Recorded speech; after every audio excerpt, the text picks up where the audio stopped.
ਵਾਹਿਗੁਰੂ ਜੀ ਖਾਲਸਾ, ਵਾਹਿਗੁਰੂ ਜੀ ਕੀ ਫਤਿਹ। ਮੇਰੇ ਖਿਆਲ ਵਿੱਚ ਗਿਆਨੀ ਸ਼ਿਵਤੇਜ ਸਿੰਘ ਹੋਰਾਂ ਨੂੰ ਸਾਰੇ ਹੀ ਅਸੀਂ ਬੜੇ ਸਤਿਕਾਰ ਨਾਲ ਸਾਰੇ ਜਾਣਦੇ ਹਾਂ, and he needs no introduction that way. ਤੇ ਮੈਂ ਅੱਜ ਉਹਨਾਂ ਨੂੰ ਰਿਕੁਐਸਟ ਕੀਤੀ ਕਿ ਬਈ ਤੁਸੀਂ ਕੁਝ ਵਿਚਾਰ ਸਾਂਝੇ ਕਰੋ, ਔਰ ਸਪੈਸ਼ਲੀ ਜਿੱਦਾਂ ਦੇ ਹਾਲਾਤ ਚੱਲਦੇ ਪਏ ਆ ਸਿੱਖੀ ਦੇ ਵਿੱਚ, ਸਾਡੇ ਵਿਹੜੇ ਵਿੱਚ ਧਾਰਮਿਕ ਗ੍ਰੰਥ, ਅਸਥਾਨ ਤੇ ਜਥੇਬੰਦਿਕ ਢਾਂਚਾ ਤੇ ਕਰਮ ਕਾਂਡ ਕਿੰਨੇ ਕੁ ਵੱਧ ਚੁੱਕੇ ਆ, ਔਰ ਦਿਨ ਬ ਦਿਨ ਵਧੀ ਜਾਂਦੇ ਆ। ਇਹਨਾਂ ਤੇ ਥੋੜਾ ਜਿਹਾ ਆਪਾਂ ਵਿਚਾਰ ਕਰੀਏ ਸਾਰੇ ਜਣੇ, ਤੇ ਡਿਸਕਸ਼ਨ ਦੇ ਵਿੱਚ ਜਿਹੜੀ ਹੈ ਕੁਝ ਸੋਲਿਊਸ਼ਨਸ ਵੱਲ ਚੱਲਣ ਦੀ ਕੋਸ਼ਿਸ਼ ਕਰੀਏ, ਕਿਉਂਕਿ ਪ੍ਰੋਬਲਮਸ ਤਾਂ ਸਾਰਿਆਂ ਨੂੰ ਕਾਫੀ ਜ਼ਿਆਦਾ ਸਾਡੇ ਸਾਰਿਆਂ ਨੂੰ ਪਤਾ, ਪਰ ਕੀ ਅਸੀਂ ਸਾਡੀ ਕੰਟਰੀਬਿਊਸ਼ਨ ਟੂਵਰਡ ਸੋਲਿਊਸ਼ਨ ਕੀ ਹੋ ਸਕਦੀ ਹੈ, ਭਾਵੇਂ ਬੇਬੀ ਸਟੈਪਸ ਹੀ ਹੋਣ, ਛੋਟੇ ਛੋਟੇ ਸਟੈਪਸ ਹੀ ਹੋਣ, ਅਸੀਂ ਕੀ ਲੈ ਸਕਦੇ ਹਾਂ, ਇਹਨਾਂ ਬਾਰੇ ਜ਼ਰੂਰ ਥੋੜਾ ਜਿਹਾ ਅਸੀਂ ਵਿਚਾਰ ਅੱਜ ਕਰੀਏ।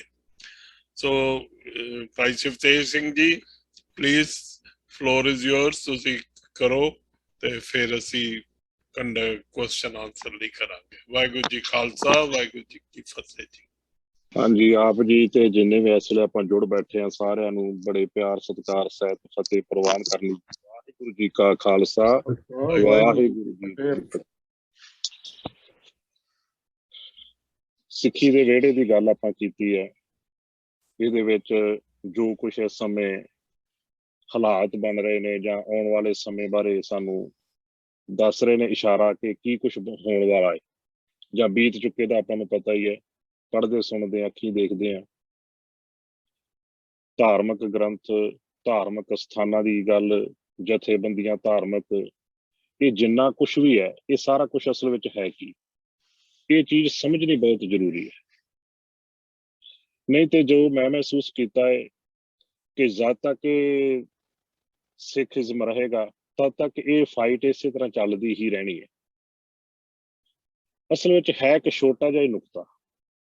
ਜੇ ਆਪਾਂ ਸਿੱਖੀ ਦੀ ਗੱਲ ਕਰੀਏ, ਗੁਰੂ ਨਾਨਕ ਸਾਹਿਬ ਜੀ ਨੇ ਜਿਹੜਾ ਸਾਨੂੰ ਕਨਸੈਪਟ ਦਿੱਤਾ ਹੈ, ਉਹ ਰਾਜ ਦਾ ਕਨਸੈਪਟ ਹੈ, ਆਪਾਂ ਸਾਰੇ ਜਾਣਦੇ ਹਾਂ। ਇੱਕ ਸੰਵਿਧਾਨ, ਹਰੇਕ ਦੇਸ਼ ਕੋਈ ਵੀ ਰਾਜ ਹੁੰਦਾ ਹੈ, ਦੇਸ਼ ਹੁੰਦਾ ਹੈ, ਉਹਦੇ ਵਿੱਚ ਦੋ ਚਾਰ ਚੀਜ਼ਾਂ ਅਹਿਮ ਹੁੰਦੀਆਂ ਨੇ।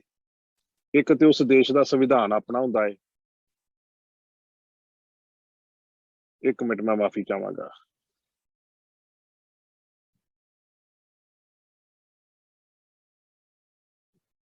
ਹਾਂਜੀ, ਦੂਸਰਾ ਉਹਦੀ ਆਰਮੀ ਆਪਣੀ ਹੁੰਦੀ ਹੈ। ਤੀਸਰਾ ਉਹਨਾਂ ਦਾ ਨਿਸ਼ਾਨ ਝੰਡਾ ਆਪਣਾ ਹੁੰਦਾ, ਜਿਹੜਾ ਵੀ ਕੋਈ ਦੇਸ਼ ਹੋਵੇਗਾ। ਜਦੋਂ ਆਪਾਂ ਸਿੱਖੀ ਵੱਲ ਝਾਤ ਮਾਰਦੇ ਹਾਂ, ਸਾਰੀਆਂ ਚੀਜ਼ਾਂ ਗੁਰੂ ਸਾਹਿਬ ਨੇ ਸਾਨੂੰ ਦਿੱਤੀਆਂ। ਨਿਸ਼ਾਨ ਦੀ ਗੱਲ ਹੈ, ਨਿਸ਼ਾਨ ਸਾਹਿਬ ਵੀ ਸਾਡੇ ਕੋਲ, ਕਿਉਂਕਿ ਰਾਜਸੀ ਸੱਤਾ ਦਾ ਪ੍ਰਤੀਕ ਹੈ। ਸੰਵਿਧਾਨ ਦੀ ਗੱਲ ਹੈ ਤੇ ਸਾਡਾ ਗੁਰੂ ਗ੍ਰੰਥ ਸਾਹਿਬ ਮਹਾਰਾਜ ਇਹ ਸੰਵਿਧਾਨ ਹੈ।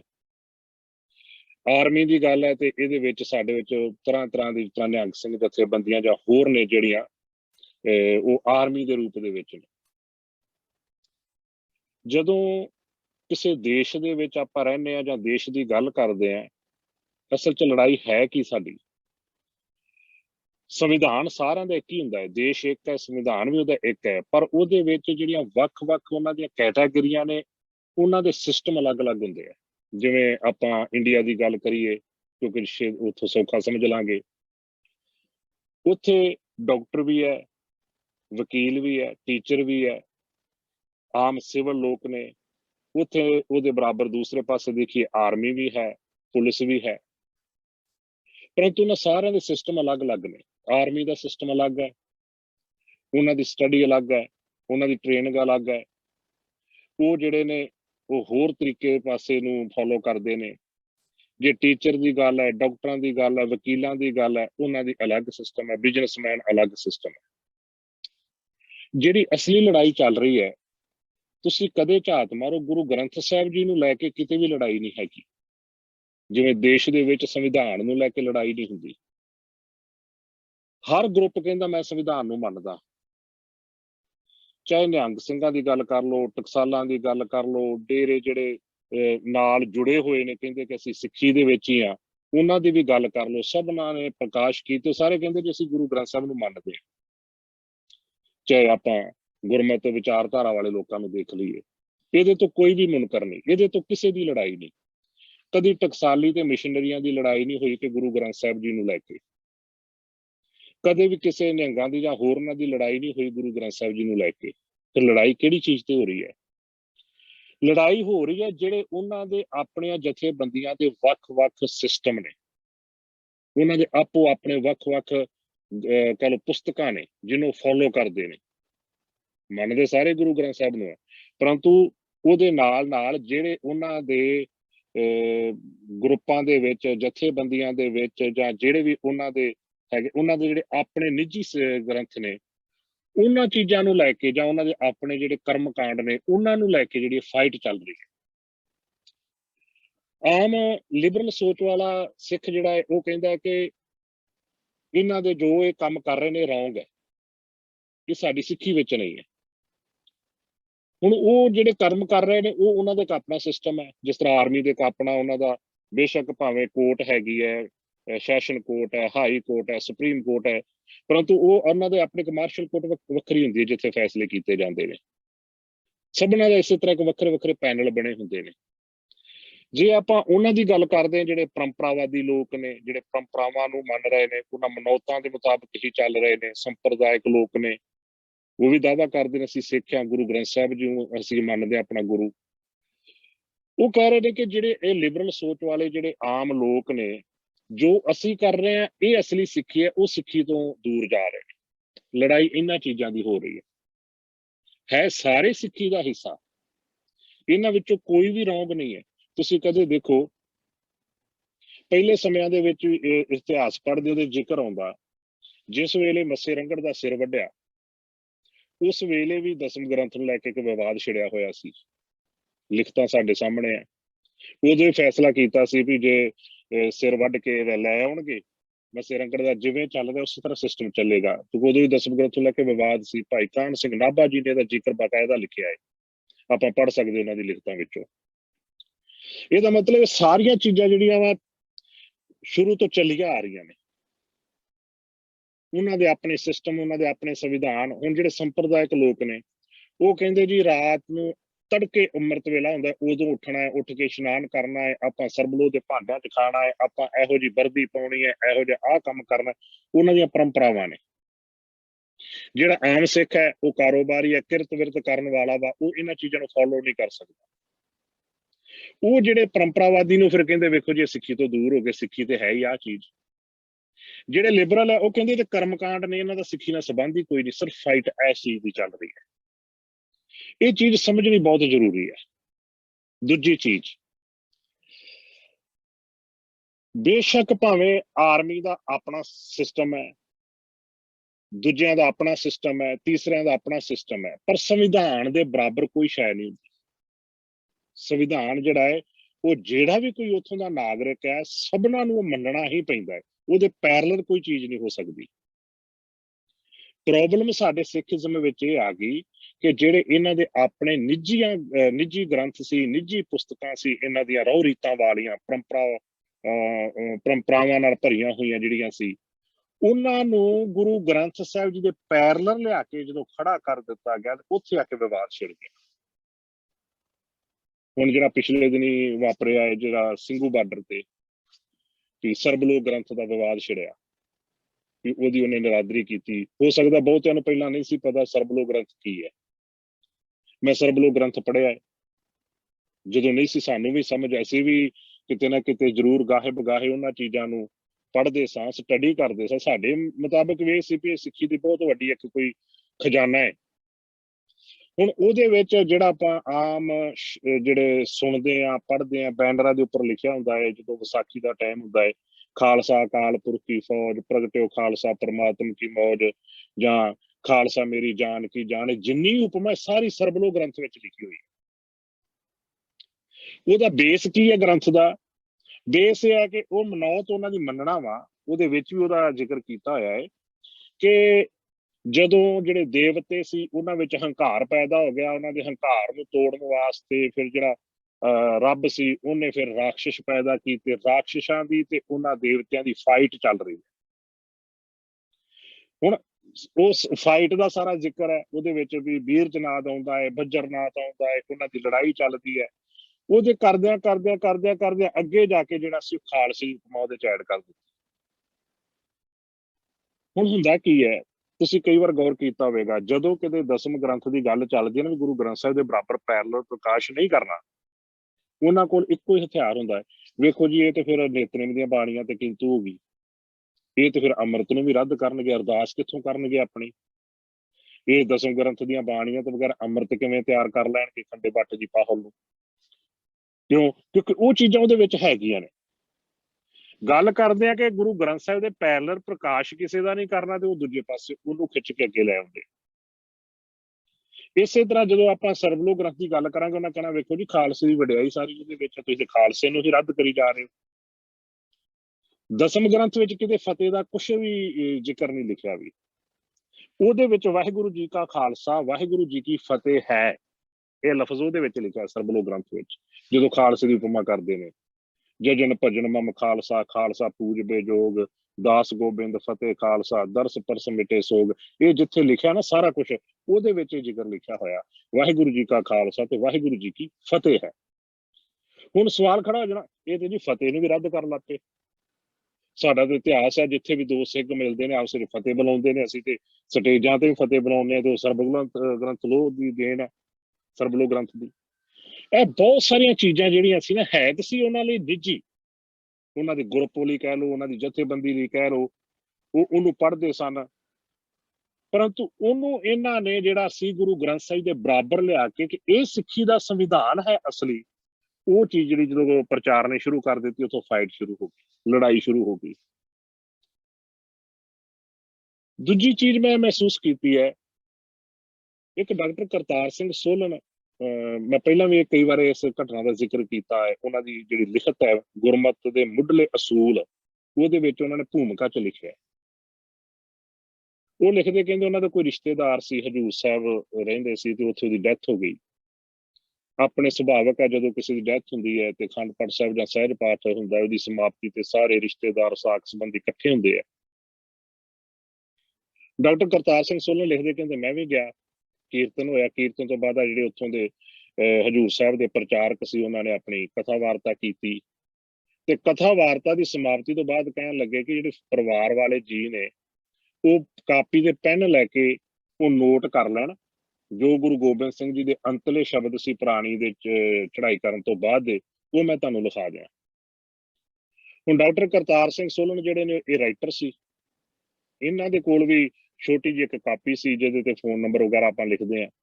ਇਹਨਾਂ ਨੇ ਉਹ ਕੱਢੀ ਤੇ ਲਿਖਣ ਲੱਗ ਪਏ ਵੀ ਇਹਦੇ ਬੜੇ, ਮੇਰੇ ਵਾਸਤੇ ਬੜੀ ਬਹੁਮੁੱਲੀ ਚੀਜ਼ ਹੋਵੇਗੀ ਕਿ ਅਸੀਂ ਕਦੀ ਸੁਣਿਆ ਹੀ ਨਹੀਂ ਸੀ ਕਿ ਜਦੋਂ ਕਿਸੇ ਪ੍ਰਾਣੀ ਦੀ ਡੈਥ ਹੁੰਦੀ ਹੈ, ਉਸ ਤੋਂ ਬਾਅਦ ਗੁਰੂ ਗੋਬਿੰਦ ਸਿੰਘ ਜੀ ਦੇ ਸਪੈਸ਼ਲ ਬਚਨ ਵੀ ਹੈਗੇ ਆ ਉਹਨਾਂ ਦੇ ਪਰਿਵਾਰ ਲਈ, ਪਿੱਛੋਂ ਕੀ ਕਰਨਾ ਹੈ। ਉਹ ਲਿਖਾਉਣ ਲੱਗ ਪਏ, ਤੁਸੀਂ ਐਤਵਾਰ ਆਹ ਕੰਮ ਨਹੀਂ ਕਰਨਾ, ਸੋਮਵਾਰ ਇਹ ਨਹੀਂ ਕਰਨਾ, ਵੀਰਵਾਰ ਤੁਸੀਂ ਨਹਾਉਣਾ ਨਹੀਂ, ਸ਼ੁੱਕਰਵਾਰ ਤੁਸੀਂ ਉਹ ਨਹੀਂ, ਜੇ ਜੋ ਵੀ ਜਾਣੀ ਕਿ ਇੱਕ ਵਿਪਰਿਜ਼ਮ ਦੇ ਵੱਲੋਂ ਬਣਾਏ ਗਏ ਕਰਮਕਾਂਡ ਸੀ ਨਾ, ਦਿਨਾਂ ਨੂੰ ਲੈ ਕੇ 40 ਦਿਨ ਤੁਸੀਂ ਆਹ ਕੰਮ ਨਹੀਂ ਕਰਨੇ। ਉਹ ਲਿਖਦਾ ਕਹਿੰਦਾ ਮੈਂ ਜਦੋਂ ਲਿਖਵਾ ਰਹੇ ਸੀ ਨਾ, ਤੇ ਮੈਂ ਸੋਚੀ ਪੈ ਗਿਆ ਵੀ ਗੁਰੂ ਗੋਬਿੰਦ ਸਿੰਘ ਜੀ ਇਹ ਗੱਲ ਕਹਿ ਸਕਦੇ ਆ? ਗੁਰੂ ਗੋਬਿੰਦ ਸਿੰਘ ਜੀ ਨੇ ਆਪ ਦੇ ਗੁਰੂ ਗ੍ਰੰਥ ਸਾਹਿਬ ਜੀ ਦੀ ਬਾਣੀ ਜਿਹੜੀ ਭਾਈ ਮਨੀ ਸਿੰਘ ਹੋਰਾਂ ਕੋਲੋਂ ਲਿਖਵਾਈ, ਔਰ ਉਹਦੇ ਵਿੱਚ ਕਲੀਅਰਲੀ ਲਿਖਿਆ ਥਿੱਤੀ ਵਾਰ ਸੇਵੈ ਮੁਗਧ ਗਵਾਰ, ਵੀ ਜਿਹੜੇ ਥਿੱਤਾਂ ਨੂੰ ਜਾਂ ਦਿਨਾਂ ਨੂੰ ਮੰਨਦੇ ਨੇ, ਪੂਜਦੇ ਨੇ, ਉਹ ਮੂਰਖ ਨੇ ਤੇ ਪਾਗਲ ਨੇ। ਤੇ ਗੁਰੂ ਸਾਹਿਬ ਫਿਰ ਇਹਨਾਂ ਦਿਨਾਂ ਦੇ ਬਾਰੇ ਕਿਸ ਤਰ੍ਹਾਂ ਸਾਨੂੰ ਕਹਿ ਸਕਦੇ ਆ? ਉਹ ਲਿਖਦੇ ਕਹਿੰਦੇ ਮੈਂ ਗਿਆਨੀ ਜੀ ਜਿਹੜੇ ਜਿਹਨਾਂ ਲਿਖਾਇਆ ਸੀ ਨਾ, ਉਹਨਾਂ ਨੂੰ ਸਾਈਡ ਤੇ ਕਰਕੇ ਪੁੱਛਿਆ ਵੀ ਜੋ ਤੁਸੀਂ ਲਿਖਾਇਆ ਹੈ, ਕੀ ਇਹਦਾ ਤੁਹਾਡੇ ਕੋਲ ਪ੍ਰੂਫ ਹੈ ਕਿ ਗੁਰੂ ਗੋਬਿੰਦ ਸਿੰਘ ਜੀ ਦੀ ਲਿਖਤ ਹੈ? ਉਹ ਬੜੇ ਦਾਅਵੇ ਨਾਲ ਕਹਿਣ ਲੱਗੇ ਹਾਂ ਸਾਡੇ ਕੋਲ ਸਬੂਤ ਹੈਗਾ, ਤੁਸੀਂ ਆ ਜਾਇਓ, ਤੁਹਾਨੂੰ ਅਸੀਂ ਦਿਖਾ ਦਿਆਂਗੇ। ਉਹ ਲਿਖਦੇ ਕਹਿੰਦੇ ਮੈਂ ਉਹਦੇ ਕੌਨਫੀਡੈਂਸ ਨੂੰ ਦੇਖ ਕੇ ਮਹਿਸੂਸ ਕੀਤਾ ਕਿ ਇਹ ਬੰਦਾ ਸੱਚ ਬੋਲਦਾ, ਕੋਈ ਨਾ ਕੋਈ ਪ੍ਰੂਫ ਇਹਦੇ ਕੋਲ ਹੋਵੇਗਾ। ਕਹਿੰਦੇ ਸ਼ਾਮ ਦਾ ਵਕਤ ਸੀ, ਉਹ ਕਥਾ ਕਰ ਰਹੇ ਸੀ ਉੱਥੇ, ਮੈਂ ਵੀ ਜਾ ਕੇ ਬੈਠ ਗਿਆ। ਤੇ ਕਥਾ ਤੋਂ ਪਹਿਲਾਂ ਕੀ ਹੋਇਆ ਕਿ ਉਹ ਕਹਿੰਦੇ ਜਦੋਂ ਦਿੱਤੇ ਟਾਈਮ ਤੇ ਮੈਂ ਗਿਆ, ਉਹ ਲਾਇਬ੍ਰੇਰੀ ਵਿੱਚ ਲੈ ਕੇ ਤੇ ਉਹਨਾਂ ਨੇ ਇੱਕ ਪੁਸਤਕ ਕੱਢ ਕੇ ਸਾਹਮਣੇ ਲਿਆਂਦੀ, ਜਿਹਦੇ ਵਿੱਚ ਕੁਛ ਜਾਪ ਸਾਹਿਬ, ਅਕਾਲ ਉਸਤਤ, ਇਸ ਤਰ੍ਹਾਂ ਦੀਆਂ ਰਚਨਾਵਾਂ ਲਿਖੀਆਂ ਨੇ ਦਸਮ ਗ੍ਰੰਥ ਦੀਆਂ। ਉਹਦੇ ਵਿੱਚ ਹੀ ਇਹ ਚੀਜ਼ ਲਿਖੀ ਹੋਈ ਹੈ, ਪਾਤਸ਼ਾਹੀ ਦਸਵੀਂ ਸਿਰਲੇਖ ਲਿਖ ਕੇ। ਕਹਿੰਦੇ ਮੈਂ ਸੋਚਿਆ ਵੀ ਬੰਦਾ ਤੇ ਵੀ ਸੱਚ ਬੋਲਦਾ। ਤੇ ਪਰ ਗੁਰੂ ਸਾਹਿਬ ਗੁਰੂ ਗੋਬਿੰਦ ਸਿੰਘ ਜੀ ਇਹੋ ਜਿਹੇ ਬਚਨ ਇਸ ਤਰੀਕੇ ਦੇ ਕਰਮ ਕਾਂਡਾਂ ਵਾਲੀ ਗੱਲ ਕਰਨ, ਤੇ ਇਹ ਜਿਹੜੇ ਗੱਲ ਜਿਹੜੀ ਹੈ ਗੁਰੂ ਗ੍ਰੰਥ ਸਾਹਿਬ ਜੀ ਨਾਲ ਤਾਲਮੇਲ ਉਹਦਾ ਜੁੜਦਾ ਹੀ ਨਾ ਹੋਵੇ, ਕਿ ਸਮਝ ਤੋਂ ਬਾਹਰ ਹੈ। ਕਹਿੰਦੇ ਮੈਂ ਉਹਨਾਂ ਨੇ ਕਥਾ ਸ਼ੁਰੂ ਕਰ ਲਈ ਤੇ ਮੈਂ ਸੋਚਦਾ ਹੋਇਆ ਨਾ, ਤੇ ਬਾਹਰ ਤਖ਼ਤ ਸਾਹਿਬ ਦੇ ਬਾਹਰ ਹੀ ਇੱਕ ਬੈਂਚ ਸੀ ਲੱਕੜ ਦਾ, ਉਹਦੇ ਤੇ ਕਾਰ ਸੇਵਾ ਵਾਲਾ ਬੈਠਾ ਸੀ, ਕੋਈ ਸੇਵਾ ਦਾ ਟੋਕਰੀ ਰੱਖ ਕੇ। ਕਹਿੰਦੇ ਮੈਂ ਵੀ ਉਹਨਾਂ ਕੋਲ ਜਾ ਕੇ ਬਹਿ ਗਿਆ, ਤੇ ਇੰਨੀ ਦੇਰ ਨੂੰ ਕੋਈ ਉੱਥੇ ਬਜ਼ੁਰਗ ਗ੍ਰੰਥੀ ਸਾਬਕਾ ਉੱਥੋਂ ਦੇ ਸੀ, ਉਹ ਵੀ ਆ ਕੇ ਕਥਾ ਸੁਣ ਲਈ ਬਹਿ ਗਏ। ਕਹਿੰਦੇ ਕਥਾ ਦੀ ਸਮਾਪਤੀ ਹੋਈ ਤੇ ਉਹ ਮੈਨੂੰ ਪੁੱਛਣ ਲੱਗ ਪਿਆ, ਕਾਰ ਸੇਵਾ ਵਾਲਾ ਜਿਹੜਾ ਸੀ ਸੇਵਾਦਾਰ, ਵੀ ਭਾਈ ਤੁਸੀਂ ਲੱਗਦੇ ਪੰਜਾਬੋਂ ਆਏ ਜੇ, ਕਿਹੜੇ ਇਲਾਕੇ ਚੋਂ ਆਏ ਜੇ? ਕਹਿੰਦੇ ਮੈਂ ਦੱਸਿਆ ਮੈਂ ਸੋਲਨ ਤੋਂ। ਤੇ ਕਹਿੰਦੇ ਵੀ ਮੈਂ ਉਹਨਾਂ ਨਾਲ ਗੱਲ ਕੀਤੀ ਵੀ ਮੈਂ ਇਸ ਤਰ੍ਹਾਂ ਥੋੜਾ ਜਿਹਾ ਇੱਕ ਸੋਚ ਵਿੱਚ ਪਿਆ ਹੋਇਆ, ਵਿਚਾਰ ਵਿੱਚ ਪਿਆ ਹੋਇਆ, ਵੀ ਭਾਈ ਸਾਹਿਬ ਨੇ ਆਹ ਗੱਲ ਕਹੀ ਸੀ, ਉਹ ਲਿਖਤ ਉਹਨਾਂ ਕੋਲ ਹੈਗੀ। ਕਹਿੰਦੇ ਅਸੀਂ ਦੋਨੋਂ ਡਿਸਕਸ ਕਰ ਰਹੇ ਸੀ, ਉਹਦਾ ਸਾਬਕਾ ਗ੍ਰੰਥੀ ਕੋਲ ਬੈਠਾ ਸੀ, ਉਹ ਸੁਣ ਰਿਹਾ ਸੀ। ਉਹ ਮੈਨੂੰ ਕਹਿਣ ਲੱਗਾ, ਕਾਕਾ ਜਿਹੜੀ ਪੁਸਤਕ ਦੀ ਤੂੰ ਗੱਲ ਕਰਦਾ ਹੈ ਲਾਇਬ੍ਰੇਰੀ 'ਚ ਦੇਖੀ ਹੈ, ਉਹਦੀ ਜਿਲਦ ਜਿਹੜੀ ਇਸ ਰੰਗ ਦੀ ਹੈ? ਕਹਿਣ ਲੱਗਾ ਜੀ ਹਾਂ। ਕਹਿੰਦਾ ਇੰਨੇ ਕੁ ਪੰਨਿਆਂ ਦਾ ਹੋਵੇਗਾ? ਕਹਿੰਦਾ ਜੀ ਹਾਂ। ਕਹਿੰਦਾ ਵੀ ਮੈਂ ਗ੍ਰੰਥੀ ਬਣਨ ਤੋਂ ਪਹਿਲਾਂ ਲਾਇਬ੍ਰੇਰੀਅਨ ਸੀ, ਉਹ ਪੁਸਤਕ ਮੇਰੇ ਕੋਲ ਕੋਈ ਲੈ ਕੇ ਆਇਆ ਸੀ ਭਗਵੇਂ ਲੀੜਿਆਂ ਵਾਲਾ, ਉਹਨੇ ਮੈਨੂੰ ਕਿਹਾ ਕਿ ਆ ਗੁਰੂ ਗੋਬਿੰਦ ਸਿੰਘ ਜੀ ਦੀ ਲਿਖਤ ਹੈ ਤੇ ਤੁਸੀਂ ਰੱਖ ਲਓ ਲਾਇਬ੍ਰੇਰੀ ਵਿੱਚ, ਲੋਕ ਆਉਣਗੇ ਪੜ੍ਹਨਗੇ ਤੇ ਇਹਦੇ ਤੋਂ ਆਪੇ ਲਾਹਾ ਲੈਣਗੇ। ਕਹਿੰਦੇ ਜਦੋਂ ਮੈਂ ਥੋੜਾ ਜਿਹਾ ਉਹਨੂੰ ਖੋਲ ਕੇ ਦੇਖਿਆ ਤੇ ਮੈਂ ਵੇਖਿਆ ਵੀ ਰਚਨਾਵਾਂ ਤੇ ਦਸਮ ਗ੍ਰੰਥ ਦੀਆਂ ਵਿੱਚ ਹੈਗੀਆਂ ਨੇ, ਪਰ ਉਹਦੇ ਵਿੱਚ ਹੋਰ ਬਹੁਤ ਕੁਛ ਹੈਗਾ। ਕਹਿੰਦੇ ਮੈਂ ਕਿਹਾ ਵੀ ਨਹੀਂ, ਮੈਂ ਇਸ ਤਰ੍ਹਾਂ ਨਹੀਂ ਰੱਖ ਸਕਦਾ, ਜੇ ਫਿਰ ਵੀ ਤੁਸੀਂ ਦੇ ਕੇ ਜਾਣੀ ਹੈ ਤੇ ਜਿਲਦ ਦੇ ਬਾਹਰ ਆਪਣਾ ਨਾਂ ਤੇ ਐਡਰੈਸ ਲਿਖ ਦਿਓ ਵੀ ਅਸੀਂ ਇੱਥੇ ਭੇਟਾ ਕਰਕੇ ਗਏ ਆ, ਦੇ ਕੇ ਗਏ ਆ। ਕਹਿੰਦੇ ਉਹ ਮੈਨੂੰ ਕਹਿਣ ਲੱਗਾ ਵੀ ਤੁਸੀਂ ਪੈਸੇ ਬੇਸ਼ੱਕ ਜਿੰਨੇ ਲੈਣੇ ਲੈ ਲਓ, ਪਰ ਮੈਂ ਇਹਦੇ ਤੇ ਆਪਣਾ ਨਾਂ ਐਡਰੈਸ ਨਹੀਂ ਲਿਖਣਾ। ਕਿਉਂ? ਕਿਉਂਕਿ ਜੇ ਮੈਂ ਆਪਣਾ ਨਾਂ ਲਿਖ ਦਿੱਤਾ ਤੇ ਕਿਸੇ ਨੇ ਪੜ੍ਹਨੀ ਨਹੀਂ ਗੀ।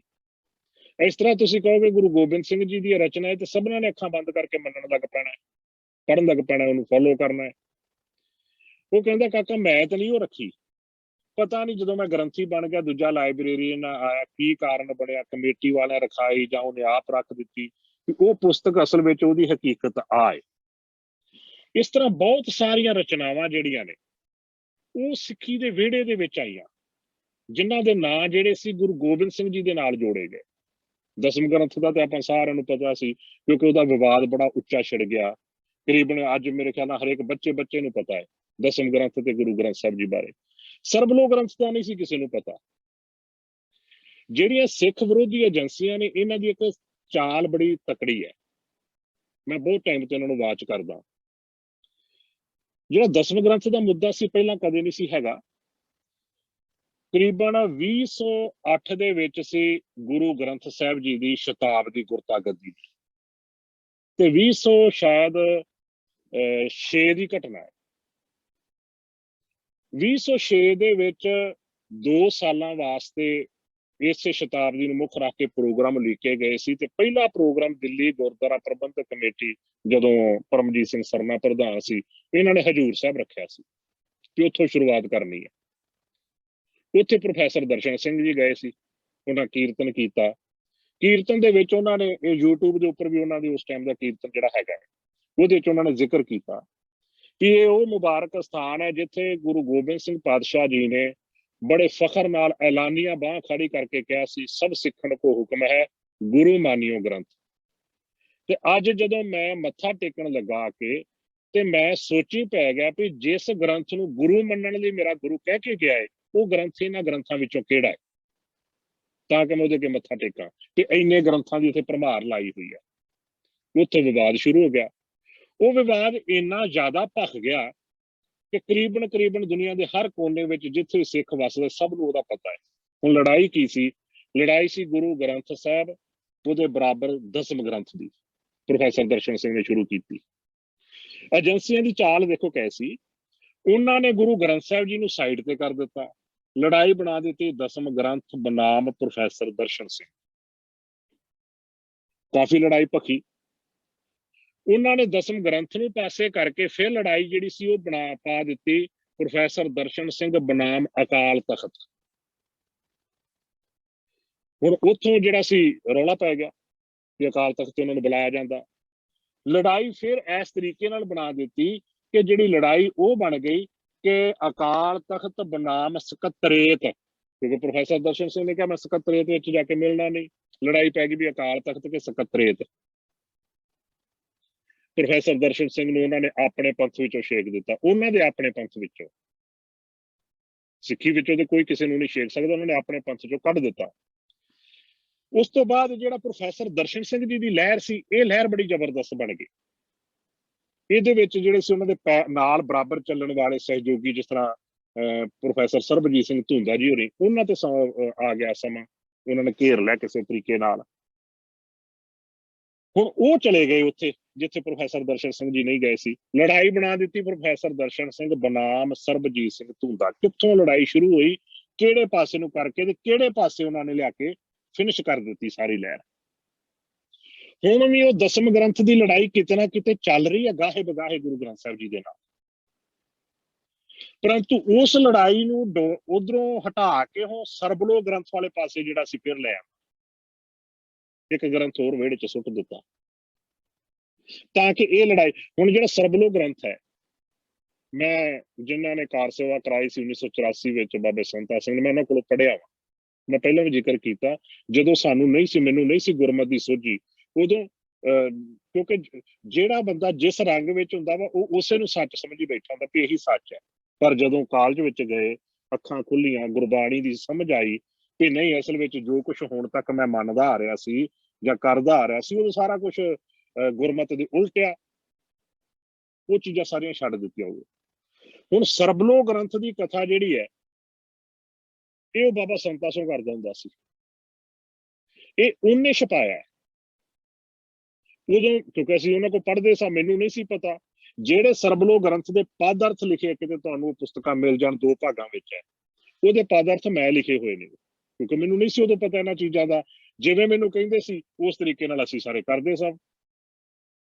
ਉਹ ਸਰਬਲੋ ਗ੍ਰੰਥ ਦਾ ਕੋਈ ਵਜੂਦ ਉਸ ਤੋਂ ਪਹਿਲਾਂ ਹੈ ਹੀ ਨਹੀਂ, ਬਾਬੇ ਸੰਤਾ ਹੋਣ ਤੋਂ ਪਹਿਲਾਂ ਕੋਈ ਉਹਦਾ ਨਾਂ ਨਹੀਂ ਸੀ ਹੈਗਾ, ਨਾ ਕੋਈ ਉਹਦੇ ਬਾਰੇ ਜਾਣਦਾ ਸੀ ਸਰਬਲੋ ਗ੍ਰੰਥ ਕੀ ਹੈ।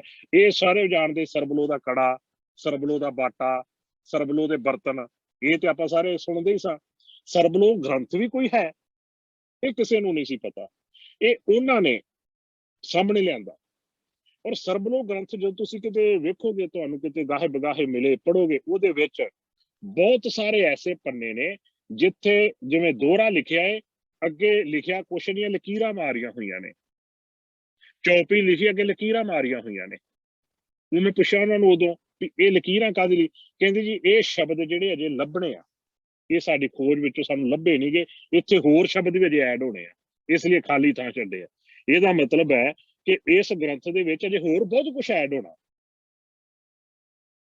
ਇਸ ਤਰੀਕੇ ਦੇ ਨਾਲ ਸਿੱਖੀਜ਼ਮ ਜਿਹੜਾ ਹੈ, ਜਦੋਂ ਕਿਸੇ ਵੀ ਦੇਸ਼ ਨੂੰ ਖਤਮ ਕਰਨਾ ਹੋਵੇ, ਗੁਲਾਮ ਕਰਨਾ ਹੋਵੇ, ਉਹਦੀ ਸੰਵਿਧਾਨ ਦੇ ਉੱਤੇ ਚੋਟ ਮਾਰੀ ਜਾਂਦੀ ਹੈ, ਉਹਦੇ ਸੰਵਿਧਾਨ ਨੂੰ ਚੈਲੰਜ ਕੀਤਾ ਜਾਂਦਾ ਹੈ, ਉਹਦੇ ਪੈਰਲਰ ਹੋਰ ਚੀਜ਼ਾਂ ਜਿਹੜੀਆਂ ਲਿਆਂਦੀਆਂ ਜਾਂਦੀਆਂ। ਜਿਵੇਂ ਜਦੋਂ ਤੋਂ ਬੀਜੇਪੀ ਗਵਰਨਮੈਂਟ ਇੰਡੀਆ ਚ ਆਈ, ਤੁਸੀਂ ਦੇਖਿਆ ਹੋਣਾ ਹੈ ਸੰਵਿਧਾਨ ਦੇ ਉੱਪਰ ਕਿਸ ਤਰ੍ਹਾਂ ਚੋਟ ਵੱਜ ਰਹੀ ਹੈ, ਕਿਵੇਂ ਸੰਵਿਧਾਨ ਨੂੰ ਪਾਸੇ ਕਰਕੇ ਮਨੂ ਸਿਮਰਤੀ ਜਾਂ ਇਹਨਾਂ ਚੀਜ਼ਾਂ ਦੇ ਮੁਤਾਬਕ ਫੈਸਲੇ ਕੀਤੇ ਜਾ ਰਹੇ।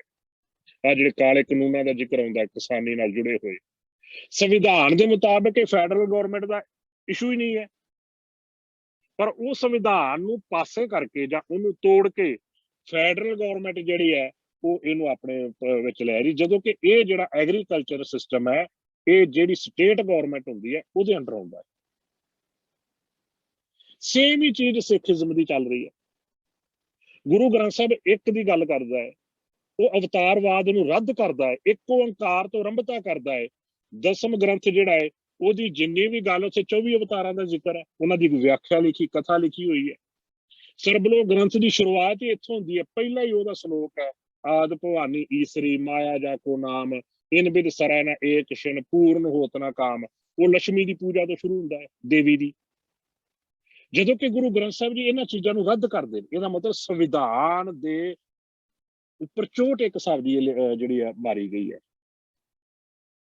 ਹੁਣ ਪ੍ਰੋਬਲਮ ਇਹ ਬਣ ਰਹੀ ਹੈ ਕਿ ਜਿਹੜੀ ਅਥਾਰਟੀ ਹੈ, ਜਿਹੜੀ ਪਾਵਰ ਹੈ, ਵੈਸੇ ਉਹ ਅਥਾਰਟੀ ਹੈ ਨਹੀਂ ਸਿੱਖੀ ਵਿੱਚ, ਧੱਕੇ ਦੇ ਨਾਲ ਸ਼ੁਰੂ ਤੋਂ ਉਹਨਾਂ ਨੇ ਬਣਾ ਕੇ ਉਹਨੂੰ ਪੇਸ਼ ਕਰ ਦਿੱਤਾ ਅਕਾਲ ਤਖਤ ਸਾਹਿਬ ਨੂੰ। ਅਥਾਰਟੀ ਪੰਥ ਦੇ ਹੱਥ ਵਿੱਚ ਹੈ, ਮੇਰਾ ਪਿੱਛੇ ਦੇ ਡਾਕਟਰ ਅਨੁਰਾਗ ਸਿੰਘ ਹੋਰਾਂ ਨਾਲ ਵੀ ਇਸ ਗੱਲ ਦੇ ਉੱਤੇ ਬੜੀ ਡਿਬੇਟ ਹੋਈ। ਮੈਂ ਉਹਨਾਂ ਨੂੰ ਸਵਾਲ ਕੀਤਾ, ਮੈਂ ਕਿਹਾ ਵੀ ਗੁਰਦੁਆਰਾ ਸ਼੍ਰੋਮਣੀ ਗੁਰਦੁਆਰਾ ਪ੍ਰਬੰਧਕ ਕਮੇਟੀ ਤੋਂ ਪਹਿਲਾਂ ਤੁਸੀਂ ਕਹਿੰਦੇ ਵੀ ਅਕਾਲ ਤਖਤ ਸਾਹਿਬ ਦੇ ਜਿਹੜਾ ਸੰਵਿਧਾਨ ਹੈ, ਸਿਸਟਮ ਹੈ, ਇਹ ਗੁਰੂ ਹਰਗੋਬਿੰਦ ਸਾਹਿਬ ਜੀ ਨੇ ਸ਼ੁਰੂ ਕੀਤਾ। ਇਸ ਤੋਂ ਪਹਿਲਾਂ ਜੇ ਮਹੰਤਾਂ ਦਾ ਰਾਜ ਸੀ, 5 ਮਹੰਤਾਂ ਦਾ ਨਾਂ ਦੱਸ ਦਿਓ ਜਿਹੜੇ ਤਖਤਾਂ ਦੇ ਮੁਖੀ ਜਥੇਦਾਰ ਸੀ, ਜਿਹੜੇ ਕਿਤੇ ਫੈਸਲੇ ਕਰਦੇ ਹੋਣਗੇ। 5 ਮਹੰਤਾਂ ਦੇ ਨਾਂ ਨਹੀਂ ਪਤਾ ਉਹਨਾਂ ਨੂੰ। ਮੈਨੂੰ ਕਹਿੰਦੇ ਜੀ ਅਕਾਲ ਤਖਤ ਸਾਹਿਬ ਦੇ ਪਹਿਲੇ ਜਥੇਦਾਰ ਭਾਈ ਗੁਰਦਾਸ ਜੀ ਹੋਏ। ਮੈਂ ਕਿਹਾ ਫਿਰ ਮੈਨੂੰ ਇਹ ਦੱਸੋ ਵੀ ਅਕਾਲ ਤਖਤ ਸਾਹਿਬ ਤੇ ਬੈਠ ਕੇ ਫੈਸਲੇ ਭਾਈ ਗੁਰਦਾਸ ਜੀ ਕਰਦੇ ਸੀ ਕਿ ਗੁਰੂ ਹਰਗੋਬਿੰਦ ਸਾਹਿਬ ਕਰਦੇ ਸੀ? ਅਸਥਾਨਾਂ ਦੀ ਗੱਲ ਆਪਾਂ ਕਰਨੀ ਹੈ ਨਾ, ਧਾਰਮਿਕ ਗ੍ਰੰਥ, ਧਾਰਮਿਕ ਅਸਥਾਨ। ਤੇ ਫਿਰ ਫੈਸਲੇ ਕਿਹਦਾ ਮੰਨਿਆ ਜਾਂਦਾ ਸੀ? ਕਿ ਭਾਈ ਗੁਰਦਾਸ ਜੀ ਹੁਕਮਨਾਮੇ ਜਾਰੀ ਕਰਦੇ ਸੀ ਕਿ ਗੁਰੂ ਹਰਗੋਬਿੰਦ ਸਾਹਿਬ ਕਰਦੇ ਸੀ? ਕਰੇਗਾ ਤਾਂ ਹੀ ਜਿਹੜਾ ਮੁਖੀ ਹੋਵੇਗਾ, ਜਥੇਦਾਰ ਹੋਵੇਗਾ ਉੱਥੋਂ ਦਾ। ਕੋਈ ਜਵਾਬ ਨਹੀਂ ਉਹਨਾਂ ਦੇ ਕੋਲ। ਉਹ ਫਿਰ ਕੀ ਕਹਿੰਦੇ, ਤੁਸੀਂ ਕਾਮਰੇਡ ਹੋ, ਤੁਸੀਂ ਤੇ ਨਾਸਤਕ ਲੋਕ ਹੋ। ਨਾਸਤਕ ਦਾ ਮਤਲਬ ਤੇ ਇਹ ਕਹਾਂਗੇ ਨਾ ਆਪਾਂ ਵੀ ਜਿਹੜਾ ਗੁਰੂ ਆਪਣਾ ਅਕਾਲ ਪੁਰਖ ਰੱਬ ਦੀ ਹੋਂਦ ਤੋਂ ਮੁਨਕਰ, ਉਹ ਨਾਸਤਕ ਹੈ। ਉਹਦੀ ਤੇ ਗੱਲ ਹੀ ਨਹੀਂ ਚੱਲ ਰਹੀ। ਗੱਲ ਤੇ ਚੱਲ ਰਹੀ ਹੈ ਤੁਹਾਡੇ ਕਰਮ ਕਾਂਡਾਂ ਦੀ, ਤੁਹਾਡੀਆਂ ਮਨੌਤਾਂ ਦੀ, ਤੁਹਾਡੇ ਵੱਲੋਂ ਤਿਆਰ ਕੀਤੇ ਗਏ ਗ੍ਰੰਥ ਜਿਹੜੇ ਨੇ ਗੁਰੂ ਗ੍ਰੰਥ ਸਾਹਿਬ ਦੇ ਪੈਰਲਲ, ਉਹਨਾਂ ਦੀ, ਜਾਂ ਜਿਹੜੇ ਅਸਥਾਨਾਂ ਨੂੰ ਗੁਰੂ ਨੂੰ ਛੱਡ ਕੇ ਅਸਥਾਨ ਨੂੰ ਜ਼ਿਆਦਾ ਪ੍ਰਮੋਟ ਅਹਿਮੀਅਤ ਦੇਣ ਦੀ। ਤਖਤ ਜਿਹੜਾ ਉਹ ਇੱਕੋ ਹੀ ਹੈ, ਤੇ ਤਖਤ ਦਾ ਬਾਦਸ਼ਾਹ ਜਿਹੜਾ ਵਾ ਉਹ ਬੈਠਦਾ ਹੈ ਗੁਰੂ ਗ੍ਰੰਥ ਸਾਹਿਬ। ਕਿਸੇ ਜਗ੍ਹਾ ਦਾ ਨਾਂ ਤਖਤ ਨਹੀਂ ਹੈ। ਅਕਾਲ ਬੁੰਗਾ, ਆਪਾਂ ਅਰਦਾਸ ਵਿੱਚ ਬੁੰਗਿਆਂ ਦਾ ਜ਼ਿਕਰ ਕਰਦੇ ਹਾਂ, ਪਰੰਤੂ ਕਿਉਂਕਿ ਉਹਨੇ ਚੀਜ਼ਾਂ ਅਥਾਰਟੀ ਬਣਾ ਦਿੱਤੀ ਗਈ। ਜਿਹੜਾ ਸ਼੍ਰੋਮਣੀ ਗੁਰਦੁਆਰਾ ਪ੍ਰਬੰਧਕ ਕਮੇਟੀ ਦਾ ਗੁਰਦੁਆਰਾ ਐਕਟ ਹੈ, ਸ਼ਾਇਦ ਤੁਸੀਂ ਜੇ ਪੜ੍ਹੋ ਕਿਤੇ ਜਾਂ ਪੜ੍ਹਿਆ ਹੋਵੇ ਤੁਹਾਨੂੰ ਪਤਾ ਹੋਏਗਾ, ਉਹਦੇ ਵਿੱਚ ਅਕਾਲ ਤਖਤ ਦੇ ਜਥੇਦਾਰ ਦੀ ਹੋਂਦ ਦਾ ਕੋਈ ਹੈ ਹੀ ਨਹੀਂ। ਉਹ ਵੀ ਕੋਈ ਪੋਸਟ ਹੈਗੀ ਹੈ ਜਾਂ ਕੁਛ ਹੈ, ਪਰ ਬਣਾ ਦਿੱਤੀ ਗਈ। ਅਸਲ ਵਿੱਚ ਕੀ ਹੁੰਦਾ ਸੀ, ਪੰਥ ਦੀ ਗੱਲ ਚੱਲਦੀ ਸੀ, ਪੰਥ ਫੈਸਲੇ ਕਰਦਾ ਸੀ, ਪੰਥ ਗੁਰਮਤੇ ਕਰਦਾ ਸੀ, ਪੰਥ ਨੇ ਐਕਸ਼ਨ ਕਰਨਾ ਹੁੰਦਾ ਹੈ ਅੱਗੇ ਜਾ ਕੇ। ਪੰਥ ਉਹ ਹੈ ਜਿਹੜਾ ਗੁਰੂ ਗ੍ਰੰਥ ਸਾਹਿਬ ਦੀ ਤਾਬਿਆ ਚੱਲਦਾ ਹੈ। ਗੁਰੂ ਗ੍ਰੰਥ ਸਾਹਿਬ ਦਾ ਪੰਥ, ਗ੍ਰੰਥ ਪੰਥ ਦਾ ਸਿਸਟਮ ਜਿਹੜਾ ਹੈ ਸਾਡੇ ਵਿੱਚ ਚੱਲ ਰਿਹਾ। ਗ੍ਰੰਥ ਪੰਥ ਦੀ ਗੱਲ ਹੀ ਆਪਾਂ ਸਾਰੇ ਕਰ ਰਹੇ ਹਾਂ। ਭਾਈ ਗੁਰਦਾਸ ਜੀ ਦੀ ਗੱਲ ਕਰਦੇ, ਉਹ ਵੀ ਕਹਿੰਦੇ ਮਾਰਿਆ ਸਿੱਕਾ ਜਗਤ ਵਿੱਚ ਨਾਨਕ ਨਿਰਮਲ ਪੰਥ ਚਲਾਇਆ। ਰੋਜ਼ ਪੜ੍ਹਦੇ ਆਗਿਆ ਭਈ ਅਕਾਲ ਕੀ ਤਬੀ ਚਲਾਇਓ ਪੰਥ। ਤਖਤ ਦਾ, ਕਿਸੇ ਅਸਥਾਨ ਦਾ, ਕਿਸੇ ਜਗ੍ਹਾ ਦਾ ਕਿਤੇ ਜ਼ਿਕਰ ਹੀ ਨਹੀਂ ਹੈ ਸਾਡੇ ਜਿੰਨਾ ਵੀ ਪੁਰਾਤਨ ਫਲਸਫਾ ਉਹਦੇ ਵਿੱਚ। ਮੈਂ ਉਹਨਾਂ ਨੂੰ ਸਵਾਲ ਕੀਤਾ, ਮੈਂ ਕਿਹਾ ਜੀ ਗੁਰੂ ਹਰਗੋਬਿੰਦ ਸਾਹਿਬ ਜੀ ਦੀ ਜੰਗ ਸ਼ੁਰੂ ਹੋਈ, ਪਹਿਲੀ ਜੰਗ ਹੈ ਜਦੋਂ ਉਹਨਾਂ ਦੀ ਬੇਟੀ ਦਾ ਵਿਆਹ ਸੀ, ਤੇ ਗੁਰੂ ਸਾਹਿਬ ਜੀ ਅੰਮ੍ਰਿਤਸਰ ਸਾਹਿਬ ਛੱਡ ਕੇ ਬਾਹਰ ਜਾ ਕੇ ਲੋਹਗੜ੍ਹ ਉਹਨਾਂ ਨੇ ਜੰਗ ਲੜੀ। ਉਹਨਾਂ ਦੀ ਬੱਚੀ ਦਾ ਵਿਵਾਹ ਜਿਹੜਾ ਸੀ ਝਬਾਲ ਨਗਰ ਹੋਇਆ, ਜਿੱਥੇ ਬੀੜ ਬਾਬਾ ਬੁੱਢਾ ਸਾਹਿਬ ਹੈ। ਉਸ ਤੋਂ ਬਾਅਦ ਕੋਈ ਗੁਰੂ ਸਾਹਿਬ ਵੀ ਅੰਮ੍ਰਿਤਸਰ ਸਾਹਿਬ ਨਹੀਂ ਗਏ। ਹਾਂ, ਜ਼ਿਕਰ ਹੁੰਦਾ ਗੁਰੂ ਤੇਗ ਬਹਾਦਰ ਸਾਹਿਬ ਦਾ ਵੀ ਉਹ ਇੱਕ ਵਾਰ ਗਏ, ਪਰ ਪੁਜਾਰੀਆਂ ਨੇ ਦਰਵਾਜ਼ੇ ਬੰਦ ਕਰ ਲਏ। ਇਹਦਾ ਮਤਲਬ ਉੱਥੇ ਗੁਰੂ ਸਾਹਿਬਾਂ ਦਾ ਪ੍ਰਬੰਧ ਹੈ ਹੀ ਨਹੀਂ, ਪੁਜਾਰੀਆਂ ਦਾ ਪ੍ਰਬੰਧ ਹੈ, ਅਸਥਾਨ ਪੁਜਾਰੀਆਂ ਦੇ ਕਬਜ਼ੇ ਵਿੱਚ ਹੈ।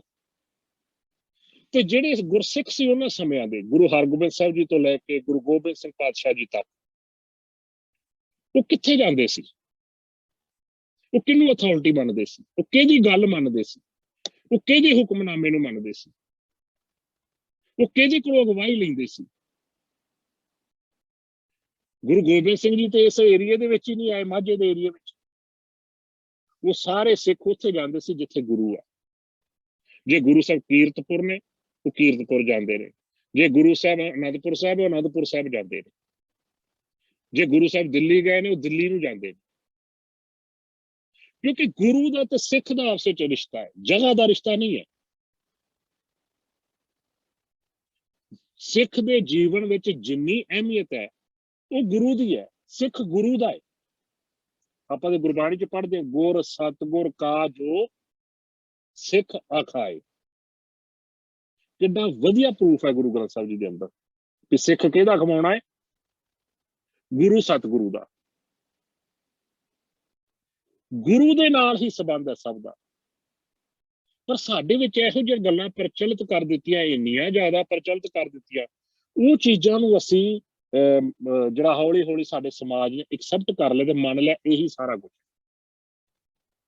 ਉਹ ਮੈਨੂੰ ਕਹਿੰਦੇ ਜੀ ਤੁਸੀਂ ਫਿਰ ਬਾਬਾ ਬੁੱਢਾ ਸਾਹਿਬ ਜੀ ਦੇ ਹੈਡ ਗ੍ਰੰਥੀ ਦੀ ਹੋਣ ਦੇ ਤੇ ਵੀ ਸਵਾਲ ਖੜਾ ਕਰੋਗੇ। ਮੈਂ ਕਿਹਾ ਬਿਲਕੁਲ।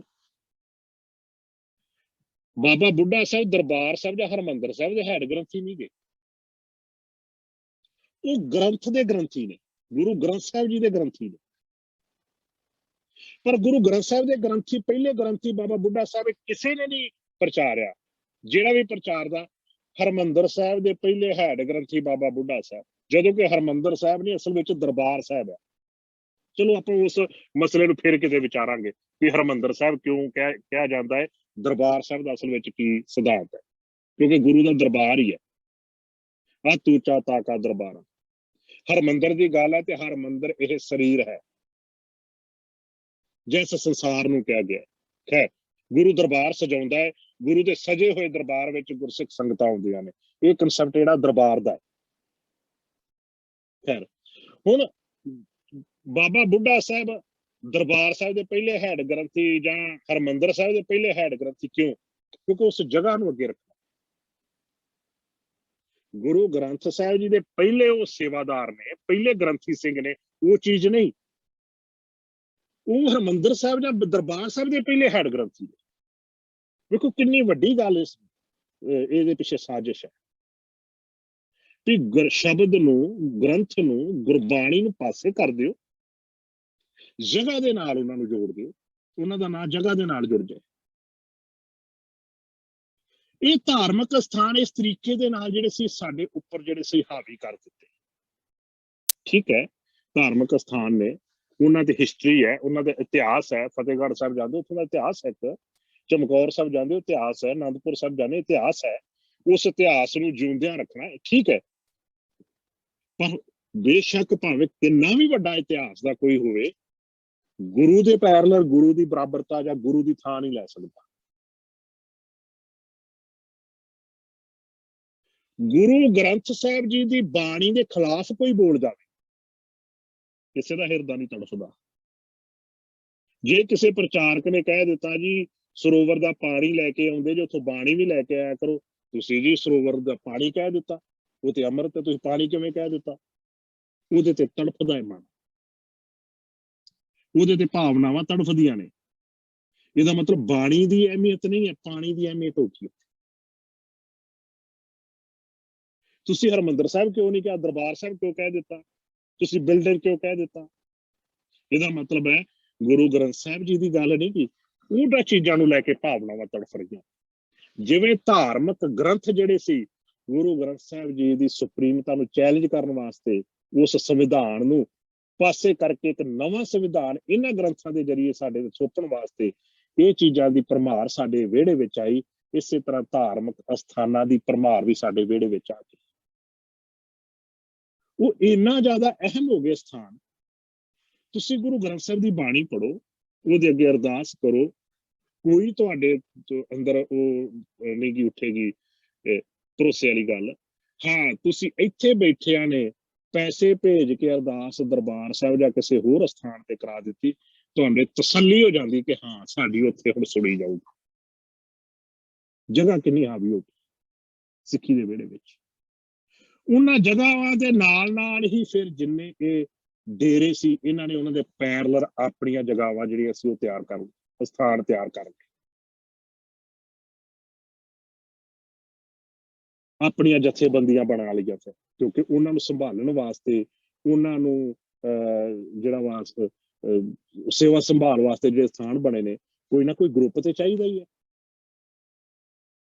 ਤੁਸੀਂ ਕਦੇ ਗੌਰ ਕਰਿਓ, ਜਿੰਨੇ ਵੀ ਇਹ ਗਰੁੱਪ ਨੇ, ਚਾਹੇ ਟਕਸਾਲ ਹੈ, ਚਾਹੇ ਸ਼੍ਰੋਮਣੀ ਕਮੇਟੀ ਹੈ, ਚਾਹੇ ਨਿਹੰਗ ਸਿੰਘ ਜਥੇ, ਸਾਰੇ ਨੇ, ਇਹ ਸਾਰੇ ਕਿਹੜੇ ਵਾਸਤੇ ਹੈ? ਧਾਰਮਿਕ ਸਥਾਨਾਂ ਨੂੰ ਸੰਭਾਲਣ ਲਈ ਹੈ, ਆਪੋ ਆਪਣੇ ਸਥਾਨਾਂ ਦੀ ਸੇਵਾ ਸੰਭਾਲ। ਇਹਦਾ ਮਤਲਬ ਸਿੱਖਾਂ ਵਾਸਤੇ ਤਾਂ ਨਹੀਂ ਗੇ।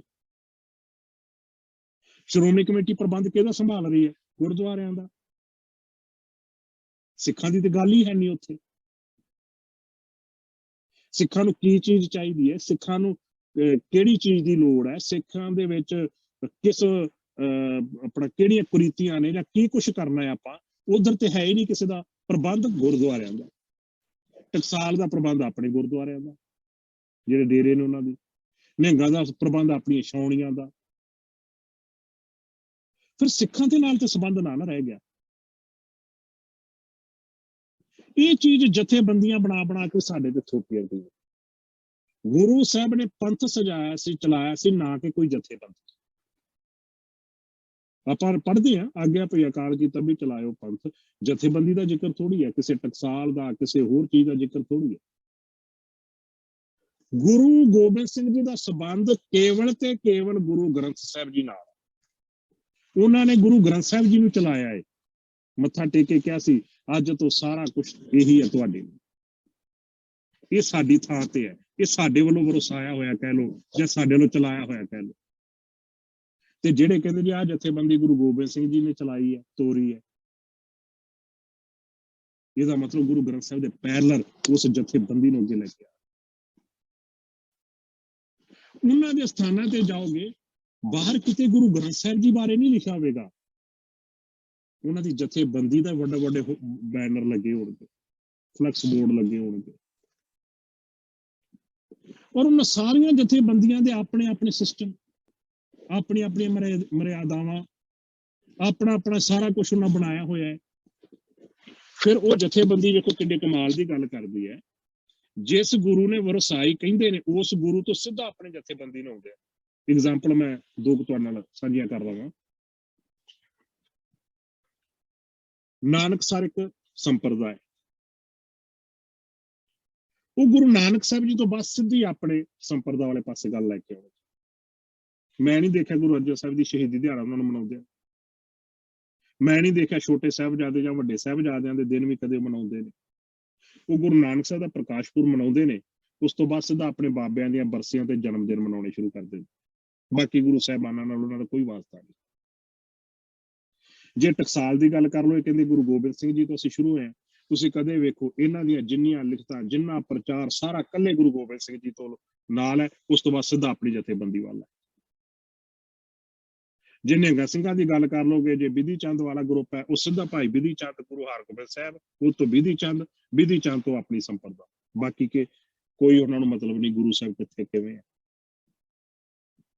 ਜਾਣੀ ਕਿ ਉਹ ਇੱਕ ਕੋਸ਼ਿਸ਼ ਕੀਤੀ ਜਾ ਰਹੀ ਹੈ ਕਿ ਜਿਸ ਗੁਰੂ ਨਾਲ ਸਾਡਾ ਸੰਬੰਧ ਜੁੜਿਆ ਹੈ ਨਾ ਜਥੇਬੰਦੀ ਦਾ, ਉਸ ਗੁਰੂ ਤੋਂ ਬਾਅਦ ਇਹ ਜਥੇਬੰਦੀ ਹੀ ਸਾਰਾ ਕੁਝ ਹੈ, ਬਾਕੀ ਹੋਰ ਕੁਝ ਨਹੀਂ ਸੀ। ਬੁੱਢਾ ਦਲ ਵਾਲੇ ਕਹਿੰਦੇ ਜੀ ਜਦੋਂ ਬਾਬਾ ਬੁੱਢਾ ਸਾਹਿਬ ਜੀ ਗਏ ਉੱਥੇ ਗਵਾਲੀਅਰ, ਰਿਹਾ ਕਰਾ ਕੇ ਲਿਆਏ ਗੁਰੂ ਹਰਗੋਬਿੰਦ ਸਾਹਿਬ ਜੀ ਨੇ, ਤੇ ਉਹਨਾਂ ਵਰ ਦਿੱਤਾ ਤੁਹਾਡੇ ਨਾਂ ਤੇ ਬਾਬਾ ਜੀ ਦਲ ਪੰਥ ਚੱਲੇਗਾ। ਬਾਬਾ ਬੁੱਢਾ ਸਾਹਿਬ ਜੀ ਦੇ ਨਾਂ ਤੇ ਬੁੱਢਾ ਦਲ ਚੱਲ ਰਿਹਾ। ਤੁਸੀਂ ਉਹਨਾਂ ਲਿਖਤਾ ਪੜ੍ਹ ਲਓ, ਇਹੀ ਕਹਿ ਰਹੇ ਨੇ। ਉਹ ਸਿੱਧਾ ਫਿਰ ਆਪਣੇ ਜਥੇਬੰਦੀ ਵਾਲੇ ਪਾਸੇ ਆ ਜਾਂਦੇ। ਸੇਮ ਹੀ ਬਾਕੀ ਗਰੁੱਪਾਂ ਦੀ ਵੀ ਗੱਲ ਸਾਰੀ ਚੱਲ ਰਹੀ ਹੈ। ਸਿੱਖੀਜ਼ਮ ਦੇ ਵਿੱਚ ਵਿਚਾਰਧਾਰਾ ਪ੍ਰਮੁੱਖ ਹੈ, ਨਾ ਕਿ ਕੋਈ ਗਰੁੱਪ ਜਾਂ ਜਥੇਬੰਦੀ। ਸਿਧਾਂਤ ਮੁੱਖ ਹੈ, ਸਰੀਰ ਮੁੱਖ ਨਹੀਂ ਹੈ।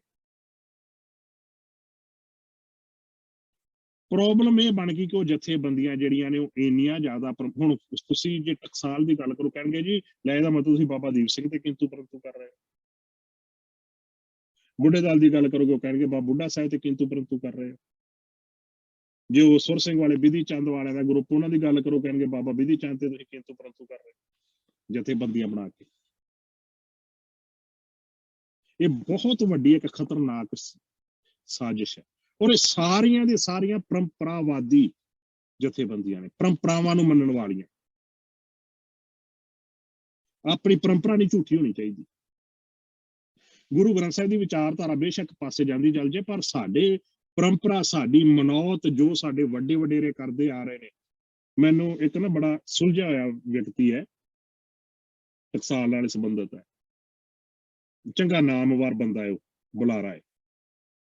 ਤੇ ਕਈ ਵਾਰ ਕਈ ਹੁੰਦਾ ਕਿ ਕਈ ਇਹੋ ਜਿਹੇ ਬੰਦੇ ਹੁੰਦੇ ਨੇ, ਉਹਨਾਂ ਨੂੰ ਸੱਚ ਦਾ ਪਤਾ ਹੁੰਦਾ ਵਾ, ਤੇ ਉਹਨਾਂ ਦੇ ਮੂੰਹ ਕੋਈ ਨਾ ਕੋਈ ਗਾਹੇ ਬਗਾਹੇ ਗੱਲ ਉਹੋ ਜਿਹੀ ਨਿਕਲ ਜਾਂਦੀ। ਮੇਰੀ ਉਹਨਾਂ ਨਾਲ ਵਿਚਾਰ ਚੱਲ ਰਹੀ ਸੀ, ਮੈਂ ਕਿਹਾ ਜੀ ਜੋ ਲਿਖਤਾਂ ਤੁਹਾਡੀਆਂ ਕਹਿ ਰਹੀਆਂ ਅੱਜ ਦੀ ਤਰੀਕ 'ਚ ਸਾਰੀਆਂ ਝੂਠੀਆਂ ਸਾਬਤ ਹੋ ਰਹੀਆਂ। ਗੁਰੂ ਗ੍ਰੰਥ ਸਾਹਿਬ ਜੀ ਦੀ ਜਦੋਂ ਵੀ ਵਿਚਾਰਧਾਰਾ ਦੀ ਗੱਲ ਕਰਾਂਗੇ, ਉਹ ਉਹਦੇ ਪੈਰਲਲ ਟਕਰਾਅ 'ਚ ਆ ਰਹੀਆਂ ਨੇ। ਉਹ ਕਹਿੰਦਾ ਜੀ ਸਾਨੂੰ ਸਾਰਾ ਪਤਾ, ਇਹ ਸਾਰਾ ਕੁਝ ਹੋ ਰਿਹਾ। ਮੈਂ ਫਿਰ ਤੁਸੀਂ ਮੰਨਦੇ ਕਿਉਂ ਨਹੀਂ? ਕਹਿੰਦੇ ਜੇ ਮੰਨਿਆ ਤੇ ਜਿਹੜੇ ਸਾਡੇ ਵੱਡੇ ਵਡੇਰੇ ਝੂਠੇ ਸਾਬਤ ਹੋਣਗੇ। ਸਾਡੀ ਉਹ ਸਾਰਾ ਗਰੁੱਪ ਹੁਣ ਤੱਕ ਦੀ ਜਥੇਬੰਦੀ ਝੂਠੀ ਸਾਬਤ ਹੋ ਜਾਏਗੀ। ਇਸ ਲਈ ਅਸੀਂ ਇਹ ਚਾਹੁੰਦੇ ਹਾਂ ਕਿ ਜੇ ਅਸੀਂ ਝੂਠੇ ਹਾਂ, ਤੁਸੀਂ ਸਾਨੂੰ ਇਹ ਸਾਬਤ ਨਾ ਕਰੋ ਕਿ ਅਸੀਂ ਝੂਠੇ ਹਾਂ। ਤੁਸੀਂ ਚੁੱਪ ਕਰਕੇ ਆਪਣੀ ਗੱਲ ਕਰੀ ਚੱਲੋ। ਜੇ ਸਾਡੇ ਵੱਲ ਗੱਲ ਕਰੋਗੇ ਤਾਂ ਅਸੀਂ ਤੁਹਾਡੀ ਜ਼ੁਬਾਨ ਬੰਦ ਕਰਾਉਣ ਲਈ ਆਵਾਂਗੇ ਕਿ ਸਾਡੀ ਗੱਲ ਕਿਉਂ ਕਰਦੇ ਹੋ। ਮੈਂ ਉਹਨਾਂ ਨੂੰ ਕਿਹਾ ਜੀ ਬਾਬੇ ਨਾਨਕ ਦੀ ਜਦੋਂ ਆਪਾਂ ਗੁਰਬਾਣੀ ਪੜ੍ਹਦੇ ਵਿਚਾਰਧਾਰਾ ਦੀ ਗੱਲ, ਉਹ ਮੁਸਲਮਾਨ ਦੀ ਗੱਲ ਵੀ ਕਰਦੇ, ਜੇ ਉੱਥੇ ਕੋਈ ਇਹੋ ਜਿਹੀ ਗੱਲ ਹੈ, ਹਿੰਦੂਇਜ਼ਮ ਦੀ ਗੱਲ ਵੀ ਕਰਦੇ ਆ, ਸਾਰਿਆਂ ਦੀ ਗੱਲ ਕਰਦੇ, ਜੋਗੀਆਂ ਦੀ ਗੱਲ ਕਰਦੇ ਆ, ਸਿੱਧਾਂ ਦੀ ਗੱਲ ਕਰਦੇ ਆ, ਤੇ ਤੁਸੀਂ ਕਿਸ ਤਰ੍ਹਾਂ ਮਨਾ ਕਰ ਰਹੇ ਹੋ ਕਿ ਤੁਸੀਂ ਜਿਹੜੀ ਸਾਡੀ ਗੱਲ ਨਹੀਂ ਕਰ ਸਕਦੇ। ਪਰ ਨਹੀਂ, ਉਹ ਪਰੰਪਰਾਵਾਦੀ ਨੇ, ਉਹ ਆਪਣੀਆਂ ਪਰੰਪਰਾਵਾਂ ਤੋਂ ਬਾਹਰ ਨਹੀਂ ਜਾ ਸਕਦੇ। ਮੈਨੂੰ ਬਾਬੇ ਸੰਤਾ ਹੋਂ ਦੀ ਇੱਕ ਗੱਲ ਥੋੜੀ ਵਧੀਆ ਲੱਗੀ ਸੀ। ਮੈਂ ਕਈ ਵਾਰ ਜੋ ਇਕੱਲਾ ਬੈਠਦਾ ਨਾ, ਇਸ ਚੀਜ਼ ਤੋਂ ਮੈਂ ਉਹਨਾਂ ਨੂੰ ਐਪਰੀਸ਼ੀਏਟ ਕਰਦਾ ਕਿ ਜਦੋਂ ਉਹਨਾਂ ਕੋਲੋਂ ਮੈਂ ਪੜ੍ਹਦਾ ਹੁੰਦਾ ਸੀ ਨਾ, ਨਾਲ ਮੈਂ ਸਟੱਡੀ ਕਰਦਾ ਸੀ ਆਪਣੇ ਜਿਹੜੀ ਸਕੂਲੀ ਵਿੱਦਿਆ ਦੀ, ਉਹਨਾਂ ਨੇ ਇੱਕ ਗੱਲ ਕਹੀ ਸੀ, ਜੋ ਮੇਰੀਆਂ ਗੱਲਾਂ ਵਿਚਾਰਾਂ ਜੋ ਉਹਨਾਂ ਨੂੰ ਸਮਝ ਆਈ। ਉਹ ਮੈਨੂੰ ਕਹਿੰਦੇ ਸੀ ਵੀ ਬੇਟਾ ਤੂੰ ਸਾਡੇ ਪਰੰਪਰਾ ਦੇ ਲਾਇਕ ਨਹੀਂ ਹੈ, ਜਿਹੜੀਆਂ ਪਰੰਪਰਾਵਾਂ ਸਾਡੇ, ਤੂੰ ਉਹਦੇ ਵਾਸਤੇ ਨਹੀਂ ਬਣਿਆ। ਤੁਹਾਨੂੰ ਮੈਂ ਮਿਸ਼ਨਰੀ ਕਾਲਜ ਵਿੱਚ ਆਪ ਭੇਜ ਦਾਂਗੇ, ਜਾ ਕੇ ਪੜ੍ਹੋ। ਅਸੀਂ ਆਪਣੀਆਂ ਸੰਪਰਦਾ ਦੇ ਵਿੱਚ ਪਰੰਪਰਾਵਾਂ ਤੋਂ ਬਾਹਰ ਨਹੀਂ ਜਾ ਸਕਦੇ, ਪਰ ਤੇਰੀ ਲਾਈਨ ਵੱਖਰੀ ਹੈ, ਤੂੰ ਉੱਥੇ ਜਾ ਕੇ ਪੜ੍ਹ, ਤੇਰੀ ਲਾਈਨ ਉਧਰ ਦੀ ਹੈ। ਉਹਨਾਂ ਨੇ ਮੈਨੂੰ ਮਿਸ਼ਨਰੀ ਕਾਲਜ ਭੇਜਿਆ ਪੜ੍ਹਨ ਵਾਸਤੇ, ਗੁਰਮਤਿ ਇੰਸਟੀਚਿਊਟ ਦਮਦਮਾ ਸਾਹਿਬ। ਜਦੋਂ ਮੈਂ ਪੜ੍ਹਿਆ ਮੈਂ ਤੇ ਹੈਰਾਨ ਹੋ ਗਿਆ ਵੀ ਹੈ ਉਹ ਤੇ ਕੁਛ ਹੋਰ ਹੀ ਸਾਨੂੰ ਅੱਜ ਤੱਕ ਕਹੀ ਗਏ ਨੇ, ਗੁਰਬਾਣੀ ਦਾ ਫਲਸਫਾ ਤੇ ਕੁਛ ਹੋਰ ਹੀ ਹੈ। ਉੱਥੋਂ ਬਸ ਜਿਹੜਾ ਸੀ ਮੈਂ ਫਿਰ ਆਪਣਾ ਗੁਰਬਾਣੀ ਨੂੰ ਮੁੱਖ ਰੱਖ ਕੇ ਇਸ ਪਾਸੇ ਨੂੰ ਆ ਗਿਆ। ਇਹ ਪਰੰਪਰਾਵਾਦੀ ਸੰਪਰਦਾਇਕ, ਇਹ ਜਿੰਨਾ ਵੀ ਜਥੇਬੰਦਕ ਢਾਂਚਾ ਹੈ, ਇਹ ਸਾਡੇ ਲਈ ਇੱਕ ਬਹੁਤ ਵੱਡਾ, ਜਿਸ ਤਰੀਕੇ ਨਾਲ ਪਹਿਲਾਂ ਮੈਂ ਜ਼ਿਕਰ ਕੀਤਾ ਸੀ ਨਾ ਤੁਹਾਡੇ ਨਾਲ, ਧਾਰਮਿਕ ਸਥਾਨਾਂ ਦਾ, ਧਾਰਮਿਕ ਗ੍ਰੰਥਾਂ ਦਾ, ਵੀ ਉਹ ਸਾਡੇ ਲਈ ਜਿਸ ਰੂਪ ਦੇ ਵਿੱਚ, ਉਸ ਰੂਪ ਵਿੱਚ ਇਹ ਵੀ ਹੈ। ਕਿਉਂਕਿ ਸਮੇਂ ਦੇ ਨਾਲ ਸਿਸਟਮ ਚੇਂਜ ਹੁੰਦੇ ਨੇ। ਪਹਿਲਾਂ ਘੋੜਿਆਂ ਤੇ ਆਪਣਾ ਵਹੀਕਲ ਸੀ, ਘੋੜੇ ਵਹੀਕਲ ਸੀ, ਸਾਧਨ ਸੀ, ਉਹ ਬੈਲ ਗੱਡੀਆਂ, ਹੁਣ ਕਾਰਾਂ ਦਾ ਯੁੱਗ ਆ ਗਿਆ। ਗਾਂ ਆਉਣ ਵਾਲੇ ਸਮੇਂ 'ਚ ਹੋਰ ਯੁੱਗ ਇਸ ਤੋਂ ਵੀ ਚੇਂਜ ਹੋ ਸਕਦਾ। ਜਿਹੜਾ ਸਮੇਂ ਦਾ ਯੁੱਗ ਉਹਦੇ ਮੁਤਾਬਕ ਹੀ ਚੱਲਿਆ ਜਾਂਦਾ। ਇਹ ਗੱਲ ਗੁਰੂ ਸਾਹਿਬਾਨਾਂ ਨੇ ਆਪਣੇ ਜੀਵਨ ਵਿੱਚ ਵੀ ਕੀਤੀ। ਵਿਚਾਰ ਦਾ ਯੁੱਗ ਹੈ, ਗੁਰੂ ਨਾਨਕ ਸਾਹਿਬ ਦੀ ਗੱਲ ਹੈ। ਜੇ ਇੱਥੇ ਫਿਰ ਅਗਲੇ ਪਾਸੇ ਤੁਹਾਡੇ ਕੋਈ ਜ਼ਾਲਮ ਚੜ੍ਹ ਕੇ ਆਇਆ ਹੈ ਤੇ ਉੱਥੇ ਜੇ ਜੰਗ ਦੀ ਗੱਲ ਚੱਲਦੀ, ਫਲਸਫਾ ਵੀ ਗੁਰੂ ਸਾਹਿਬਾਂ ਨੇ ਹੰਢਾ ਕੇ ਦਿਖਾਇਆ। ਸਮੇਂ ਦੇ ਹਿਸਾਬ ਦੇ ਨਾਲ ਤੁਹਾਨੂੰ ਚੱਲਣਾ ਪਏਗਾ। ਵਕਤ ਵਿਚਾਰੇ ਸੋ ਬੰਦਾ ਹੋਏ। ਸਮੇਂ ਨੂੰ ਵਿਚਾਰਨਾ ਹੈ, ਵਕਤ ਨੂੰ ਵਿਚਾਰਨਾ ਹੈ, ਵੇਲੇ ਨੂੰ ਵਿਚਾਰਨਾ ਹੈ। ਪਰੰਤੂ ਜਿਹੜੀਆਂ ਪਰੰਪਰਾਵਾਂ ਨੇ, ਇਹ ਕਦੇ ਵੀ ਤੁਹਾਨੂੰ ਵਕਤ ਦੇ ਨਾਲ ਨਹੀਂ ਚੱਲਣ ਦਿੰਦੀ। ਇਹ ਉੱਥੇ ਰੱਖਣਗੇ ਜਿੱਥੇ ਸੀ। ਜੋ ਹਸ਼ਰ ਇਸਲਾਮ ਦਾ ਹੋਇਆ ਸੀ ਨਾ, ਸ਼ਰ੍ਹਾ ਨੂੰ ਲੈ ਕੇ, ਅੱਜ ਦੀ ਤਰੀਕ ਵਿੱਚ ਉਹੀ ਹਸ਼ਰ ਸਿੱਖੀਜ਼ਮ ਦਾ ਹੋ ਰਿਹਾ ਹੈ, ਇਹਨਾਂ ਪਰੰਪਰਾਵਾਂ ਨੂੰ ਲੈ ਕੇ। ਆਪ ਇਹ ਸਾਰੇ ਪਰੰਪਰਾਵਾਂ ਛੱਡ ਚੁੱਕੇ ਨੇ, ਜਿਹੜੇ ਪਰੰਪਰਾ ਦਾ ਨਾਅਰਾ ਲਾਉਣ ਵਾਲੇ ਲੋਕ ਨੇ, ਆਪ ਸਾਰੇ ਛੱਡ ਚੁੱਕੇ ਨੇ। ਪਰੰਪਰਾ ਕਿਸੇ ਵੀ ਜਥੇਬੰਦੀ ਦੀ ਪਰੰਪਰਾ ਨਹੀਂ ਸੀ ਮੋਬਾਈਲ ਫੋਨ ਯੂਜ਼ ਕਰਨਾ, ਹੁੰਦੇ ਨਹੀਂ ਸੀ, ਹੁਣ ਸਾਰੇ ਕਰਦੇ ਆ। ਇਹਨਾਂ ਦੀਆਂ ਪਰੰਪਰਾਵਾਂ ਹੁੰਦੀਆਂ ਸੀ, ਇਹਨਾਂ ਨੇ ਕਰਮੰਡਲ ਹੱਥ 'ਚ ਫੜਨੇ ਜਾਂ ਲੋਹੇ ਦੇ ਬਰਤਨ ਹੱਥ 'ਚ ਫੜ ਕੇ ਤੇ ਪੈਦਲ ਜਾਣਾ ਜਾਂ ਘੋੜਿਆਂ ਤੇ ਜਾਣਾ। ਹੁਣ ਤੇ ਜਹਾਜ਼ਾਂ ਵਿੱਚ ਬੈਠੇ। 5 ਕਕਾਰ ਧਾਰਨ ਕਰਨੇ, ਕਹਿੰਦੇ ਜੀ ਅਸੀਂ ਉਹਦੇ ਤੋਂ ਬਗੈਰ ਇੱਕ ਛਿਣ ਨਹੀਂ ਰਹਿ ਸਕਦੇ। ਤੇ ਜੇ ਕਿਤੇ ਸਪਾਂਸਰ ਮਿਲ ਜੇ ਕੈਨੇਡਾ ਅਮਰੀਕਾ ਦੀ, ਸ੍ਰੀ ਸਾਹਿਬ ਸਾਰਿਆਂ ਨੇ ਪਹਿਲੇ ਬੈਗ ਵਿੱਚ ਬਿਲਟੀ ਕਰਾਈ ਹੁੰਦੀ ਹੈ। ਫਿਰ ਵੀ ਪਰੰਪਰਾ ਸਾਡੇ ਤੇ ਥੋਪਣ ਵਾਸਤੇ ਇਹ ਬਹੁਤ ਵੱਡੀ ਜਥੇਬੰਦਕ ਢਾਂਚਾ ਜਿਹੜਾ ਨਾ, ਇੱਕ ਖਤਰਾ ਹੈ ਕਹਿ ਲਓ ਤੁਸੀਂ। ਇਹਨਾਂ ਨੇ ਫਿਰ ਜੋ ਕੁਛ ਆਪਣੇ ਸਮਾਜ, ਆਪਣੇ ਵਜੂਦ ਨੂੰ ਜਿਉਂਦਿਆਂ ਰੱਖਣ ਲਈ ਕਰਨਾ ਹੈ, ਉਹਨੂੰ ਕਿਹਾ ਜਾਂਦਾ ਕਰਮਕਾਂਡ। ਕਿਉਂਕਿ ਇਹਨਾਂ ਨੇ ਜੋ ਕਰਮ ਕਰਨੇ ਨੇ, ਉਹ ਪਰੰਪਰਾ ਦੇ ਅੰਦਰ ਰਹਿ ਕੇ ਕਰਨੇ ਆ।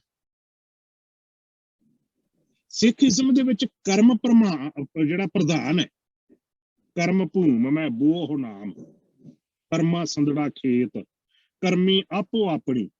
ਆਪਾਂ ਪੜ੍ਹਦੇ ਵੀ ਆ, ਕਰਮ ਦੀ ਗੱਲ ਹੈ, ਕਰਮ ਕਾਂਡ ਦੀ ਗੱਲ ਨਹੀਂ। ਪਰੰਤੂ ਇਹਨਾਂ ਦੇ ਵਿੱਚ ਕਰਮ ਕਾਂਡ ਜਿਹੜੇ, ਉਹਨਾਂ ਦੀ ਭਰਮਾਰ ਜ਼ਿਆਦਾ। ਇਹ ਜੀਵਨ ਨੂੰ ਤਾਂ ਨਹੀਂ ਮੁੱਖ ਰੱਖਦੇ, ਇਹ ਸਰੀਰ ਨੂੰ ਮੁੱਖ ਰੱਖਦੇ, ਤਨ ਨੂੰ ਮੁੱਖ ਰੱਖਦੇ ਨੇ। ਕਿਹੋ ਜਿਹੇ ਕੱਪੜੇ ਹੋਣੇ ਚਾਹੀਦੇ ਨੇ, ਕਿਹੜੇ ਪਾਸੇ ਮੂੰਹ ਕਰਕੇ ਅਸੀਂ ਪਾਠ ਕਰਨਾ ਹੈ, ਸਾਡੀਆਂ ਅੱਖਾਂ ਬੰਦ ਹੋਣੀਆਂ ਚਾਹੀਦੀਆਂ, ਖੁੱਲੀਆਂ ਹੋਣੀਆਂ ਚਾਹੀਦੀਆਂ। ਕਿਹੜੇ ਵਿਧੀ ਦਾ ਆਸਣ ਹੋਣਾ ਚਾਹੀਦਾ ਜਦੋਂ ਸਿਮਰਨ ਕਰਨਾ ਹੈ, ਸੁਰਤ ਕਿੱਥੇ ਚੜਾਉਣੀ ਹੈ, ਕੀ ਕਰਨਾ, ਕਰਮਕਾਂਡ। ਜੇ ਵੇਖੋ ਕਿੰਨੀ ਕਮਾਲ ਦੀ ਗੱਲ ਹੈ, ਕਰਮ ਕਾਂਡਾਂ ਨੂੰ ਆਪਣਿਆਂ ਨੂੰ ਕਾਮਯਾਬ ਕਰਨ ਵਾਸਤੇ ਕਿੰਨਾ ਕੁਝ ਹੋਇਆ ਸਾਡੇ ਨਾਲ। ਸਭ ਤੋਂ ਵੱਡਾ ਦੁਖਾਂਤ ਇਹ ਹੈ ਨਾ ਕਿ ਪਹਿਲਾਂ ਜੰਗਲਾਂ ਦੇ ਵਿੱਚ ਸੀ, ਉਸ ਤੋਂ ਬਾਅਦ ਇਹੋ ਜਿਹੀ ਇਹਨਾਂ ਨੇ ਸਾਡੀ ਹਾਲਤ ਕਰ ਦਿੱਤੀ ਕਿ ਸਾਨੂੰ ਇਸ ਪਾਸੇ ਵਾਪਸ ਆਉਣ ਹੀ ਨਹੀਂ ਦਿੱਤਾ, ਵਿਚਾਰਧਾਰਾ ਨੂੰ ਸਮਝ ਸਕੀਏ। ਕਰਮ ਕਾਂਡਾਂ ਵਾਲੇ ਪਾਸੇ ਜ਼ਿਆਦਾ ਚਲੇ ਗਏ। ਕੁਛ ਰਹਿਤਨਾਮੇ ਆ ਜਿਹੜੇ ਕਹੇ ਜਾਂਦੇ ਨੇ ਗੁਰੂ ਸਾਹਿਬ ਦੇ ਸਮਕਾਲੀ ਸਿੱਖਾਂ ਦੇ ਲਿਖੇ ਹੋਏ, ਚਲੋ ਮੰਨ ਲਓ ਜੀ ਉਸ ਸਮੇਂ ਦੇ ਆ, ਉਹਨਾਂ ਰਹਿਤਨਾਮਿਆਂ ਵਿੱਚ ਲਿਖਤਾਂ ਨੇ, ਜਿਹੜਾ ਆਪਾਂ ਦੋਹਰਾ ਪੜ੍ਹਦੇ ਹਾਂ ਅਰਦਾਸ ਤੋਂ ਬਾਅਦ। ਆਪਾਂ ਇੱਥੇ ਪੜ੍ਹਦੇ ਆਗਿਆ ਭਈ ਅਕਾਲ ਕੀ, ਤਬੀ ਚਲਾਇਓ ਪੰਥ, ਸਭ ਸਿੱਖਣ ਕੋ ਹੁਕਮ ਹੈ, ਗੁਰੂ ਮਾਨਿਓ ਗ੍ਰੰਥ, ਗੁਰੂ ਗ੍ਰੰਥ ਜੀ ਮਾਨੀਏ, ਪ੍ਰਗਟ ਗੁਰਾਂ ਕੀ ਦੇ। ਉੱਥੇ ਕੀ ਹੈ? ਉੱਥੇ ਅਕਾਲ ਪੁਰਖ ਕੇ ਬਚਨ ਸੇ ਪ੍ਰਗਟ ਚਲਾਇਓ ਪੰਥ, ਸਭ ਸਿੱਖਣ ਕੋ ਹੁਕਮ ਹੈ, ਗੁਰੂ ਮਾਨੀਏ ਗ੍ਰੰਥ। ਅੱਗੇ ਗੁਰੂ ਗ੍ਰੰਥ ਜੀ ਮਾਨੀਓ ਨਹੀਂ ਹੈ, ਅੱਗੇ ਗੁਰੂ ਖਾਲਸਾ ਜਾਣੀਓ, ਪ੍ਰਗਟ ਗੁਰਾਂ ਕੀ ਦੇ। ਦੇਹ ਦਾ ਮਤਲਬ ਹੁੰਦਾ ਸਰੀਰ, ਸ਼ਬਦ ਸਰੀਰ ਨਹੀਂ ਹੈ। ਪਰ ਗਿਆਨੀ ਗਿਆਨ ਸਿੰਘ ਜੀ ਨੇ ਉਸ ਚੀਜ਼ ਨੂੰ ਪਾਸੇ ਕਰਕੇ ਉੱਥੇ ਕਿਹਾ ਗੁਰੂ ਗ੍ਰੰਥ ਜੀ ਮਾਨੀਓ, ਪ੍ਰਗਟ ਗੁਰਾਂ ਕੀ ਦੇ। ਸ਼ਬਦ ਨੂੰ ਦੇਹ ਵਾਲੇ ਪਾਸੇ ਲੈ ਕੇ ਹੋਇਆ ਕੀ? ਸਿਆਲ ਆ, ਗਰਮ ਰਮਾਲਾ ਚਾਹੀਦਾ, ਠੰਡ ਲੱਗਦੀ ਹੈ। ਗਰਮੀਆਂ ਵਿੱਚ ਏਸੀ ਚਾਹੀਦਾ, ਗਰਮੀ ਲੱਗਦੀ ਗੁਰੂ ਸਾਹਿਬ ਨੂੰ। ਹੁਣ ਤੇ ਇਹੋ ਜਿਹੇ ਵੀ ਸਾਡੇ ਹੋ ਗਏ ਨੇ ਜਿਹੜੇ ਸਿਰ ਤੇ ਚੁੱਕ ਕੇ ਸੈਰ ਕਰਾਉਂਦੇ ਗੁਰੂ ਸਾਹਿਬ ਨੂੰ। ਗੁਰੂ ਸਾਹਿਬ ਥੱਕ ਜਾਣਗੇ, ਸਾਰਾ ਦਿਨ ਸਵੇਰ ਤੋਂ ਪਲੰਗੇ ਤੇ ਬੈਠੇ ਪੀੜੇ। ਹੋਰ ਛੱਡੋ, ਮੈਂ ਨਾਨਕਸਰ ਵਾਲਿਆਂ ਦੀ ਵਿਚਾਰਧਾਰਾ ਸੁਣ ਕੇ ਹੈਰਾਨ ਹੋ ਗਿਆ। ਉਹ ਕਹਿੰਦੇ ਜੀ ਅਸੀਂ ਵੱਡਾ ਪਲੰਗਾ ਉਹਦੇ ਤੇ ਪ੍ਰਕਾਸ਼ ਕਰਦੇ। ਕਿਉਂ? ਕਿਉਂਕਿ ਜਦੋਂ ਚੌਂਕੜਾ ਮਾਰ ਕੇ ਗੁਰੂ ਸਾਹਿਬ ਬੈਠਦੇ ਆ ਤੇ ਪੀੜੇ ਦੇ ਉੱਤੋਂ ਫਿਰ ਗੋਡੇ ਬਾਹਰ ਨਿਕਲਦੇ ਹੋਣਗੇ। ਚੌਰ ਸਾਹਿਬ ਤਾਂ ਨੂੰ ਕਰਕੇ ਕਰਨਾ ਵਾ, ਕਿਉਂ? ਉਹਨਾਂ ਦੇ ਮੋਢਿਆਂ ਨੂੰ ਨਾ ਵੱਜੇ। ਕੀ ਕਿੱਥੇ ਚਲੇ ਗਈ ਅਕਲ? ਕਿ ਸਰੀਰ ਸਮਝੋ ਗੁਰੂ ਨੂੰ, ਗੁਰੂ ਗ੍ਰੰਥ ਸਾਹਿਬ ਨੂੰ, ਕਿ ਸਰੀਰ ਹੈ, ਇਹ ਦੇਹ ਹੈ। ਭੋਗ ਲਵਾਉਣ ਦੀ ਵੀ ਵਿਧੀ ਉਹਨਾਂ ਦੀ ਇਸੇ ਕਰਕੇ ਵੱਖਰੀ ਹੈ। ਉਹ ਨਾਲ ਤੌਲੀਆ ਰੱਖਦੇ ਨੇ, ਚਮਚ ਦੇ ਨਾਲ ਪ੍ਰਸ਼ਾਦ ਦਾ ਭੋਗ ਵੀ ਲਵਾਉਂਦੇ ਆ, ਹੱਥ ਵੀ ਧੋਂਦੇ, ਬਹੁਤ ਕੁਝ ਕਰਦੇ ਆ। ਕਰਮਕਾਂਡ ਉਹਨਾਂ ਦੇ ਜਿਹੜੇ ਸ਼ਬਦ ਦਾ ਫਲਸਫਾ ਹੈ, ਸਿਧਾਂਤ ਹੈ, ਜੀਵਨ ਨਾਲ ਉਹਦਾ ਸਾਡਾ ਸੰਬੰਧ ਹੈ, ਇਹ ਚੀਜ਼ਾਂ ਜਿਹੜੀਆਂ ਨੇ ਪਾਸੇ ਕਰ ਦਿੱਤੀ, ਕਰਮਕਾਂਡ ਅੱਗੇ ਲੈ ਆਉਂਦੇ। ਸਮੇਂ ਦੇ ਨਾਲ ਕਰਮਕਾਂਡ ਝੂਠੇ ਸਾਬਤ ਹੁੰਦੇ ਆ। ਹੋ ਸਕਦਾ ਕਿਸੇ ਸਮੇਂ ਦਾ ਸੱਚ ਹੋਣਗੇ, ਪਰ ਅੱਜ ਦੇ ਸਮੇਂ ਦਾ ਸੱਚ ਨਹੀਂ ਹੈ। ਕ੍ਰਿਸਚਨ ਕਿਉਂ ਕਾਮਯਾਬ ਹੁੰਦੇ ਜਾ ਰਹੇ? ਉਹਨਾਂ ਨੂੰ ਪਤਾ ਹੈ ਕਿ ਬਾਈਬਲ ਜਿਹੜੀ ਹੈ ਉਹ ਲਿਖਤ ਉਹਨਾਂ ਦੇ ਮੁਖੀ ਨਹੀਂ, ਬਾਅਦ ਵਿੱਚ ਲਿਖਤ ਹੋਣੀ ਚਾਹੀਏ।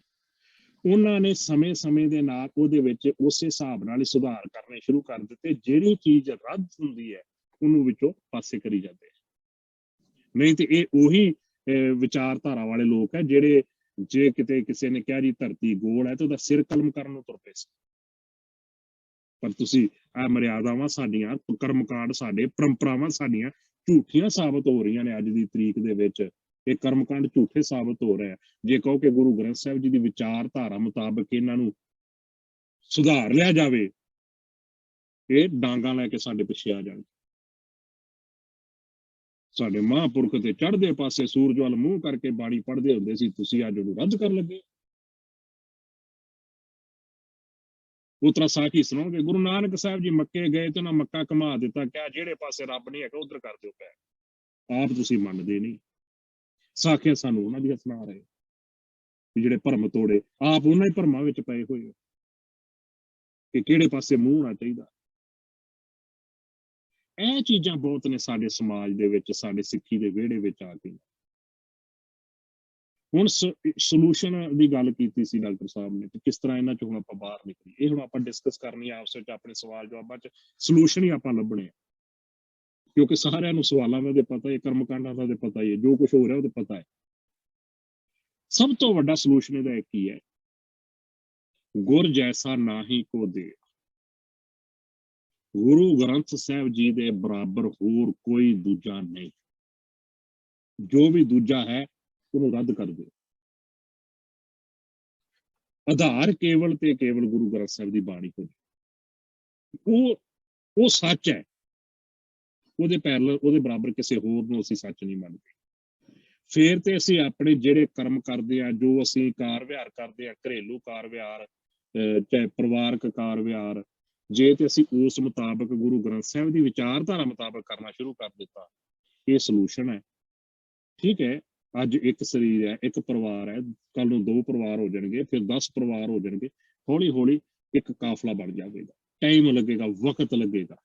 239 ਸਾਲ ਗੁਰੂ ਗੋਬਿੰਦ ਸਿੰਘ ਜੀ ਨੂੰ ਵੀ ਲੱਗੇ ਸੀ ਕਾਫਲਾ ਤਿਆਰ ਕਰਨ ਵਾਸਤੇ, ਤੇ ਜਿੰਨਾ ਵੱਡਾ ਇਕੱਠ ਸੀ, ਓਨੇ ਵੱਡੇ ਇਕੱਠ ਦੇ ਵਿੱਚ ਜਦੋਂ ਕਾਫਲੇ ਦੇ ਵਿੱਚੋਂ ਜਿਹੜੇ ਖਰੇ ਉਤਰਨ ਵਾਲਿਆਂ ਦੀ ਗੱਲ ਚੱਲੀ ਸੀ, 5 ਸਿੱਖਾਂ ਦਾ ਜ਼ਿਕਰ ਅਸੀਂ ਪੜ੍ਹਦੇ ਸੁਣਦੇ, ਜਿਹਨੂੰ 5 ਪਿਆਰੇ ਕਹਿੰਦੇ ਆਪਾਂ। ਭਰਮਾਰ ਨਹੀਂ ਹੁੰਦੀ ਕਦੇ ਵੀ ਸੱਚ ਦੇ ਰਸਤੇ ਤੇ ਚੱਲਣ ਵਾਲਿਆਂ। ਇਹ ਸ਼ੇਰਾਂ ਦਾ ਮਾਰਗ ਹੈ, ਇਹਦੇ ਤੇ ਇਕੱਲਿਆਂ ਹੀ ਤੁਰਨਾ ਪੈਂਦਾ ਹੈ। ਬਾਕੀ ਪ੍ਰਮਾਤਮਾ ਕਿਰਪਾ ਕਰੇ, ਅਕਾਲ ਪੁਰਖ ਵਾਹਿਗੁਰੂ ਕਿਰਪਾ ਕਰਨ। ਹੋਰ ਜੇ ਕਿਸੇ ਦੇ ਮਨ 'ਚ ਕੋਈ ਸਵਾਲ, ਕਿਸੇ ਤਰ੍ਹਾਂ ਦੀ ਕੋਈ ਗੱਲਬਾਤ ਹੈ, ਆਪਾਂ ਸਾਂਝੀ ਕਰਦੇ ਹਾਂ ਜੀ, ਤੇ ਵਿਚਾਰਾਂ ਦੀ ਇੱਥੇ ਸਮਾਪਤੀ ਕਰਦੇ ਹਾਂ।